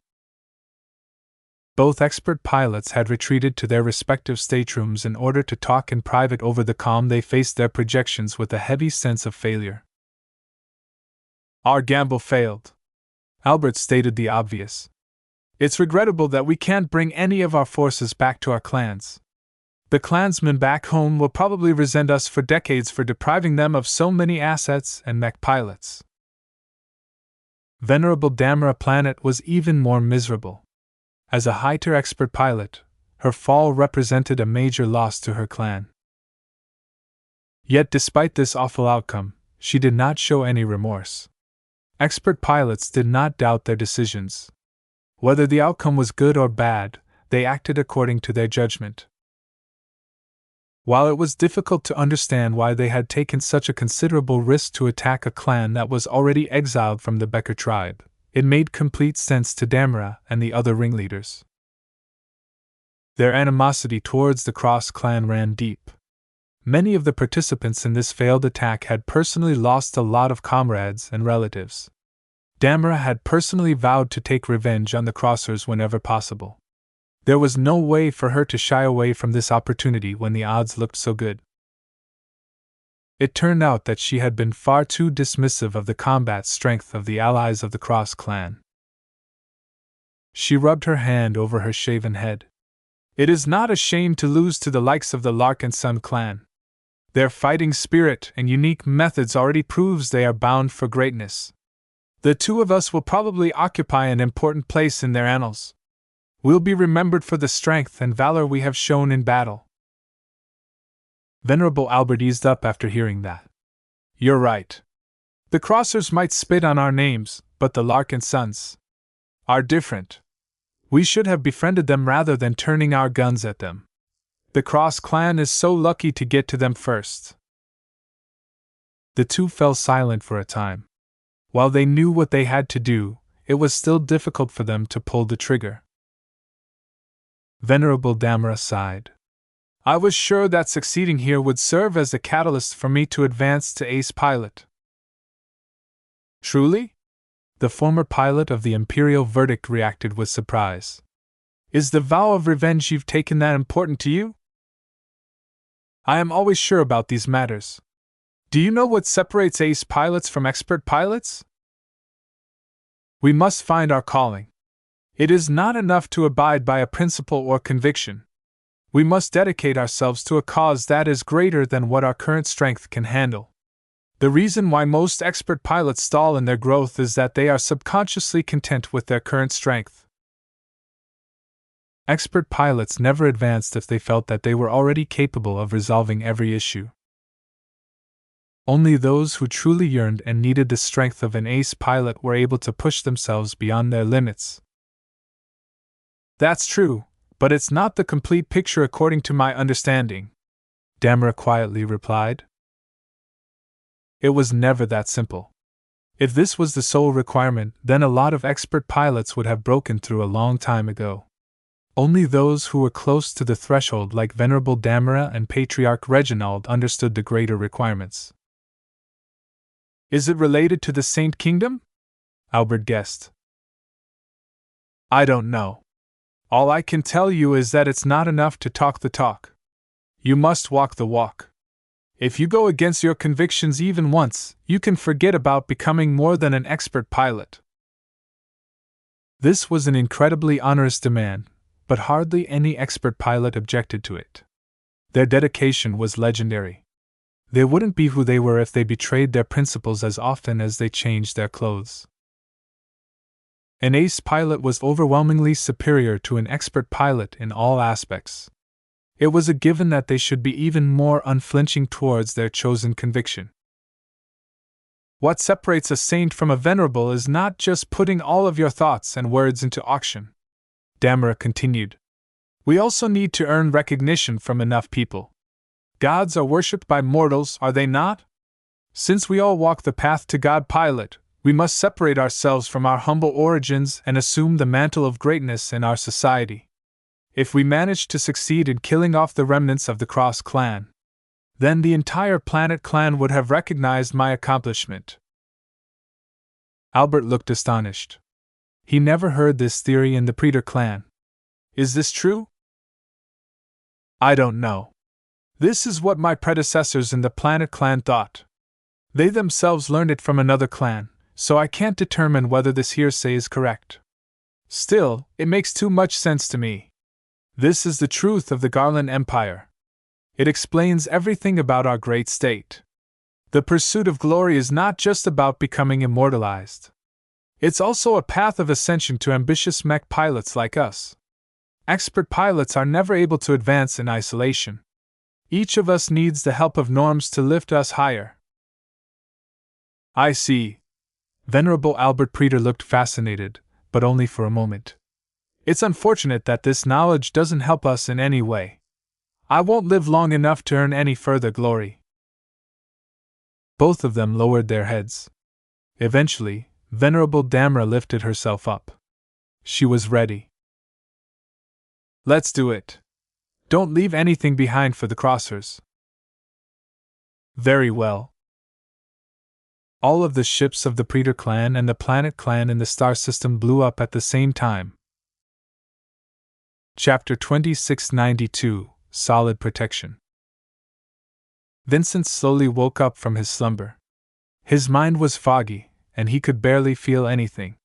As his eyes began to perceive more details about his surroundings, he discovered that he was surrounded by white. White ceiling, white bulkheads, white furniture, white bed. This. Where am I? Why do I feel so fuzzy? Vincent! You're finally awake! He looked to the side, only to see his girlfriend looking at him with concern and happiness. As she was wearing a hazard suit right now, Vincent figured out that not a lot of time had passed since he was forcibly put to sleep. The battle, he weakly groaned. Ves Larkinson smiled at him in a reassuring manner. It's all over. We've won. While the losses we've suffered are considerable, I'm glad you're not among them. You're a hero, Vincent. You stepped up when it mattered the most. You confronted the Trost head-on despite facing an overwhelmingly superior mech and mech pilot. Everyone in the clan recognizes how much courage it took to face an enemy that could have easily crushed you like a bug. The memories flowed back into Vincent. If his body wasn't so weak, he would have jumped out of his bed. I fought an expert mech! He shouted in shock. Not only that, I survived. He knew how fortunate he was for being able to wake up like this and face his girlfriend with his mind intact. Thousands of other mech pilots had fought against the enemy expert mechs as well and did cruel and unjust deaths. Expert mechs were too powerful. Every attack aimed at them either stopped in front of their resonance shields or bounced harmlessly off their fantastic armor. Whenever an expert mech made a move, it could easily tear through the defenses of any standard mech as if they were made of leaves. Expert mechs and standard mechs didn't even belong in the same category of machines. Vincent barely remembered what was going through his head when he pushed himself to fight against the Trost and actually managed to fare better than most. Wait a minute. Didn't I advance to expert candidate? It was only now that he recognized that something inside of him had changed. As his mind slowly cleared up even further, he instinctively felt a source of strength that matched the descriptions of what he read about expert candidates. I committed to something? He looked puzzled. It was common knowledge among mech pilots that expert candidates and expert pilots always dedicated themselves to a certain goal, principle, or ideal. This was the source and foundation of their extraordinary will and dedication. When Vincent explored the changes in his mind, he felt as if he had become larger than life as soon as he thought about his masculinity. When he fought against the Trost, he felt compelled to face the threat as a man. He despised the thought of being regarded as a coward and a boy. The fear of being regarded as a failure overcame his fear of death. That wasn't all. The last thing he wanted to do was to validate the stereotype that Hexers held towards men like him. A part inside him and his mech wanted to prove to everyone that men were more than savage monsters or incompetent little boys. As death loomed closer to Vincent, he resolved to become more than an average mech pilot.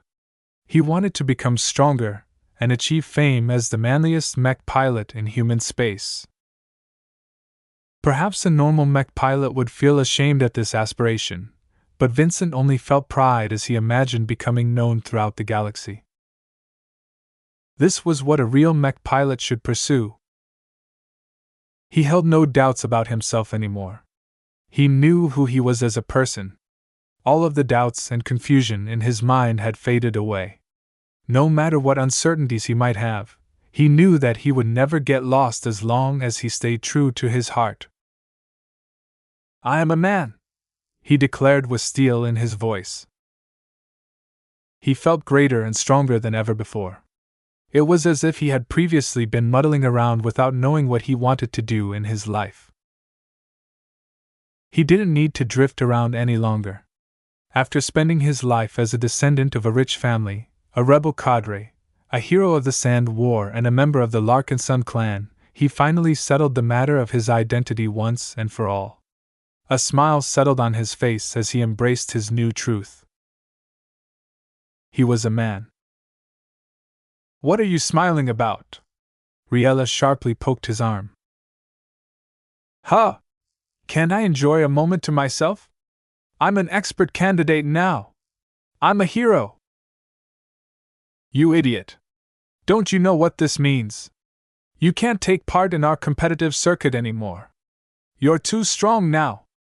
Team Solo Vincent will have to go on without Vincent from now on because it will just be bullying if you duel against the other contenders. His eyes widened. Damn! I didn't think about that. He wasn't a normal mech pilot anymore. Even though his new strength paled in comparison to that of a genuine expert pilot, he was still capable of performing above the level of a normal human mech pilot. As long as this was the case, it wouldn't be fair anymore for him to bully around others who fought like children in his perspective. While he looked forward to his vastly improved performance, he lamented the end of his brief and short career as a mech athlete. He suddenly remembered something else. Wait. What happened to my Adonis Colossus? I remember that my mech collided right into the enemy expert mech. Is my mech still? Riella shook her head. It's not in a good shape. Let me show you how it looks after we picked it up from space. She tapped the wrist of her suit, causing a projection to appear that displayed a very vivid depiction of a ruined mech. The Adonis Colossus was no longer as grand as before. It had lost its masculine contours and its pleasing appearance. Vincent's heart bled as almost nothing of the mech's frontal structure was left intact. The straight collision not only crushed and distorted the entire front of the frame, but also squashed much of the internals. I've spoken to a mech designer who was surveying the damage, Riella carefully said. She said that while it is technically possible to restore the Adonis Colossus, It's too difficult to bring it close to its original condition without involving a mech designer who is much more skilled than an average apprentice. As the mech is V's work to begin with, his involvement is essential. That was basically impossible. The patriarch wasn't under anyone's beck and call. He had much more important matters on his agenda. While it was true that the Adonis Colossus was his personal work, Ves had moved on to greater and more impressive mech design projects. He won't bother with fixing up an old third-class mech. Vincent sighed in disappointment. Our clan urgently needs both second-class mechs and expert mechs. Even I know better than to take up his time with a request to fix the Adonis Colossus. Riella silently nodded. As a figure of authority within the Larkinson clan, she understood this reality even more. The battle just now had painfully demonstrated to her and fellow clansmen what it was like to bring cannon fodder mechs in a fight involving lots of high-quality machines. The two briefly discussed the changes in Vincent's life and what mech he should pilot next now that the Adonis Colossus was trashed. I haven't heard any mention of a hybrid mech from the design department, so you'll probably have to wait until the mech designers complete the Bright Warrior IB to pilot something that fits you somewhat. Vincent had gotten used to piloting a mech with a myriad of integrated weapon systems, so he didn't really look forward to getting back to piloting specialized mechs. The basic mech types are too boring to me. I don't think that any of them reflect my current piloting style. Hey, it's not that bad. Just like the original version, the new Bright Warriors are all modular in nature. You can switch loadouts whenever you feel like fighting in a different way than before. That hardly sounded ideal to Vincent. He knew that it took a fair amount of time to switch a Bright Warrior configuration. What he truly wanted was to have multiple options at his disposal during battle. As far as he was concerned, this was the key to surviving on the battlefield. Just because he aspired to become the ultimate man didn't mean he was eager to throw away his life. He did not look forward to repeating his earlier life-threatening confrontation against the Trost. As time passed by, Vincent felt more vigorous. His strength came back and he felt eager to hop out of his bed. "Let's get out of here," he declared while grinning saucily at his lover. "We just survived a huge battle. Do you know what that means? We should celebrate our victory in style." Strangely enough, his girlfriend panicked. "Wait, Vincent! Don't go up yet. There's something you need to know." He didn't listen to her. His thoughts had already strayed to the inevitable party that the Larkinsons would host on the 12th deck. However, as he tried to push his body off the recovery bed, he strangely stayed in place. "What's going on?" Confusion marred his face. He drew back his blanket, only to learn why he wasn't feeling anything below his waist. "What? My legs? Where are my legs?" Vincent discovered to his horror that the area below his stomach was covered by some white machine. It covered his entire waist and conspicuously did not leave any room for a pair of legs. Unless the high-tech brace possessed a dimensional space pocket, the sight basically indicated that his legs were gone. "Your legs were amputated," she told him. "When the rescue party pulled you out of your ruined cockpit, your lower body was in bad shape. When the cockpit of the Adonis Colossus became compressed, the interior essentially squashed your legs. While your piloting suit tried its best to keep you stable and alive, your situation was deteriorating by the minute. In order to prevent further damage and minimize the risk of death, your rescuers had no choice but to..." She lifted her palm and made a sawing motion, causing Vincent to wince.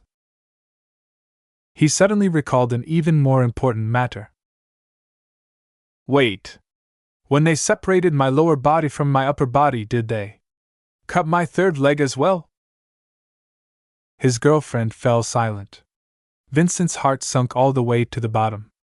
Had his worst fears come true?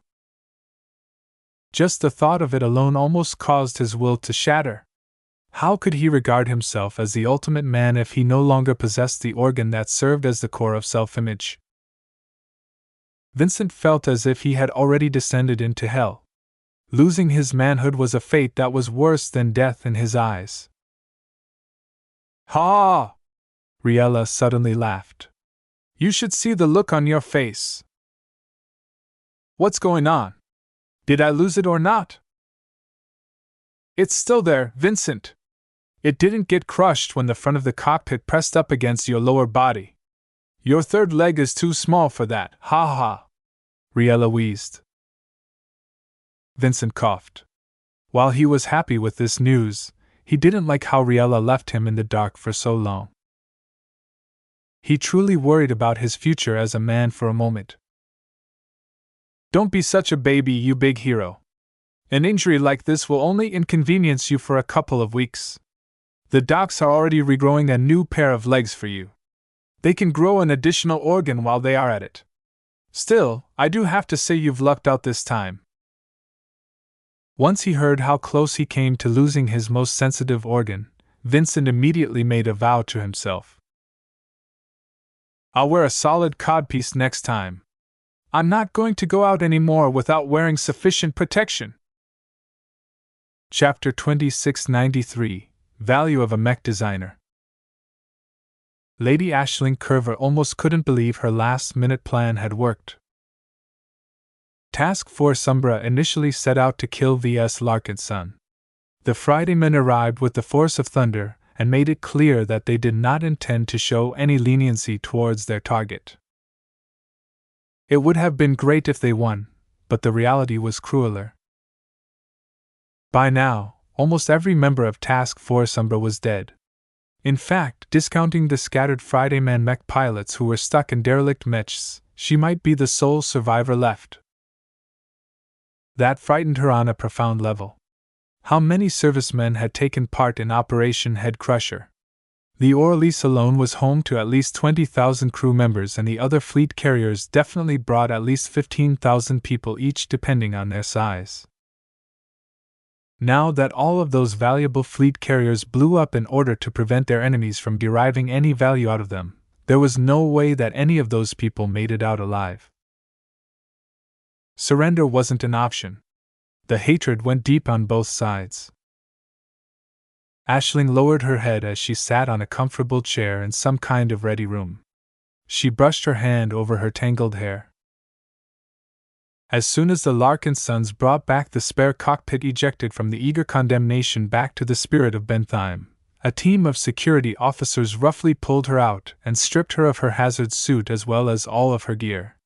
While they had been generous enough to give her a comfortable jumpsuit, she felt terribly out of place. She normally wore fashionable outfits or perfectly fitted uniforms when she went about her day. She wasn't used to losing control. Well, at least the Larkinsons haven't treated me too poorly. From what she could tell, the Larkinsons considered her to be a security risk, but that was all. They attempted to make her feel more at ease. She expected to be dragged to a cell or an interrogation room, but instead she was put into a ready room meant to keep pilots comfortable while they remained on standby. That was probably the best treatment she could receive if VS accepted the deal she offered. The data is all safe inside my head, she smiled. As the administrator and supervisor of Unit L, she possessed extensive access to how the Charlemagne and the Scara worked. While some of the data was still stuck behind very thorough encryption, it was still possible to gain access to it in time. Her gift did not just encompass asymmetrical neural networks. She also possessed extensive resources that would allow anyone knowledgeable in neural interfaces to set up a basic neural network. This was the core crystallization of Master Tokman Huron's lifelong pursuit. It was so refined and optimized that its applicability and ease of use was significantly greater than when the Master Mech Designer initially realized his design philosophy. VS doesn't have any mech designer who specializes in neural interface technology, Aisling muttered. This was the greatest source of confidence to her. As someone who tracked V's life as best as possible, She knew about every single mech designer who worked under the man she loved more than anyone else in the cosmos. Not a single mech designer in the Larkinson clan could harness the considerable amount of research data in her head. The only one who qualified was Aisling herself. Even if VS brought in an outsider with a background in neural interfaces, he or she would never be able to master Master Huron's proprietary trade secrets.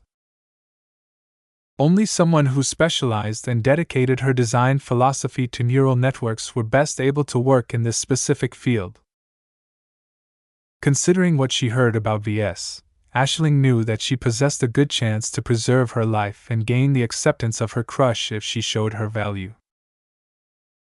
VS had proven that he was not completely in the grip of his wife by forcibly elevating Juliette Stamaros to the position of lead designer. "I'm definitely more useful than this Hexer mech designer," Aisling confidently asserted. VS was sorely lacking a specialty like hers in his design teams. She was one of the few mech designers who were permitted to design custom neural interfaces. This was very useful to any mech design projects because she could optimize a neural interface to any specific design, thereby facilitating a smoother piloting experience. This was especially relevant when it came to designing expert mechs. Neural interface specialists played an essential role in their design because most resonance-empowered abilities required custom neural interface programming and configuration in order to be activated and controlled.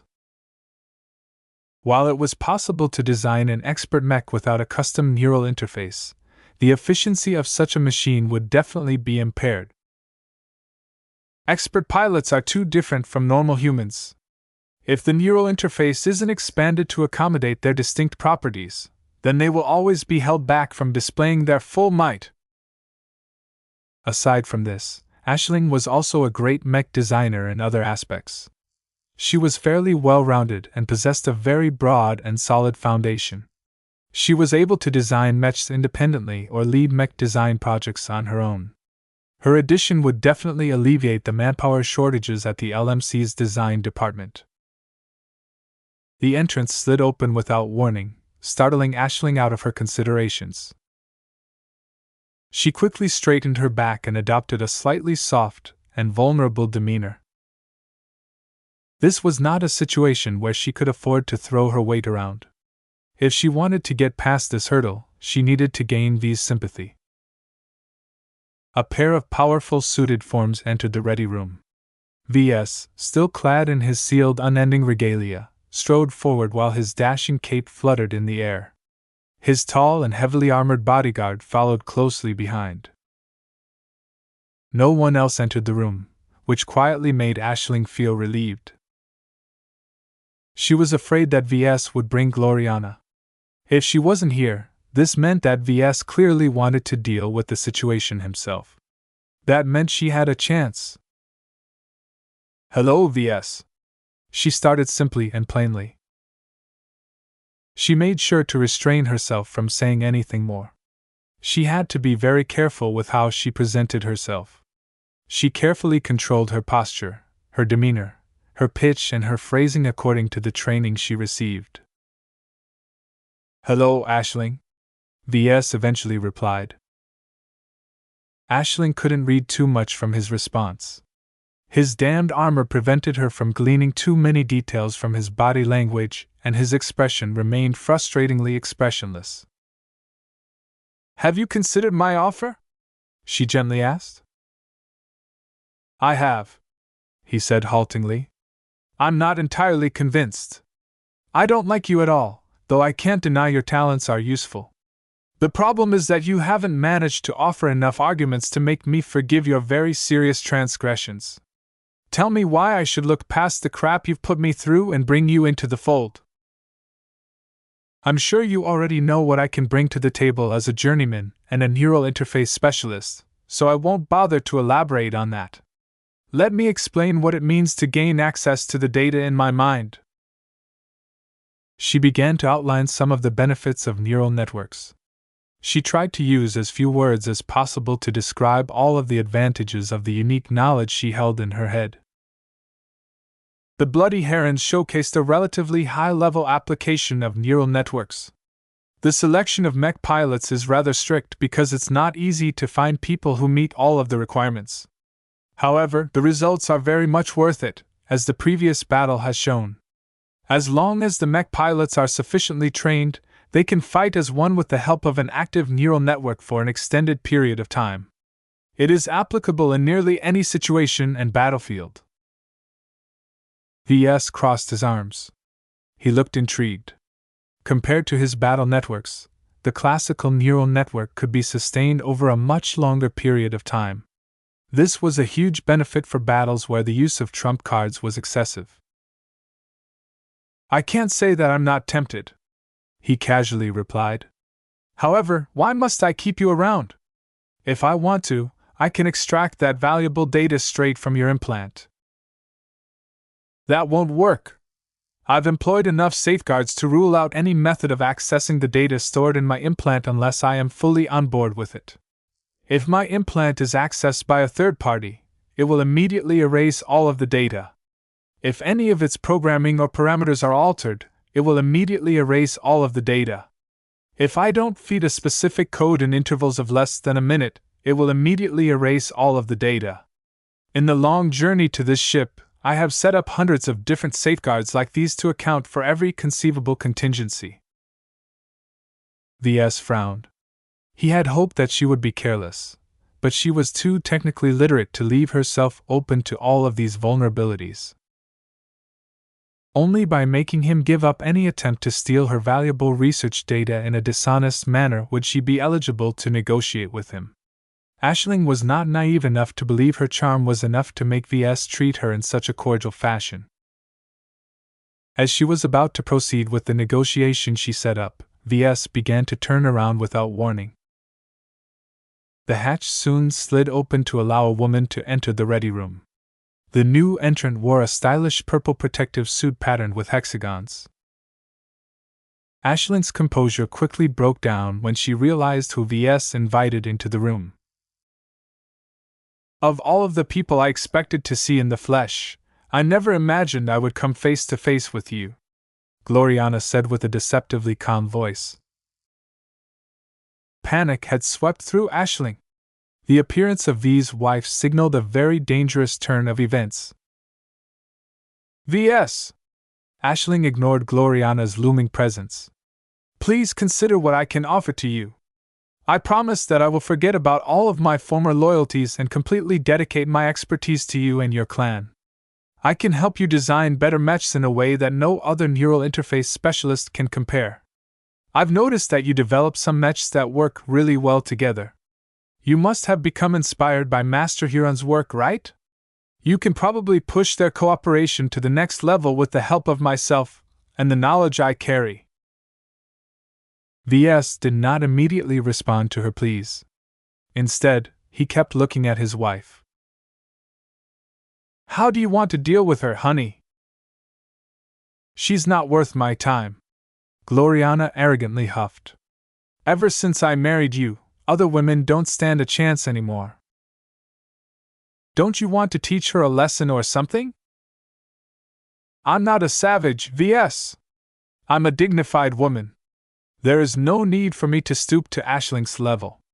Just kill her so we can move on to more productive matters. No! Please don't listen to her, Ves. Aisling begged. If you kill me, you won't get any of my data. My implant will immediately fry and self-destruct. There is no chance for you to retrieve anything valuable from my head. Ves looked at her as if she was already dead. I don't care. Those simple words sealed her fate. Aisling gradually realized that Ves never really cared about all of the benefits she could bring to him. He was fully okay with foregoing her valuable knowledge. Her body shook. Can you tell my why? I might as well, if only to ease your passing. Ves shrugged. It's very simple. You screwed me over. You wanted to take me away from everything I built and forcibly turn me into someone else. This is unforgivable. I simply can't get over it.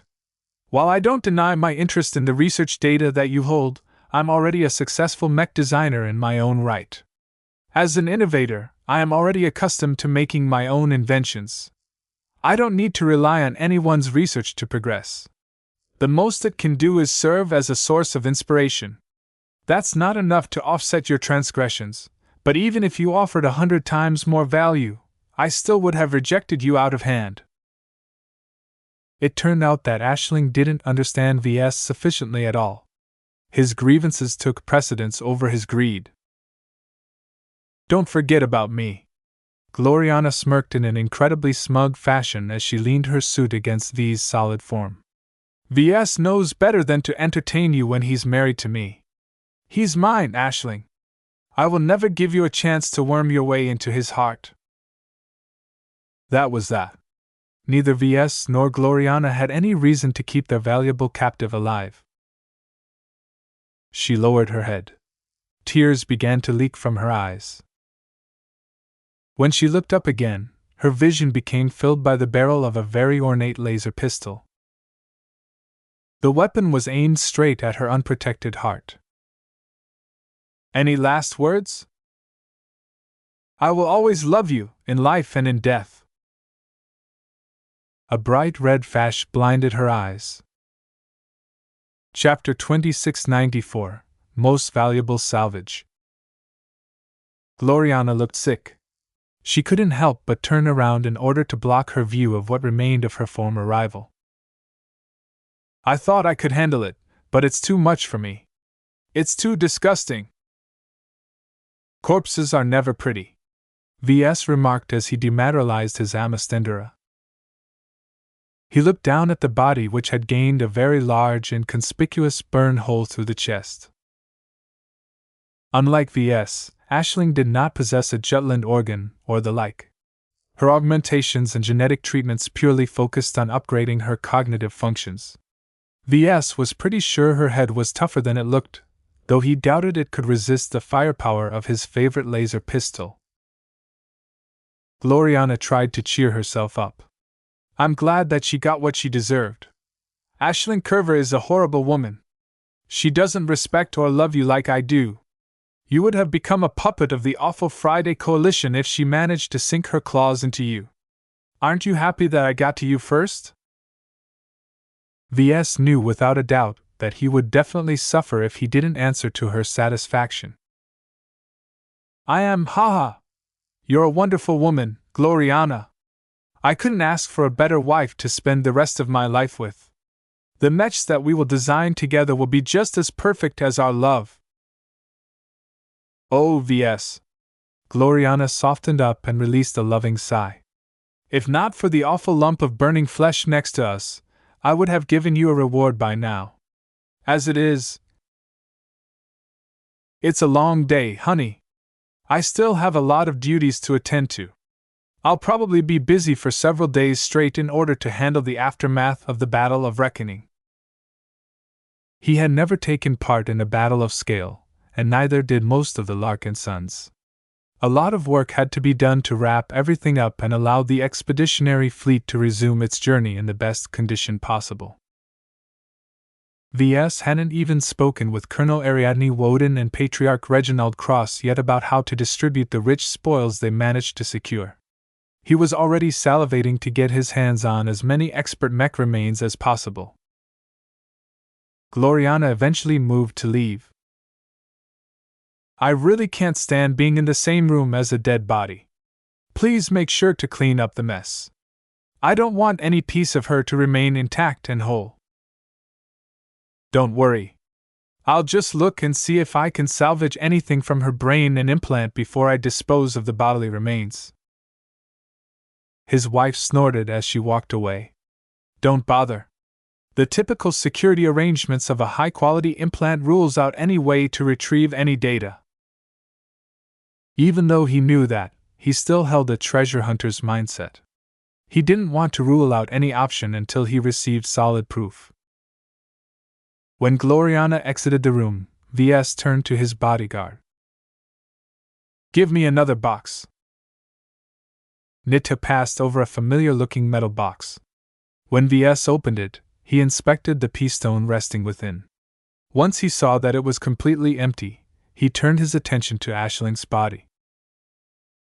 A fair amount of time had passed, causing Ashling's mind to collapse and dissipate. Ves already expected to encounter this situation. Unlike expert pilots, mech designers were wired in a different fashion. They did not possess an unnaturally high willpower, but instead concentrated their spirituality in a condensed design seed, for a lack of a better word. From his own understanding of design seeds, they were very dense and resilient. Ves speculated that once journeymen died, their design seeds wouldn't evaporate in an instant like the rest of their fragile minds. His guess hit the mark. Ashling's design seed still looked as solid and whole as a minute ago. It didn't seem to deteriorate anytime soon. Of course, Ves had no idea what happened to them. Would they break down at a slower pace than normal? Would they slip into the imaginary realm and evolve into something else? Would they just fade out of the material dimensions and enter into a realm that is specific to mechs? No matter what was supposed to happen, Ashling's design seed could forget about getting away. Ves may not be able to salvage the valuable research data in her implant, but it was a different matter when it came to her spiritual essence. As a mech designer himself, he knew that the rest of a journeyman's mind was not that essential. Ves had no interest in retaining any portion of Ashling aside from the literal crystallization of her design philosophy. He could think about how to make use of it later. Right now, he just wanted to add it to his collection. Salvaging the design seed was as simple as picking up the design seed with a spiritual projection before depositing it into a waiting pea stone. It seemed that when Ashling died, her mental barrier and all of her mental defenses had collapsed. Her mind and design seed should have reacted violently to any intrusions if she was still alive, but since that was not the case, Ves didn't encounter any opposition. Interesting. As Ves looked carefully at Ashling's intact design seed, he became a bit uncertain. Was Ashling still alive? Was there any living part of her that still resided in her design seed? Did the design seed exist as a separate autonomous life form, or was it purely an extension of the mech designer who created it? All of these questions and more momentarily overwhelmed his mind. Whatever. I'll figure this out later. All that mattered for the moment was that he collected all of the spiritual loot he could obtain from this battle. His only regret was that he had missed out on too many opportunities to harvest more spirits. The enemy fielded 11 expert pilots in total. He could have used up all of his pea stones if he was in a position to salvage the crumbling will and spirits of those extraordinary mech pilots.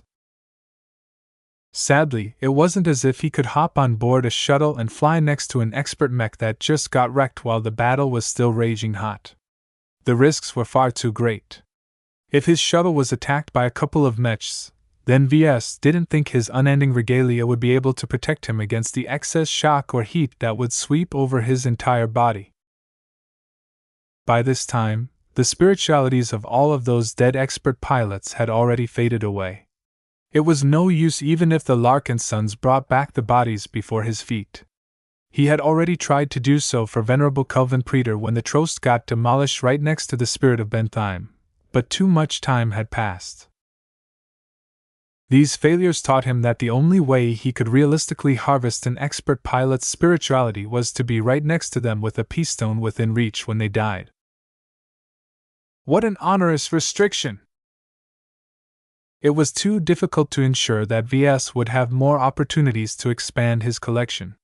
His expert pilots would not only have to fight against an opponent that was at least equally as dangerous, but also achieve victory without taking any lives. Ves shook his head. I shouldn't be too impatient. Perhaps I'll figure out a better solution one day. He decided to take stock of his spiritual spoils. The 3 special containers were still within his reach. He opened every box and inspected the contents of every pea stone resting inside. Obviously, Ganso's spiritual remains were not in the best of shape. The method that Ves used to extract his spirituality from his mind was so crude and destructive that the P-stone was filled with several ugly pieces. Ves expected them to merge back together, but it seemed they weren't capable of doing so. He didn't detect much activity in any of the remnants. While Ves speculated that it might be possible to resurrect Venerable Ganso in a spiritual form, he probably wouldn't be the same as his old self. Too much had been lost. Of course, I have no intentions of reviving an enemy of mine. He might as well point his amistender at himself, and pull the trigger if that was the case.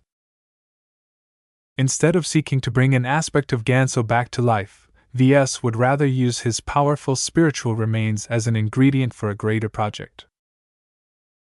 As long as Ves cleansed and stripped the broken pieces of Ganso's spirit of everything hateful, he would still be left with something strong that could empower any design spirit. Hee. Rest well, Ganso.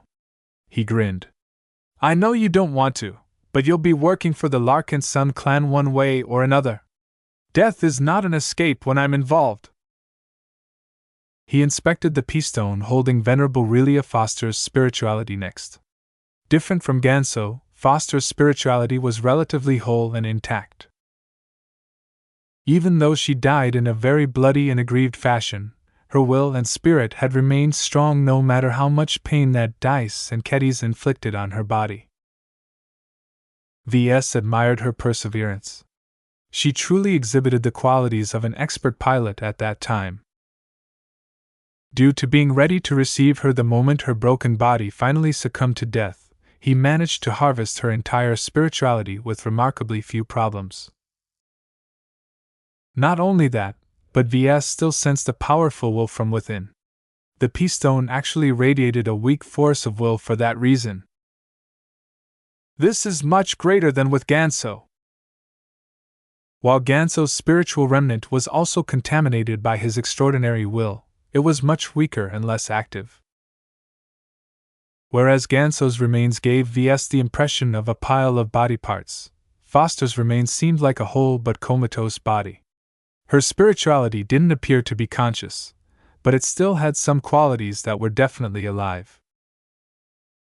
Frankly, Ves was amazed by what he managed to obtain. This prize might possibly be the most valuable haul from this battle. Not even the Oralise in her entirety could compare to the complete and relatively intact spirituality of a promising and talented expert pilot. The only problem was that Ves had no clue what to do with it. He supposed he could chop it up and turn it into an ingredient, but that sounded far too wasteful to him. He could draw upon plenty of ingredients to create his design spirits. He should find another purpose for Venerable Foster's spirituality. One that would hopefully yield an entirely different result. Would it be possible to transplant it into another mind or body? What if I cloned Foster's body and put this spirit inside its new shell?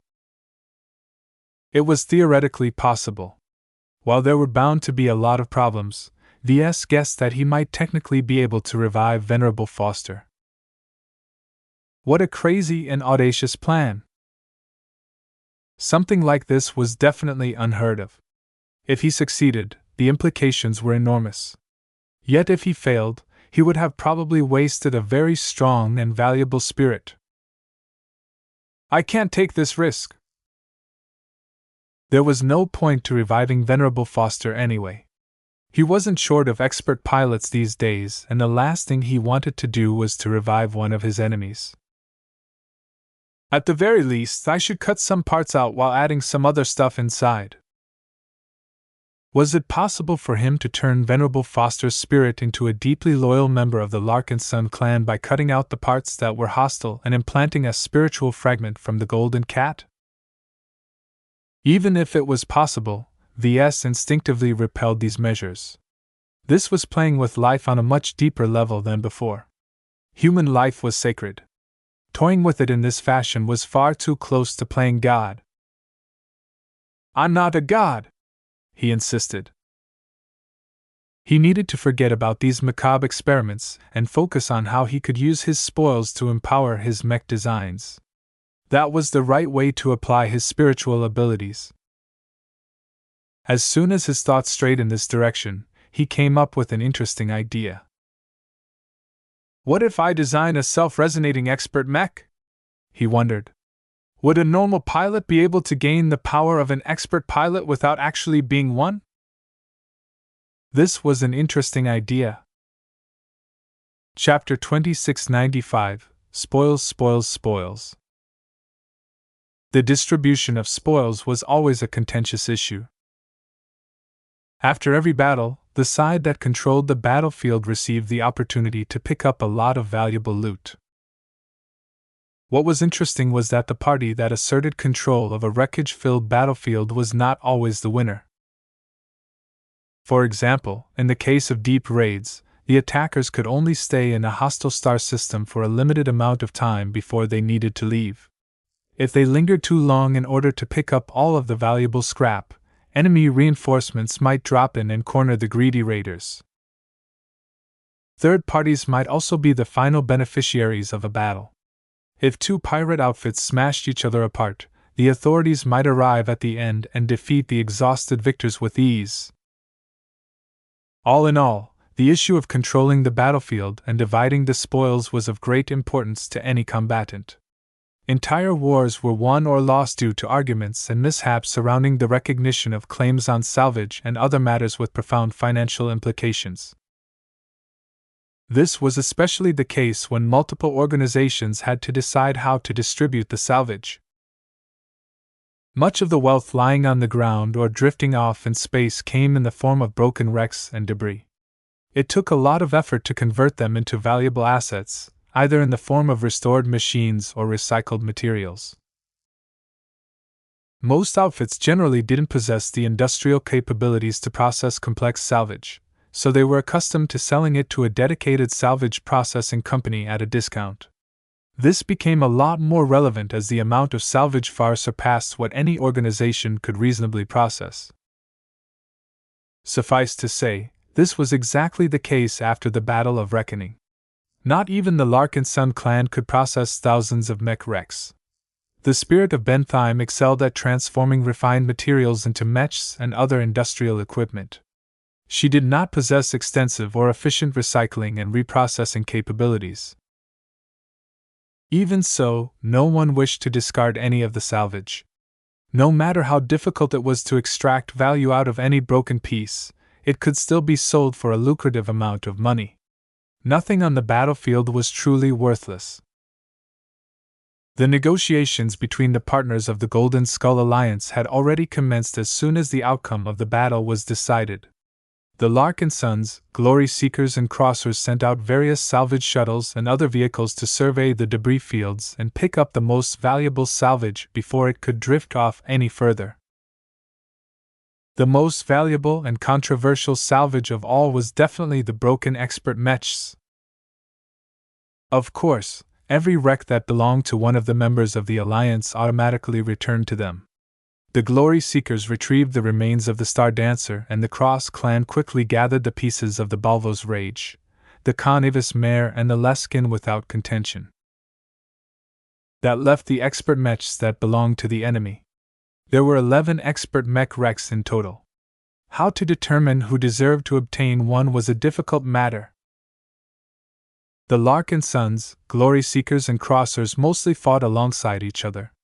Even if one side managed to occupy a given enemy expert pilot, the reason why they were left undisturbed was because other friendlies blocked other opponents from intervening. To be honest, Ves didn't want to bother with all of the horse trading. He threw the problem to Major Verl, who in turn tapped other Larkinsons to do all of the talking. After more than an entire day, the negotiations concluded. Just like any compromise, the final agreement satisfied no one. The way these talks worked was to make sure that none of the participants felt overly left out. The final outcome at least had to approach their psychological expectations. One of the reasons why the talks stretched out for so long is because it's difficult to determine a fair distribution. Major Verl personally met with Ves at his office. Those that made more accomplishments should obtain more spoils. No one disagrees with that principle. It's just that everyone has different ideas on how to score a contribution. Another point of contention is the compensation of losses. What's that about? Ves questioned as he stroked Beigel's back. You. Calabas took Lucky on a trip to the Orleans, so Ves had little choice but to cuddle with a substitute. Though Beigel was obviously less lively than his first cat, the AI-driven projection had become a lot more realistic and acting like a real pet. The Astra's deep learning function constantly studied the cats on the spirit of Bentham and precisely tracked V's reactions to any given behavior. The results became better and better. While Beigel initially came across as stiff and artificial, now he had become a lot less distinguishable from actual cats. All of us have suffered losses, but some have lost more than others, Major Vril pointed out. Each of us have lost thousands of mechs and at least half as many mech pilots. To us, these losses aren't too heavy, because we can easily recruit other mech pilots given our open recruitment policies. What are our current losses? Ves asked. The numbers are still in flux. We have a lot of injured who might not make it at the end of the day. However, the overall picture has become somewhat clear. Get ready, because the current tally isn't pretty. Just give it to me, Major. I'm not a newbie when it comes to hearing these reports. Very well, sir. Major Vril took a deep breath. Out of the 4,300 mech pilots of the Larkinson clan, around 1,800 of them are no longer with us. This time, the avatars of myth, the battle criers and the flagrant vandals have lost a disproportionate amount of soldiers. The three mech forces were responsible for fighting against the elite mech units of the Friday Coalition. Compared to the Predator and Planet Mechs, the Friday Men Mechs were not only stronger, but also fought a lot harder. The detachments of famed elite mech regiments such as the Halvian Grenadiers and the Silent Swords were so overwhelmingly powerful that the flimsy commercial mechs fielded by the Larkinson clan collapsed quickly without support. Ves briefly closed his eyes.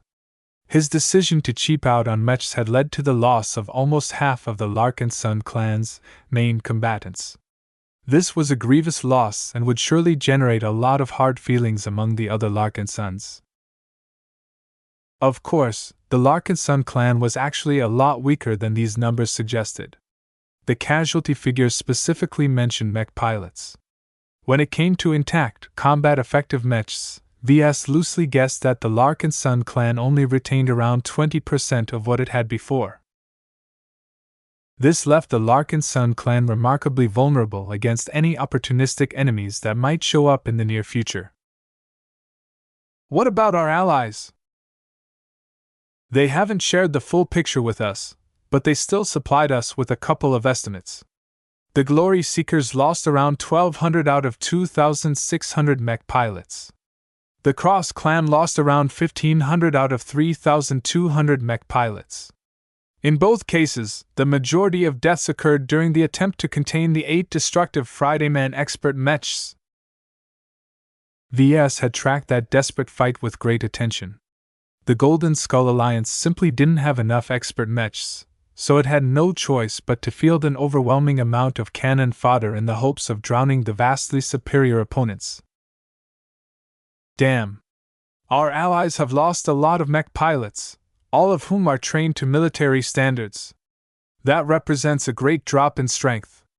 How will they address this problem? Ves inquired as he stroked his hand on Beigel's physically projected body. He relished getting back to wearing more comfortable clothes. Now that the entire area around the expeditionary fleet had been swept for threats, there was no need to wear any protective equipment any longer. The alert level had already been lowered to yellow, which meant that there was no need for the entire crew to be fully geared and permanently stuck at their battle stations. Let's start with the Glory Seekers, sir. The Hexers are in a bit of a bind because the Woden dynasty cannot reinforce them any further. Now that the Hexadric hegemony is facing an increasing amount of pressure from the Friday coalition, the Hexers truly need every single mech pilot. It is political suicide for the Wodens to transfer mech pilots away from the front. That was understandable. How will the Hexers get back to full strength? I'm not sure. You should know them better than I do, sir, Vo replied. In my judgment, they will probably hire female mech pilots who are compatible with their ideology. It's the only viable way for them to get back to a level of strength that allows them to defend the Indigo Tremor and other valuable assets. This was a desperate measure, but one that could not be avoided. The Indigo Tremor was a newly built fleet carrier that incorporated state-of-the-art Hexer military technology. Yet no matter how many features she possessed, she would only become an attraction to thieves if there weren't mechs on guard to serve as a deterrent. Ves looked nonchalant. I'm not sure whether the Hexers can attract any decent mech pilot considering their eccentric culture, but maybe they'll surprise us all. What about the Cross clan? We haven't heard anything from the Cross clan about this matter so far. It will likely take some time for them to come to a decision. Do you think the Crossers will open their doors as well? They have no choice, sir, Vo firmly answered. If they want to succeed in the Red Ocean, they can't arrive at the dwarf galaxy at half strength. They can't afford to wait decades for their descendants to grow up, so the only viable solution is to recruit outsiders. It will be difficult. That was an understatement, but it wasn't any of their business. Now that Ves gained a decent overview of the losses suffered by everyone in the Alliance, he became a bit worried how they would proceed in the coming months. Right now, the Golden Skull Alliance was at its most precarious moment. It would take at least several months for the injured mech pilots to heal and to restore, build or acquire enough mechs to make them useful again. It might take a lot longer to replace the huge amount of mech pilots that had fallen in the Battle of Reckoning. That made the next steps of their journey a lot more dangerous. However, there was plenty of time to formulate a couple of plans. Ves was much more interested in the more immediate topic of distributing all of the juicy loot. Let's get back to dividing the spoils, Major. Just give me the short version. Who gets what? I'll start with our clan. We may have fielded the most mechs, but most of them are considerably weak. The only good performers we had were our prime mechs, our Valkyrie Redeemers and our Transcendent Punishers. While it's true we've pulled off some very astonishing moves, we didn't contribute nearly as much in the more punishing clashes. So we'll be getting less of the share of the spoils?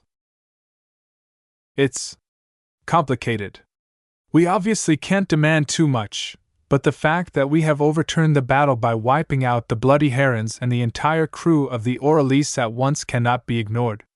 In the end, our negotiators managed to hash out the differences by making some major concessions in exchange for obtaining some priority spoils. Major Vo began to list out the full loot. In total, the Larkinson clan received 20% of standard mech salvage. While this was a low proportion, the Larkinsons secured priority on all of the wrecks of the Bloody Herons and the Corundian Giants. The Larkinson clan gave up any claims on the salvage originating from the starships of the enemy strike force. The only exception was the Oralise. The Glory Seekers and the Crossers easily conceded the whole fleet carrier to the Larkinsons for obvious reasons. As for the most valuable loot, the Larkinsons gained just 2 expert mech wrecks in total.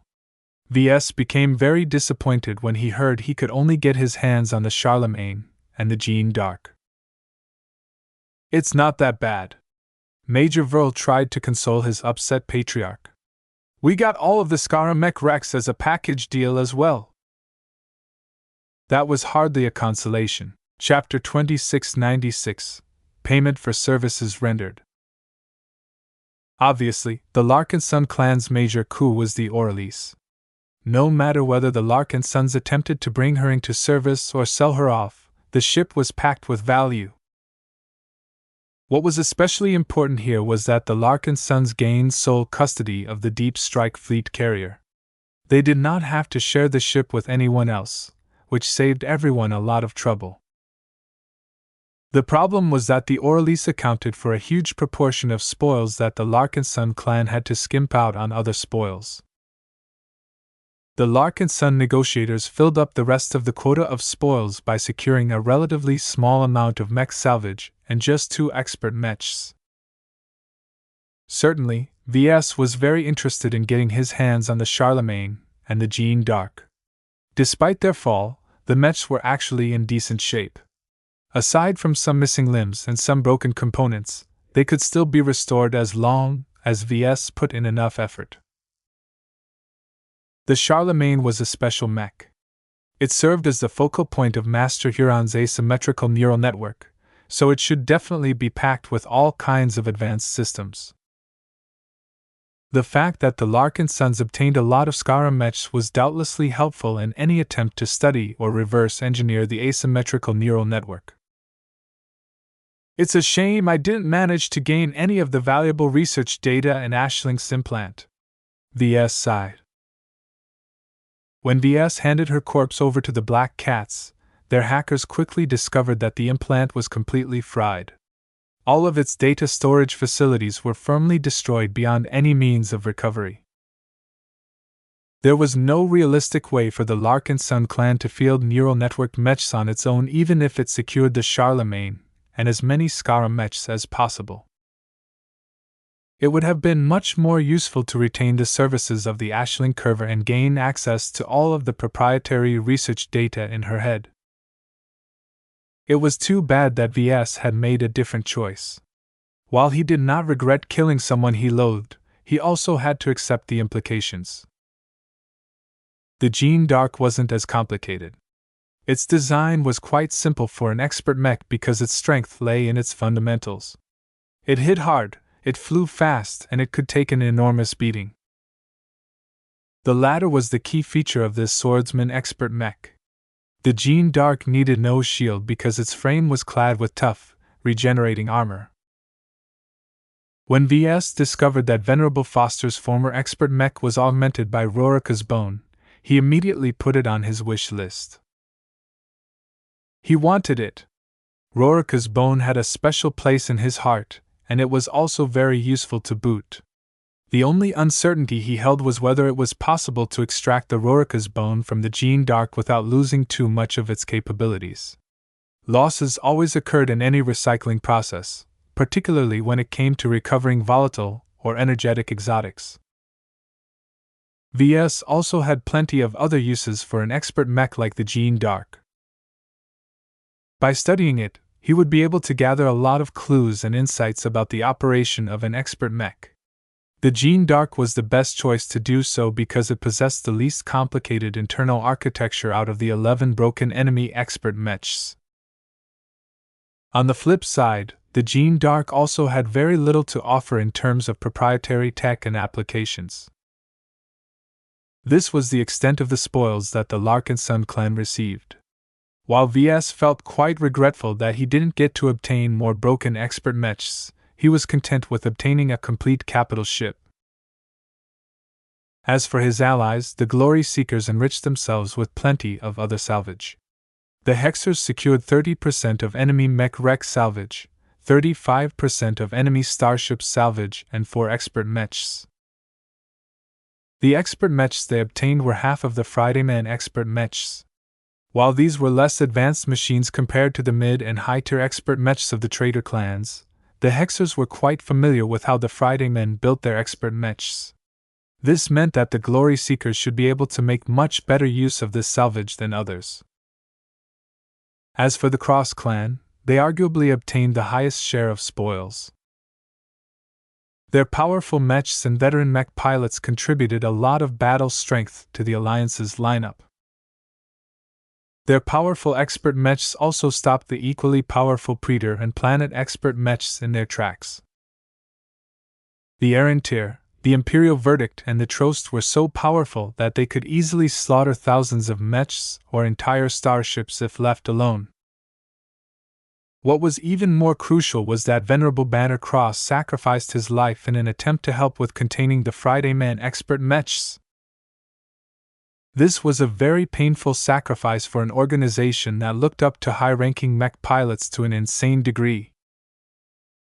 The Larkinsons and the Glory Seekers weren't heartless enough to discount Venerable Banner's role. If the Leskin did not keep the Charlemagne and the Jeanne d'Arc busy, the Friday men would have been able to leverage their advantage in expert mechs even better, leading to a much faster collapse of the Golden Skull Alliance's battle lines.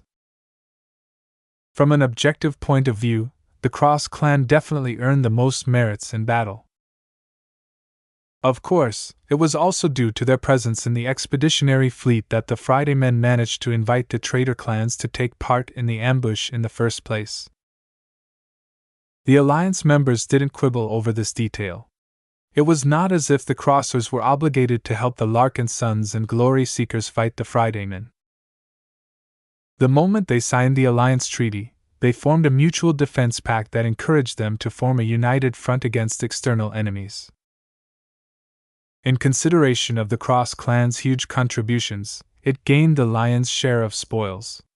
The Crossers obtained 50% of mech wreck salvage, 65% of the enemy starship's salvage, and 5 expert mech wrecks. In addition to obtaining the very valuable Errantir, the Imperial Verdict, and the Trost, they also managed to rope in the Ulverquin and the Prava Lone Star. Part of the reason why the Larkinsons and Glory Seekers agreed to hand over so much loot was to keep the Crossers happy enough. If they perceived that they were being shortchanged, there was a very realistic possibility that they might leave the Alliance. Not even Professor Benedict Cortez or Patriarch Reginald Cross could stop all of the rank and file from demanding a separation. After all, they just lost a huge amount of battle comrades. Hardly any of the Crossers were in a mood to go on a risky adventure in the Red Ocean at this time. "We need the protection of the Cross clan even more at this delicate time," Major Vril explained to VS. "Through this battle, we have learned that the Crossers are honorable, upright warriors who can be relied upon to cover our backs. It's quite difficult to secure valuable allies like these. Much of the spoils we have surrendered is actually their pay for protecting us in the next couple of years." "That's reasonable," VS murmured. He was fine with this. He wasn't particularly greedy for the other salvage. Their main value lied in how much money they could yield when sold to salvaging companies. Was the Larkinson clan short of money? No. Therefore, VS personally felt it was beneath his clan to drop to its knees and grab as much trash on the ground as possible. The Cross clan was in the opposite situation. While the addition of their latest guest designer certainly alleviated their income concerns, Professor Cortez did not come with a large-scale mech company. Their desire to restore the strength they used to hold back when they led the Becker tribe meant they needed to make huge investments. They had to acquire a lot of starships, a lot of mechs, and possibly hire and nurture a lot of talents. All of that cost money. A huge amount of money. It shouldn't be any surprise that the Crossers were very greedy for the salvage. In any case, VS was fine with letting them hunt down all of the broken pieces strewn around in space.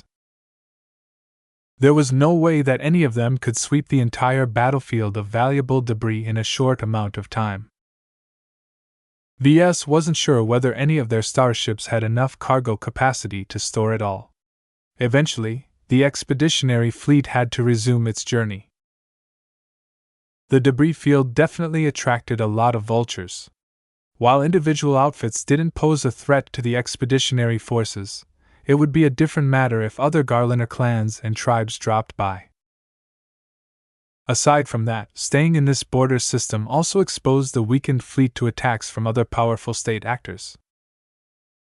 It was best to reach a star system that offered a much greater degree of protection.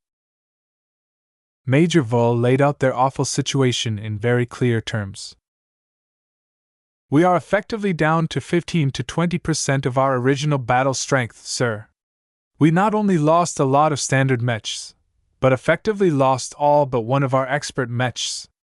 The amphies alone cannot possibly shield us against a hostile force that deploys multiple expert mechs.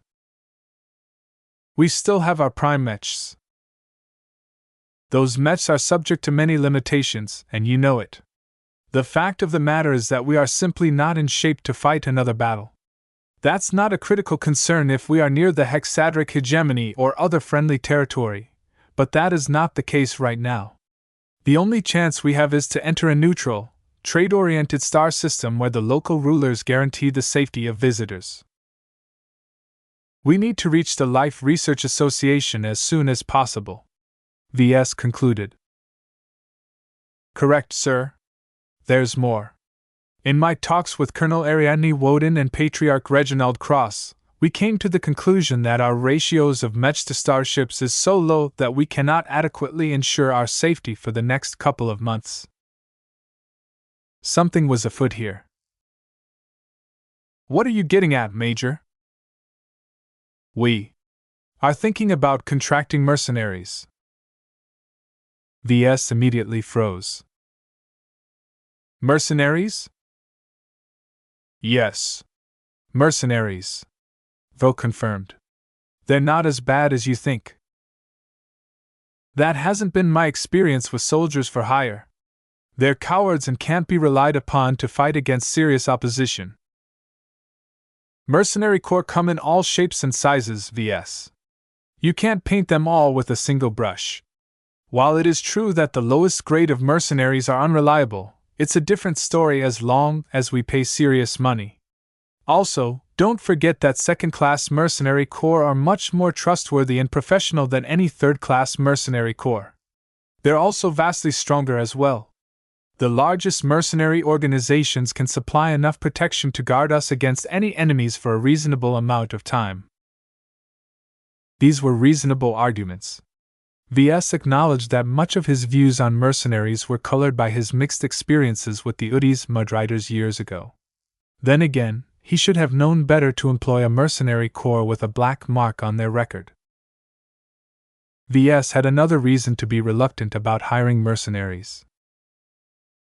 This is going to cost us a lot, right? Major Vol nodded. Every partner will have to give up a portion of the share of the earnings gained from processing our spoils. In order to protect us against most possible threats, we need to do business with powerful mercenary organizations that are at least the size of a mech regiment. They're very expensive to hire on short notice and without establishing an existing relationship. In the absence of favorable conditions, we can only secure a contract by paying a hefty premium. A short-term monthly contract will already cost us several billion hex credits, and that doesn't address their battle pay. What? Chapter 2697, Reprieve. Why do you look so upset, Ves? We're about to hire mercenaries.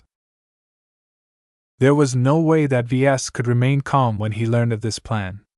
While he understood the necessity of temporarily bolstering their protection, he still had a very bad impression of mercenaries in general. This was actually a bit unfair towards the mercenary community. There were plenty of reliable mercenary corps in human space. Many of them possessed clean and stellar records. Yet there was a reason why few people liked to hire mercenaries in general. The cheaper and weaker ones were unreliable. They were more than willing to stand their ground when faced with a weaker opponent, but were prone to running and saving their own hides as long as they encountered a stronger foe. The stronger ones charged a different price for their services.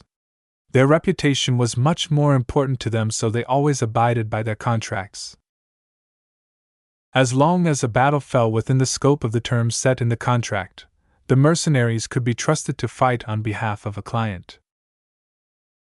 However, it was impossible for professional mercenaries to leave themselves open to exploitation. What if the client was attacked by an enemy that was 10 times stronger than anticipated? It would be unfair for the contracted mercenaries to fight to the death just because the client misjudged the strength of its enemy. To prevent these incidents from ruining otherwise reliable mercenary organizations, they always specified a maximum limit on the strength of the enemies they were supposed to fight. This was actually the biggest variable which determined how much it cost to employ any professional mercenary corps.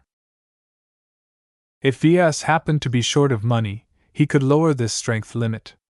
While this was enough to protect his forces from ordinary rabble, the mercs had the right to step aside without a fight if a serious enemy emerged. In this situation, he only had himself to blame for skimping on the contract. The only way to hire mercenaries that were willing to fight against strong opponents was to pay a lot of money. I don't see the problem in this arrangement. Gloriana frowned. The Woden dynasty has prior experience with hiring mercenaries. They're quite well behaved as long as they get their money. How much revenue is the LMC pulling in these days? It's definitely over 1 trillion hex credits. I don't see why you should feel conflicted about paying somewhere between 5 to 15 billion hex credits to enjoy the protection of a powerful mercenary corps. She was right, but VS still felt pained at the thought of forking over so much money. These mercenaries will be making a killing by doing nothing but sitting around most of the time. Their business model is more about deterrence than actual fighting. As long as they show up and brandish their mechs, they'll scare away any opportunistic robbers. While that is doubtlessly useful, we are literally paying them the equivalent of several combat carriers a month. Gloriana picked up Clixie and began to scratch her furry cat's chin. You're looking at it the wrong way. The cost of hiring powerful mercenaries is expensive, but losing our entire fleet and getting everyone killed is an even greater cost. In this situation, it's best to choose the lesser of two evils. If we get defeated by an enemy because you were too reluctant to pay a bigger share of our vast earnings, you'll feel as much regret as you did earlier when you realized what a mistake it was to procure cheaper mechs for your mech forces. His face grew ugly. She had a point. The Larkinson clan could have retained more mech pilots if they piloted premium mechs rather than budget mechs. It didn't matter too much if the more powerful machines were also more difficult to pilot. Their improved defenses alone would be enough to save a lot of precious lives. Maybe you're right. VS reluctantly conceded. We'll have to set back a couple of plans if we spend this much, but this is a trivial cost compared to losing everything. No wonder mercenaries could still stay in business even when they charged such exorbitant prices. There was always a need for protection in this dangerous galaxy. Some needed more protection than others, and the expeditionary fleet just happened to fall into this category. As VS sat down at a couch next to his wife, he leaned into her in order to plant a modest kiss on her cheek. He also took in her fresh floral scent. Hi. Gloriana turned her attention away from Clixie and kissed his cheek in return. I'm so glad we survived in the end. I don't even mind it if we lost as long as we managed to make it out intact. We can always rebuild what we lost, you know. We're the most promising pair of journeymen in this star cluster. That makes us desirable no matter where we travel. That may be true, but how easy was it to get over the loss of so much family? The Larkinson clan had become more than just a vehicle for his ambitions as far as VS was concerned. Perhaps he might not care for the deaths of thousands of regular Larkinsons, but he would still feel pained if Melker, Kedis, Riella and Joshua died in battle. He shook his head and changed the topic. How are the Glory Seekers? They lost a lot of mech pilots without even reaching the Red Ocean. That must be a considerable setback. Gloriana tapped his cheek with her finger. They're not as depressed as you think they are. None of them are really angry, VS. They fought against the Friday Coalition and managed to eliminate a considerably powerful force of deep strike fleet carriers, elite mech units and expert mechs. The casualties they suffered are quite reasonable in relation to our opposition. Not only did they manage to fight against a true enemy of the hegemony, they also did so under the blessing of the Superior Mother. To witness her making a move in battle is the most glorious moment of their lives.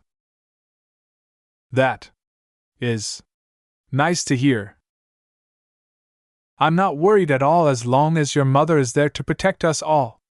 She pressed up against him in a loving manner. Your mother is so strong. I feel absolutely reassured. Every glory seeker also feels the same now. We can defeat any opponent with a Supreme by our side. My mother isn't as strong as you think. She can't fight all of our battles for us. We can't keep relying on trump cards like battle networks to bail us out. We need to develop our base strength as quickly as possible. Gloriana was banking way too much on the superior mother. That was a dangerous habit that Ves did not wish to see in anyone. While it might not be a big deal if his wife was the only one who thought this way, the problem would be a lot bigger if the glory seekers adopted the same attitude. Ugh! Ves placed his head into his palms. Mel? Clixie moved over to his lap in order to cheer him up. Her tail wagged in a cute manner as she looked up at him. Ves couldn't resist and stroked her head and tufted ears. Meow meow. When are we departing? Gloriana asked. Do you know that already? Not really. Our schedule is completely shot to hell. We'll probably linger on this battlefield for at least a week in order to pick up a sufficient amount of valuable salvage. We also need this time to perform large-scale repair operations on our starships and our mech assets. It's a lot easier to do this in real space than in FTL because we can easily transfer parts, materials and personnel to each other. The spirit of Bentheim already began to act as a foundry for replacement parts for the entire expeditionary fleet. It was times like these where Ves appreciated his factory's ship the most. It felt so great to be able to rely on their own capabilities to restore their hardware and produce new ones. Our clan has gained 2 expert candidates. I know.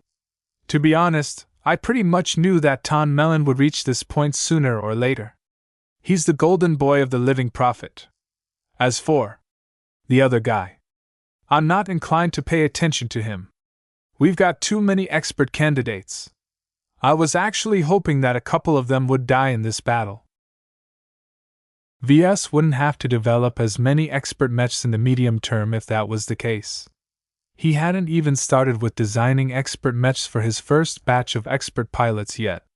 He would probably be forced to work himself to death if more expert candidates emerged. Did any of them die? Unfortunately, no. They're just too damn good at preserving their lives. While many of their colleagues were dying left and right, the expert candidates of the Larkinson clan were able to rely on their greater skill and instincts to stay alive. Every expert candidate ranging from Commander Casella Ingvar to Percival Larkinson performed admirably in the Battle of Reckoning. Ves truly couldn't find fault in any of them. None of them managed to achieve apotheosis either. Each of the Larkinson clan's existing expert candidates had advanced too soon. They still needed to accumulate for many months before they reached the bottleneck that barred their way to becoming an expert pilot. Only then would the impetus of battle be able to elevate them further. There were a lot of other internal issues that Ves needed to address, but that could all wait. This was the first break he enjoyed since the end of the battle. How will we go forward? Gloriana asked in a gentle tone. Have any of your intentions changed due to what we had just been through? Ves rubbed his not-so-smooth chin. It had been too long since he shaved his cheeks. We're going to need to expand the Golden Skull Alliance as soon as possible. There is strength in numbers. I originally intended to take my time, but I think we need to hurry up in roping in more partners. I hope we can find at least one new partner in Majestic Teal. Gloriana became a lot more intrigued. Will you be looking for a partner in the Life Research Association? There are a lot of good biotech researchers in this state. As long as we attract a good organization, then we'll have access to a lot of advanced biotech-related services. I'm not so sure that will work, honey. The lifers are very attached to their biomechs. While I don't have anything against these biological machines, they rely on an entirely different infrastructure than mechanical mechs.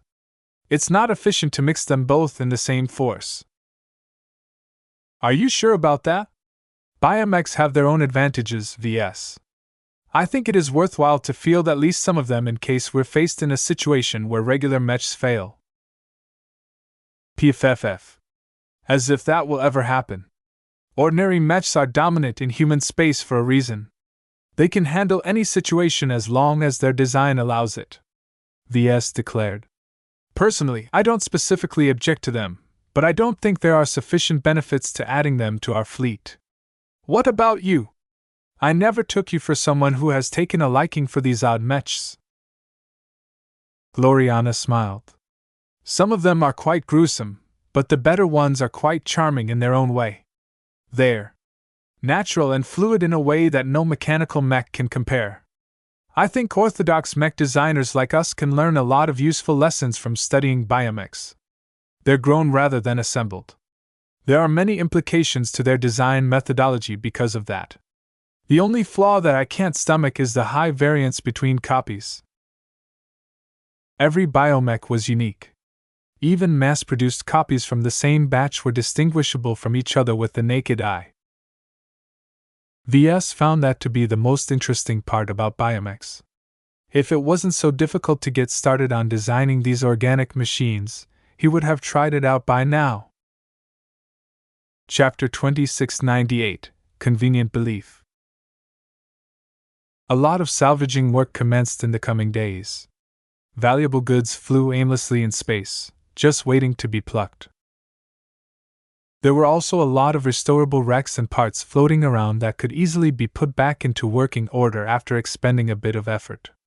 Now that the strength of the expeditionary fleet had dropped to a low point, the restoration of even a single mech was of utmost importance.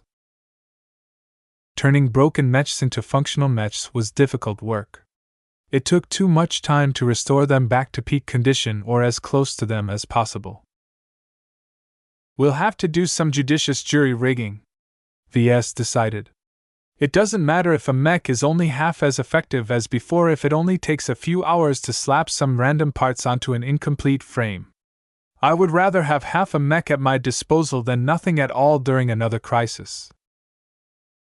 In order to fix as many mechs as possible, Vs decided to halt all of his current design projects. No one in the design department was in the mood to go back to designing mechs at this time. The assistant mech designers were much more useful if they lent their expertise to the maintenance crews trying to fix all of the broken Larkinson mechs. Vs also had a fair amount of work to do. Some of the prime mechs such as the Valkyrie Prime, Piranha Prime and the Bright Spear Prime accumulated a fair bit of damage to their internals. While the enemy completely failed to breach their unending armor, a varying amount of shock and heat damage still managed to pass through and affect the more delicate internals. There are so many items on my agenda that I don't even have time to inspect the Charlemagne and the Jeanne d'Arc. Time was of the essence, and the Golden Skull Alliance had far too little of it. News of the battle had already spread. While the details in public were scarce, the first scout ships had already arrived in the star system. Vs knew that this was just the beginning. As long as those corvettes observed the expanding debris field for some time, they would know that a lot of very valuable military hardware had been destroyed recently. We'll be welcoming all kinds of vultures soon. There was no order in this border star system. With no authority laying down the law, the only way for the expeditionary forces to deter opportunistic thieves was to have the biggest fist. The problem is that our fist is already bloodied and broken. We can't punch as hard as before. The solution they came up with was to hire mercenaries. While Vs had his misgivings on this course of action, it was objectively the best solution they could make at this time. They already signed a contract with a very large and renowned mercenary organization on an emergency basis. The cost of calling in a strong mercenary force on extremely short notice was considerable, but what choice did they have? At the very least, Vs felt that he got what he paid for. The mercenary organization that was about to supplement the defense of his expeditionary fleet not only possessed a great track record, but was also a behemoth in the Jaina star cluster. Any mercenary organization that operated multiple branches across multiple star sectors had to maintain an excellent reputation. Their credibility was important to them, as the misdeeds of one branch could affect business in every other branch that operated under the same brand. This was why these huge mercenary companies never turned against their own clients. Considering the huge value of the expeditionary fleet, this was not an impossibility. As long as the benefits outweighed the very considerable costs, unscrupulous mercenaries were more than happy to turn against their own customers. That was not going to happen here. The mercenaries the Alliance chose to work with could earn much more money by doing steady business across the star cluster than performing a robbery just a single time. Of course, it still took time for the local mercenary branch to mobilize all of their forces and travel to a border star system. This meant that the expeditionary fleet would have to fend for itself for the foreseeable time. "We'll manage, sir," Major Verl reassured Ves during another meeting. "Our surviving mech pilots are surprisingly optimistic after the battle." Ves reacted with surprise. "Oh? If I recall, more than 1,800 of their comrades in arms have died." The senior military commander smiled. "You haven't been spending time among the men lately, haven't you? While there are plenty of Larkinsons who are depressed, the overall sentiment in the clan is still positive." "How can that be? This doesn't make any sense." "There are several reasons why the negative blowback is lower than anticipated. First, the Larkinson clan is already inoculated against suffering considerable losses in major battles. The Battle of Kesseling 8, the Battle of Ulamos Citadel, and the battle against the Abyss have all caused our clansmen to cope increasingly better with these kinds of outcomes." "That makes sense." "Not a single mech pilot of the clan is unaware of the risks we are facing. We have deliberately overemphasized the dangers in order to lessen any backlash. Throughout the short history of our clan, it has become increasingly clear that we are not destined to lead peaceful lives." "Sorry about that," Ves lamely said. There was no denying that he was the principal cause behind much, if not all, of the aforementioned battles. He bore the responsibility of disappointing so many Larkinsons who believed in his vision and wanted to be a part of it. Now, they were no longer among the living. "You don't need to feel sorry about anything, sir. You have always been transparent about the risks we incur. In fact, that is something that we have been emphasizing over and over among our men, both new and old. It's kind of cruel to put it in this way, but they only have themselves to blame. If you are at risk of losing your savings if you play at a casino, you don't have the right to complain if the worst-case scenario actually happens. It's the same with our clan. Everyone who we recruited into the clan wants to win the jackpot. That doesn't mean that they are entitled to win the grand prize." Equating the Larkinson clan to a casino was not exactly the most flattering comparison, but Ves found it to be an apt comparison. As long as every Larkinson adopted the same mentality, then he could see how there would be less hard feelings. "Of course, that's not enough to placate the surviving Larkinsons," Verl continued. "One of the other reasons why we have managed to temper the consequences is because of how well we treat the deceased and their family. Anyone who dies will be completely assured that their relatives will be taken care of. We don't kick any spouses and kids out of our clan. Instead, we give them generous pensions and provide them with preferential treatment. This alone is a cause worth dying for to many mech pilots." The kind of people the Larkinsons hired all cared about family. Kinship was of great importance to the clan, so those who got in were never too selfish or cruel. Ves nodded in understanding. "Okay, I can see how those reasons have kept the reactions within a healthy range. I guess that our officers and leaders have also become better at managing the morale and expectations of our men.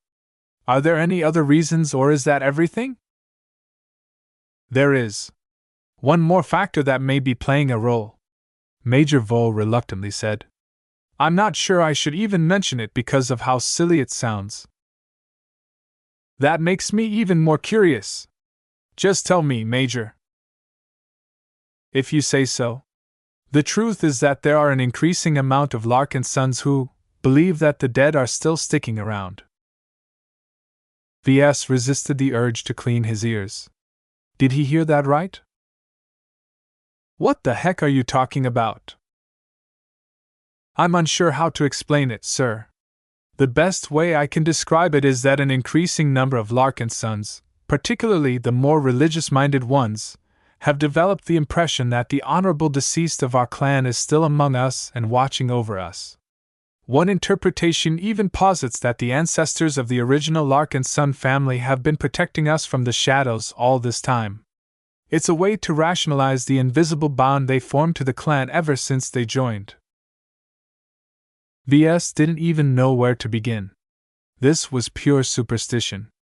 The Larkinsons who died were gone. He was pretty sure about that.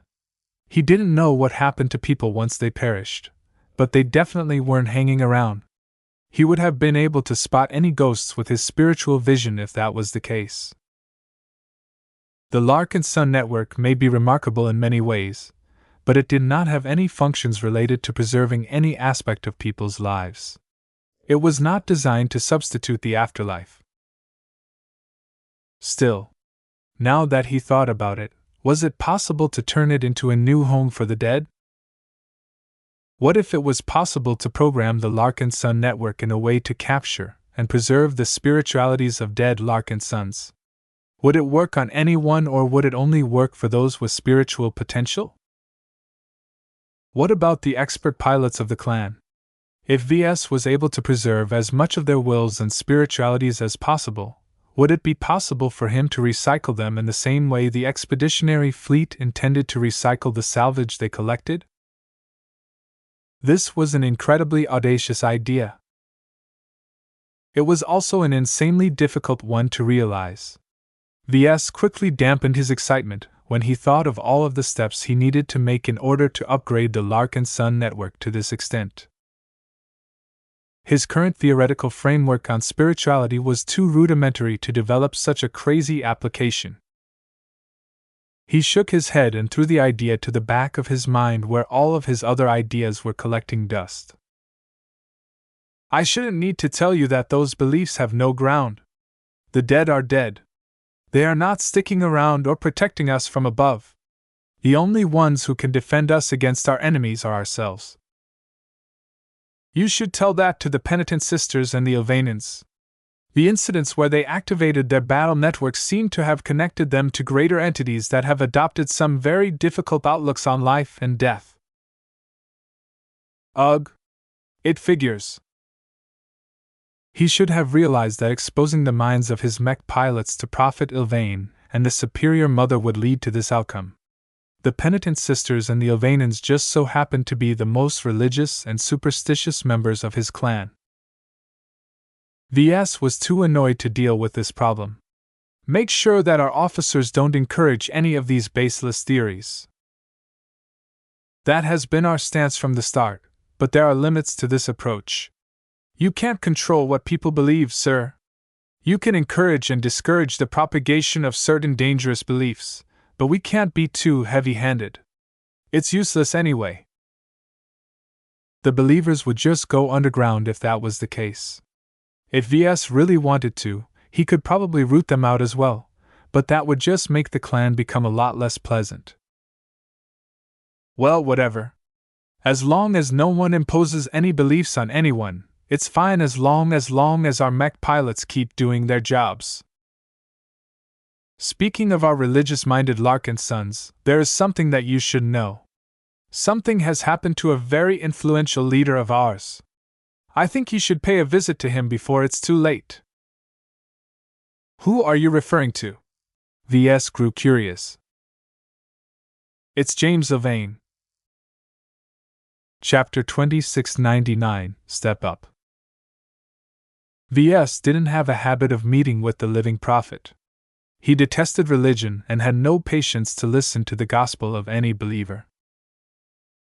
As far as he was concerned, he only needed to care about his immediate life.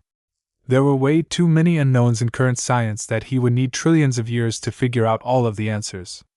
There was no way he could spare the time to contemplate the more mysterious and philosophical aspects of reality and existence. I'm just a mech designer. Why should I bother with aspects that are completely unrelated to my area of expertise? Scams should be left to the professional scammers. Because of this, Ves rarely met with James.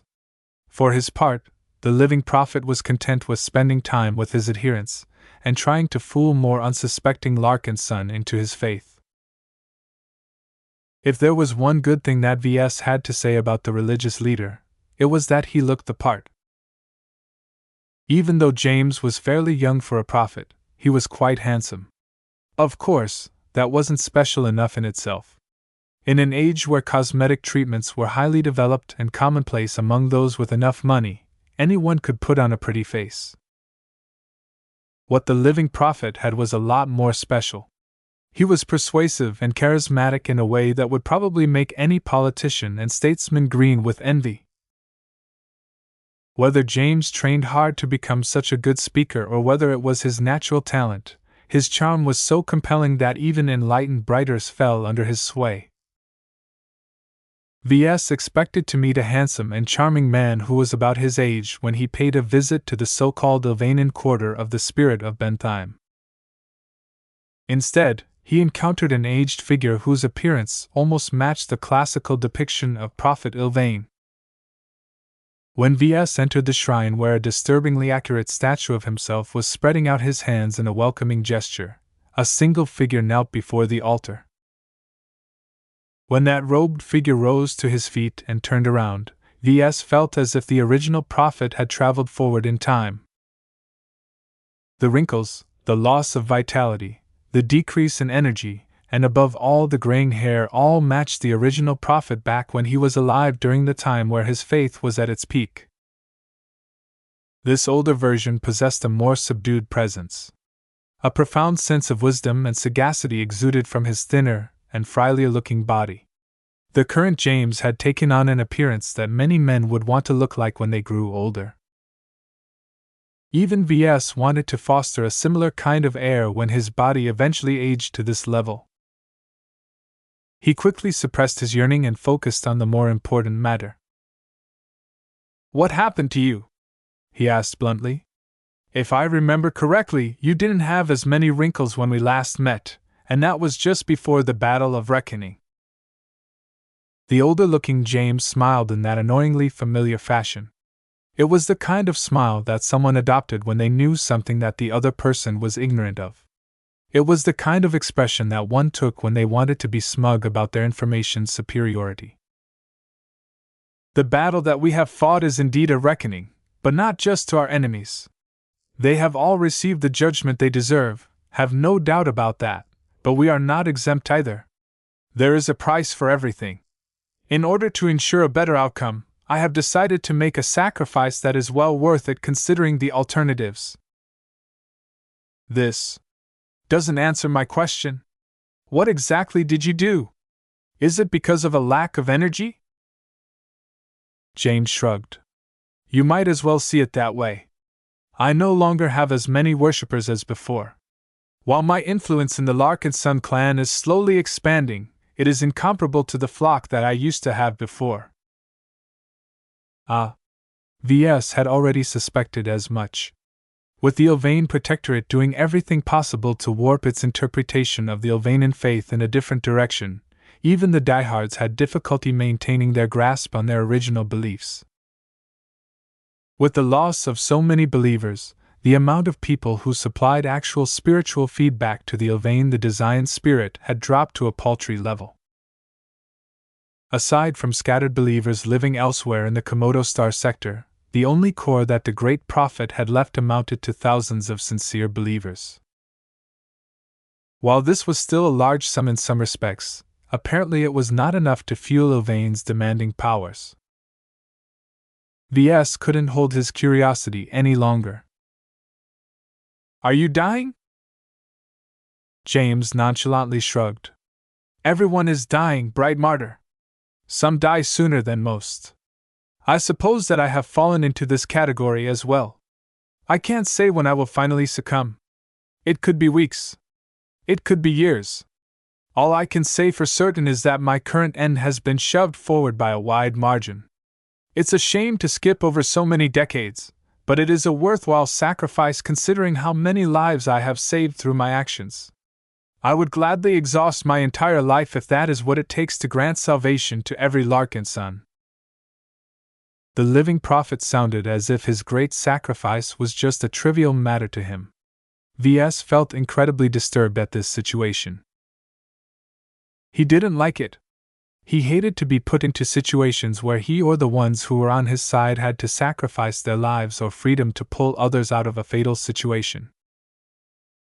Back in the past, he witnessed the destruction of the ground forces of the flagrant Vandals and Lydia's sword maidens at the hands of Venerable Foster and her fellow Vesians. During the Battle of Kesseling 8, the sword maidens came to the aid of the Larkinson clan and lost even more of their precious mech pilots because of their decision. Now, it appeared that James had given up a considerable portion of his life to empower his design spirit. Was it worth it? Certainly. The instance where the Transcendent Punishers systematically demolished the Destiny Hammers was a crucial turning point of the battle. If the Ilvanans hadn't defeated their Friday Man counterparts so soon, they wouldn't have been able to provide as much support to the expeditionary forces in the later phases of the battle. The role the artillery mechs played in the Battle of Reckoning couldn't be overstated. The Larkinson clan would have definitely been in a much poorer state if Ves hadn't completed the design of the Transcendent Punisher in time. Yet, the mech still wasn't strong enough to carry the entire battle. The entire reason why the Larkinsons had to borrow the power of glows, design spirits, prime mechs and battle networks to begin with was because they were too weak. Their mechs were too cheap. Their mech pilots didn't receive enough training. Their expert pilots lacked proper expert mechs. Addressing these deficiencies became an even greater priority to Ves. He never wanted to end up in a similar situation in the future. He needed to work as quickly as possible in order to elevate his mech forces to their highest potential. However, that was easier said than done. The reason why those problems hadn't gone away was because it took far too much time to address them all. There was only so much design work he could accomplish by himself. Perhaps he should consider expanding the design department to a much greater extent than he originally planned. He needed to acquire more assistants to complete the grunt work faster. He also needed to obtain more lead designers in order to design more mechs concurrently. In short, everything needed to go faster. I won't let this happen again. Ves spoke with a measure of steel in his voice. We have a lot of resources at our disposal that we didn't enjoy before. I should have been more proactive in converting them into actual strength. I'll try my best to elevate our strength so that people like you don't have to make any choices again. James gently shook his head. That is a noble sentiment, but you don't need to work yourself to bone. The future is never as straightforward as you think it is. I wouldn't say that your previous approach is wrong. Time is a resource that every single existence is short of. Even gods wish they could conjure up more time for themselves. They soon entered into a philosophical discussion about time. Ves didn't know why, but he became increasingly more caught up in the prophet's interesting perspective on this subject. Their discussion only halted when a third person in uniform entered the shrine compartment. Ah, Tan! You are here. Please come forward, my champion. The latest expert candidate of the Larkinson clan strode forward with a greater measure of confidence than he previously held. Though Ves hadn't spent much time with Tan either, he definitely sensed a change in demeanor. Prophet! Bright martyr! Tan greeted them both in turn. What do you require of me, sirs? Are you strong enough to defend the clan? James asked. Tan frowned. I dare not make such a claim. I can only state that I can fight much better than before. With the help of the blessing that you have bestowed upon me, I am ready to fight against any expert pilot if the need arises. Ha! Do not be so quick to stand out. You still have a long way to go before you are ready to take on such a heavy responsibility. James patted Tan's shoulder. Also, don't put too much stock in your blessing. The sole reason why you have become stronger is because of your merits. As Ves witnessed the interaction between James and Tan, he noted that Tan was still quite deferential despite advancing to the rank of expert candidate. Many other expert candidates tended to develop a stronger ego after they had taken their first step in transcending their human limits. It was natural for them to become more conceited in their own importance. The widespread idolization of high-ranking mech pilots in human space only made the transformations worse. While Tan definitely seemed to be more assured in a way, his change was not as drastic. Of course, Ves knew that the biggest swing was yet to come.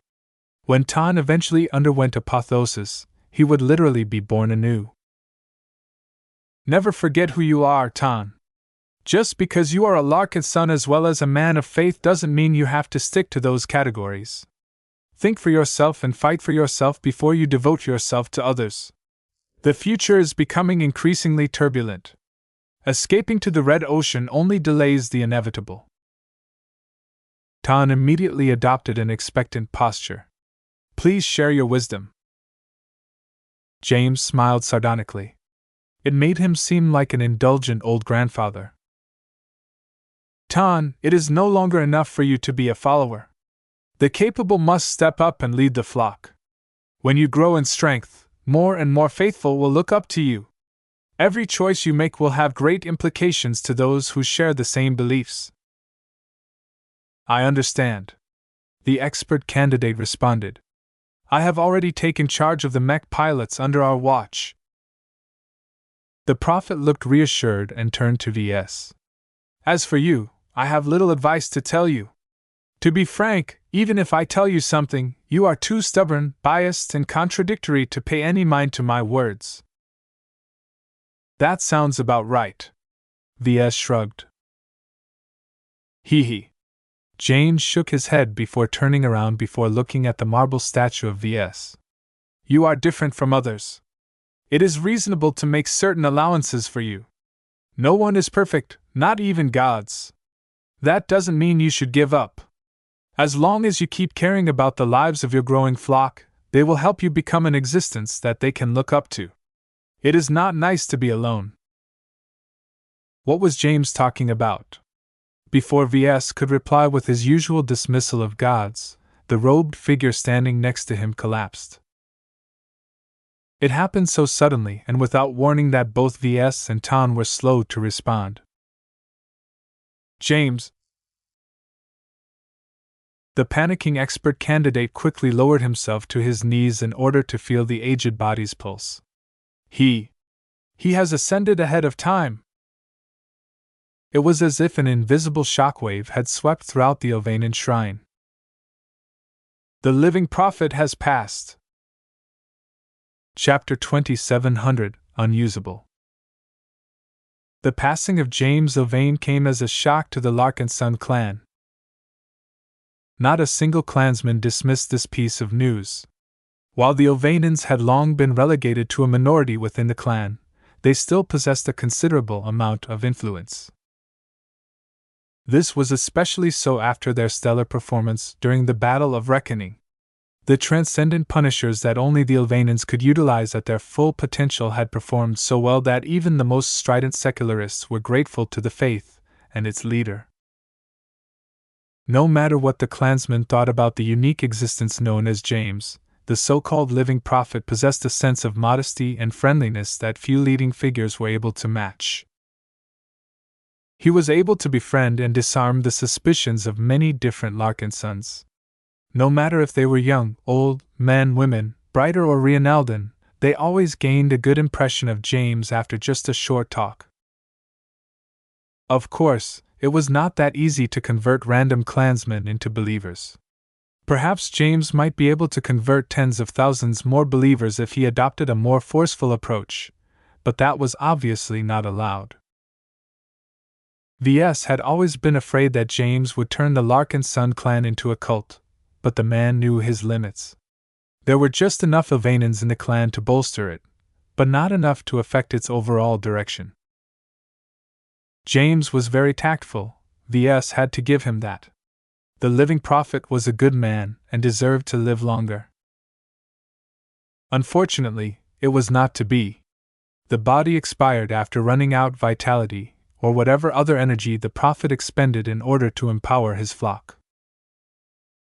He was so young, Ves whispered. Although clones were flawed forms of life, he didn't expect James to shed his mortal coil so soon. The transition was too abrupt. On one day, the religious leader was still as hale and healthy as other people in their 30s. On the next day, James seemed to have aged by a century and could only chat with Ves one last time before he expired. It was impossible for Ves to remain unmoved under the circumstances. He had just witnessed yet another person dying in his presence. While Ves was not a stranger to death, he had become accustomed to witnessing it at a distance after he assumed a position of power.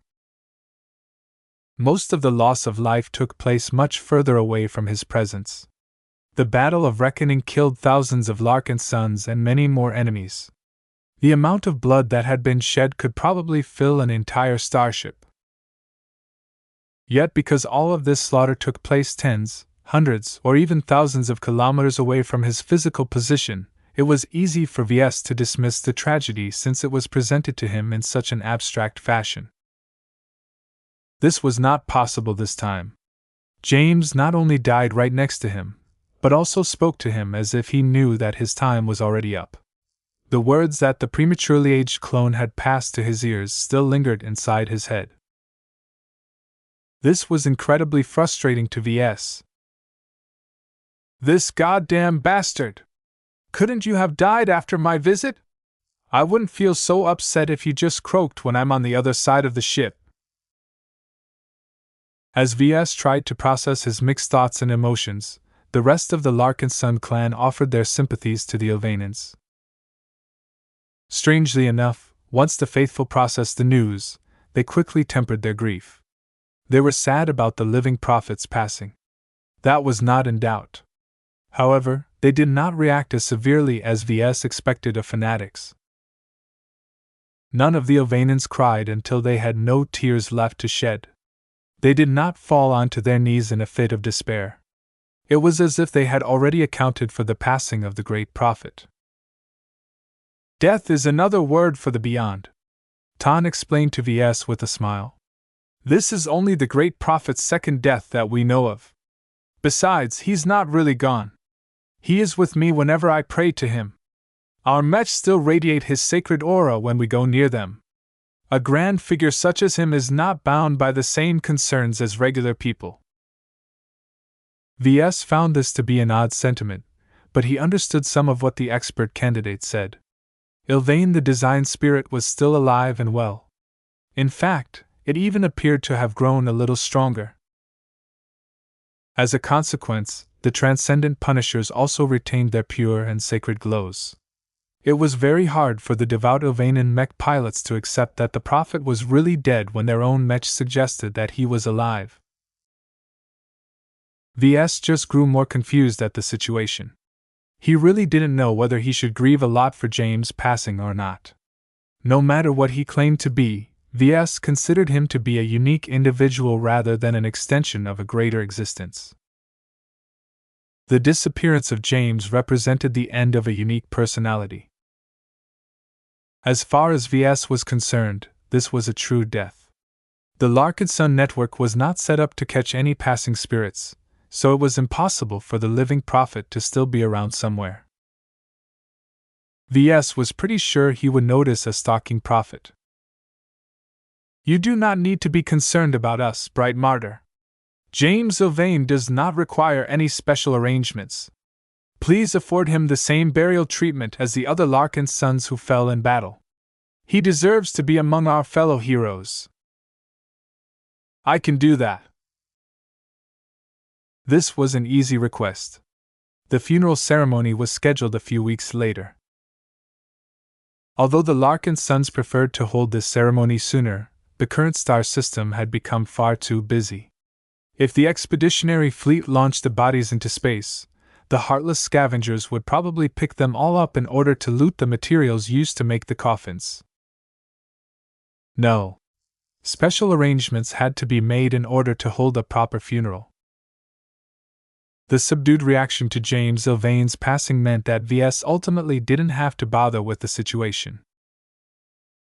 He had to say that the former living prophet had died in a very convenient fashion. The clone was at least thoughtful enough to minimize the mess he left behind. Already, Tan, along with other leading Ilvanian figures such as Ophelia Cronin, were stepping up as leading figures in their movement. As Ves observed their attempts to lead the faithful Ilvanians, he faintly imagined that this was how the original 3 dynasties rose up all those centuries ago. Everyone needed someone to look up to. While Tan was not a person who was comfortable with a leadership position, he didn't need to do all that much. Other Ilvanian officers and experienced leaders were already doing a fine job at corralling the flock. Tan mostly played the role of a figurehead as his status as an expert candidate and future expert pilot granted him a considerable amount of prestige. As long as Tan threw his support behind the new leaders of the Ilvanian movement, the faction remained stable within the clan.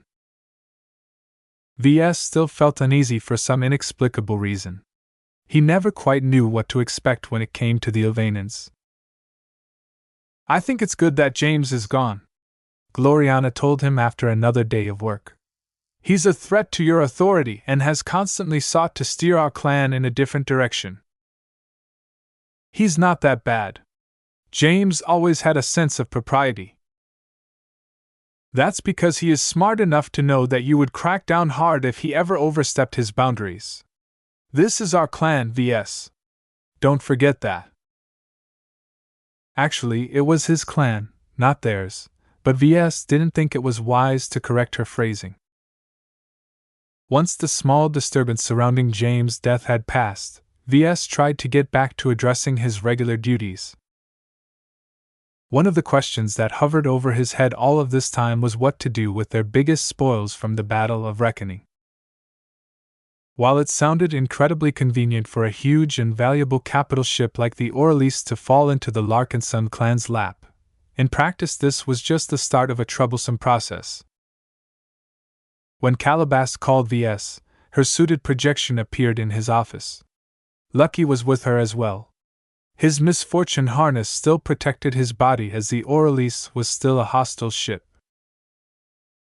Ves. It's good to see you again. How are you?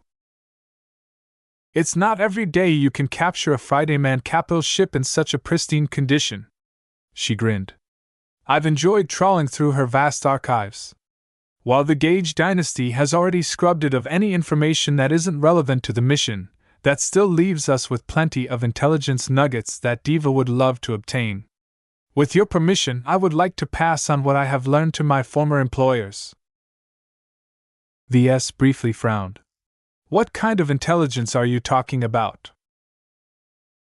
Oh, it's all boring matters that aren't immediately useful to the Larkinson clan.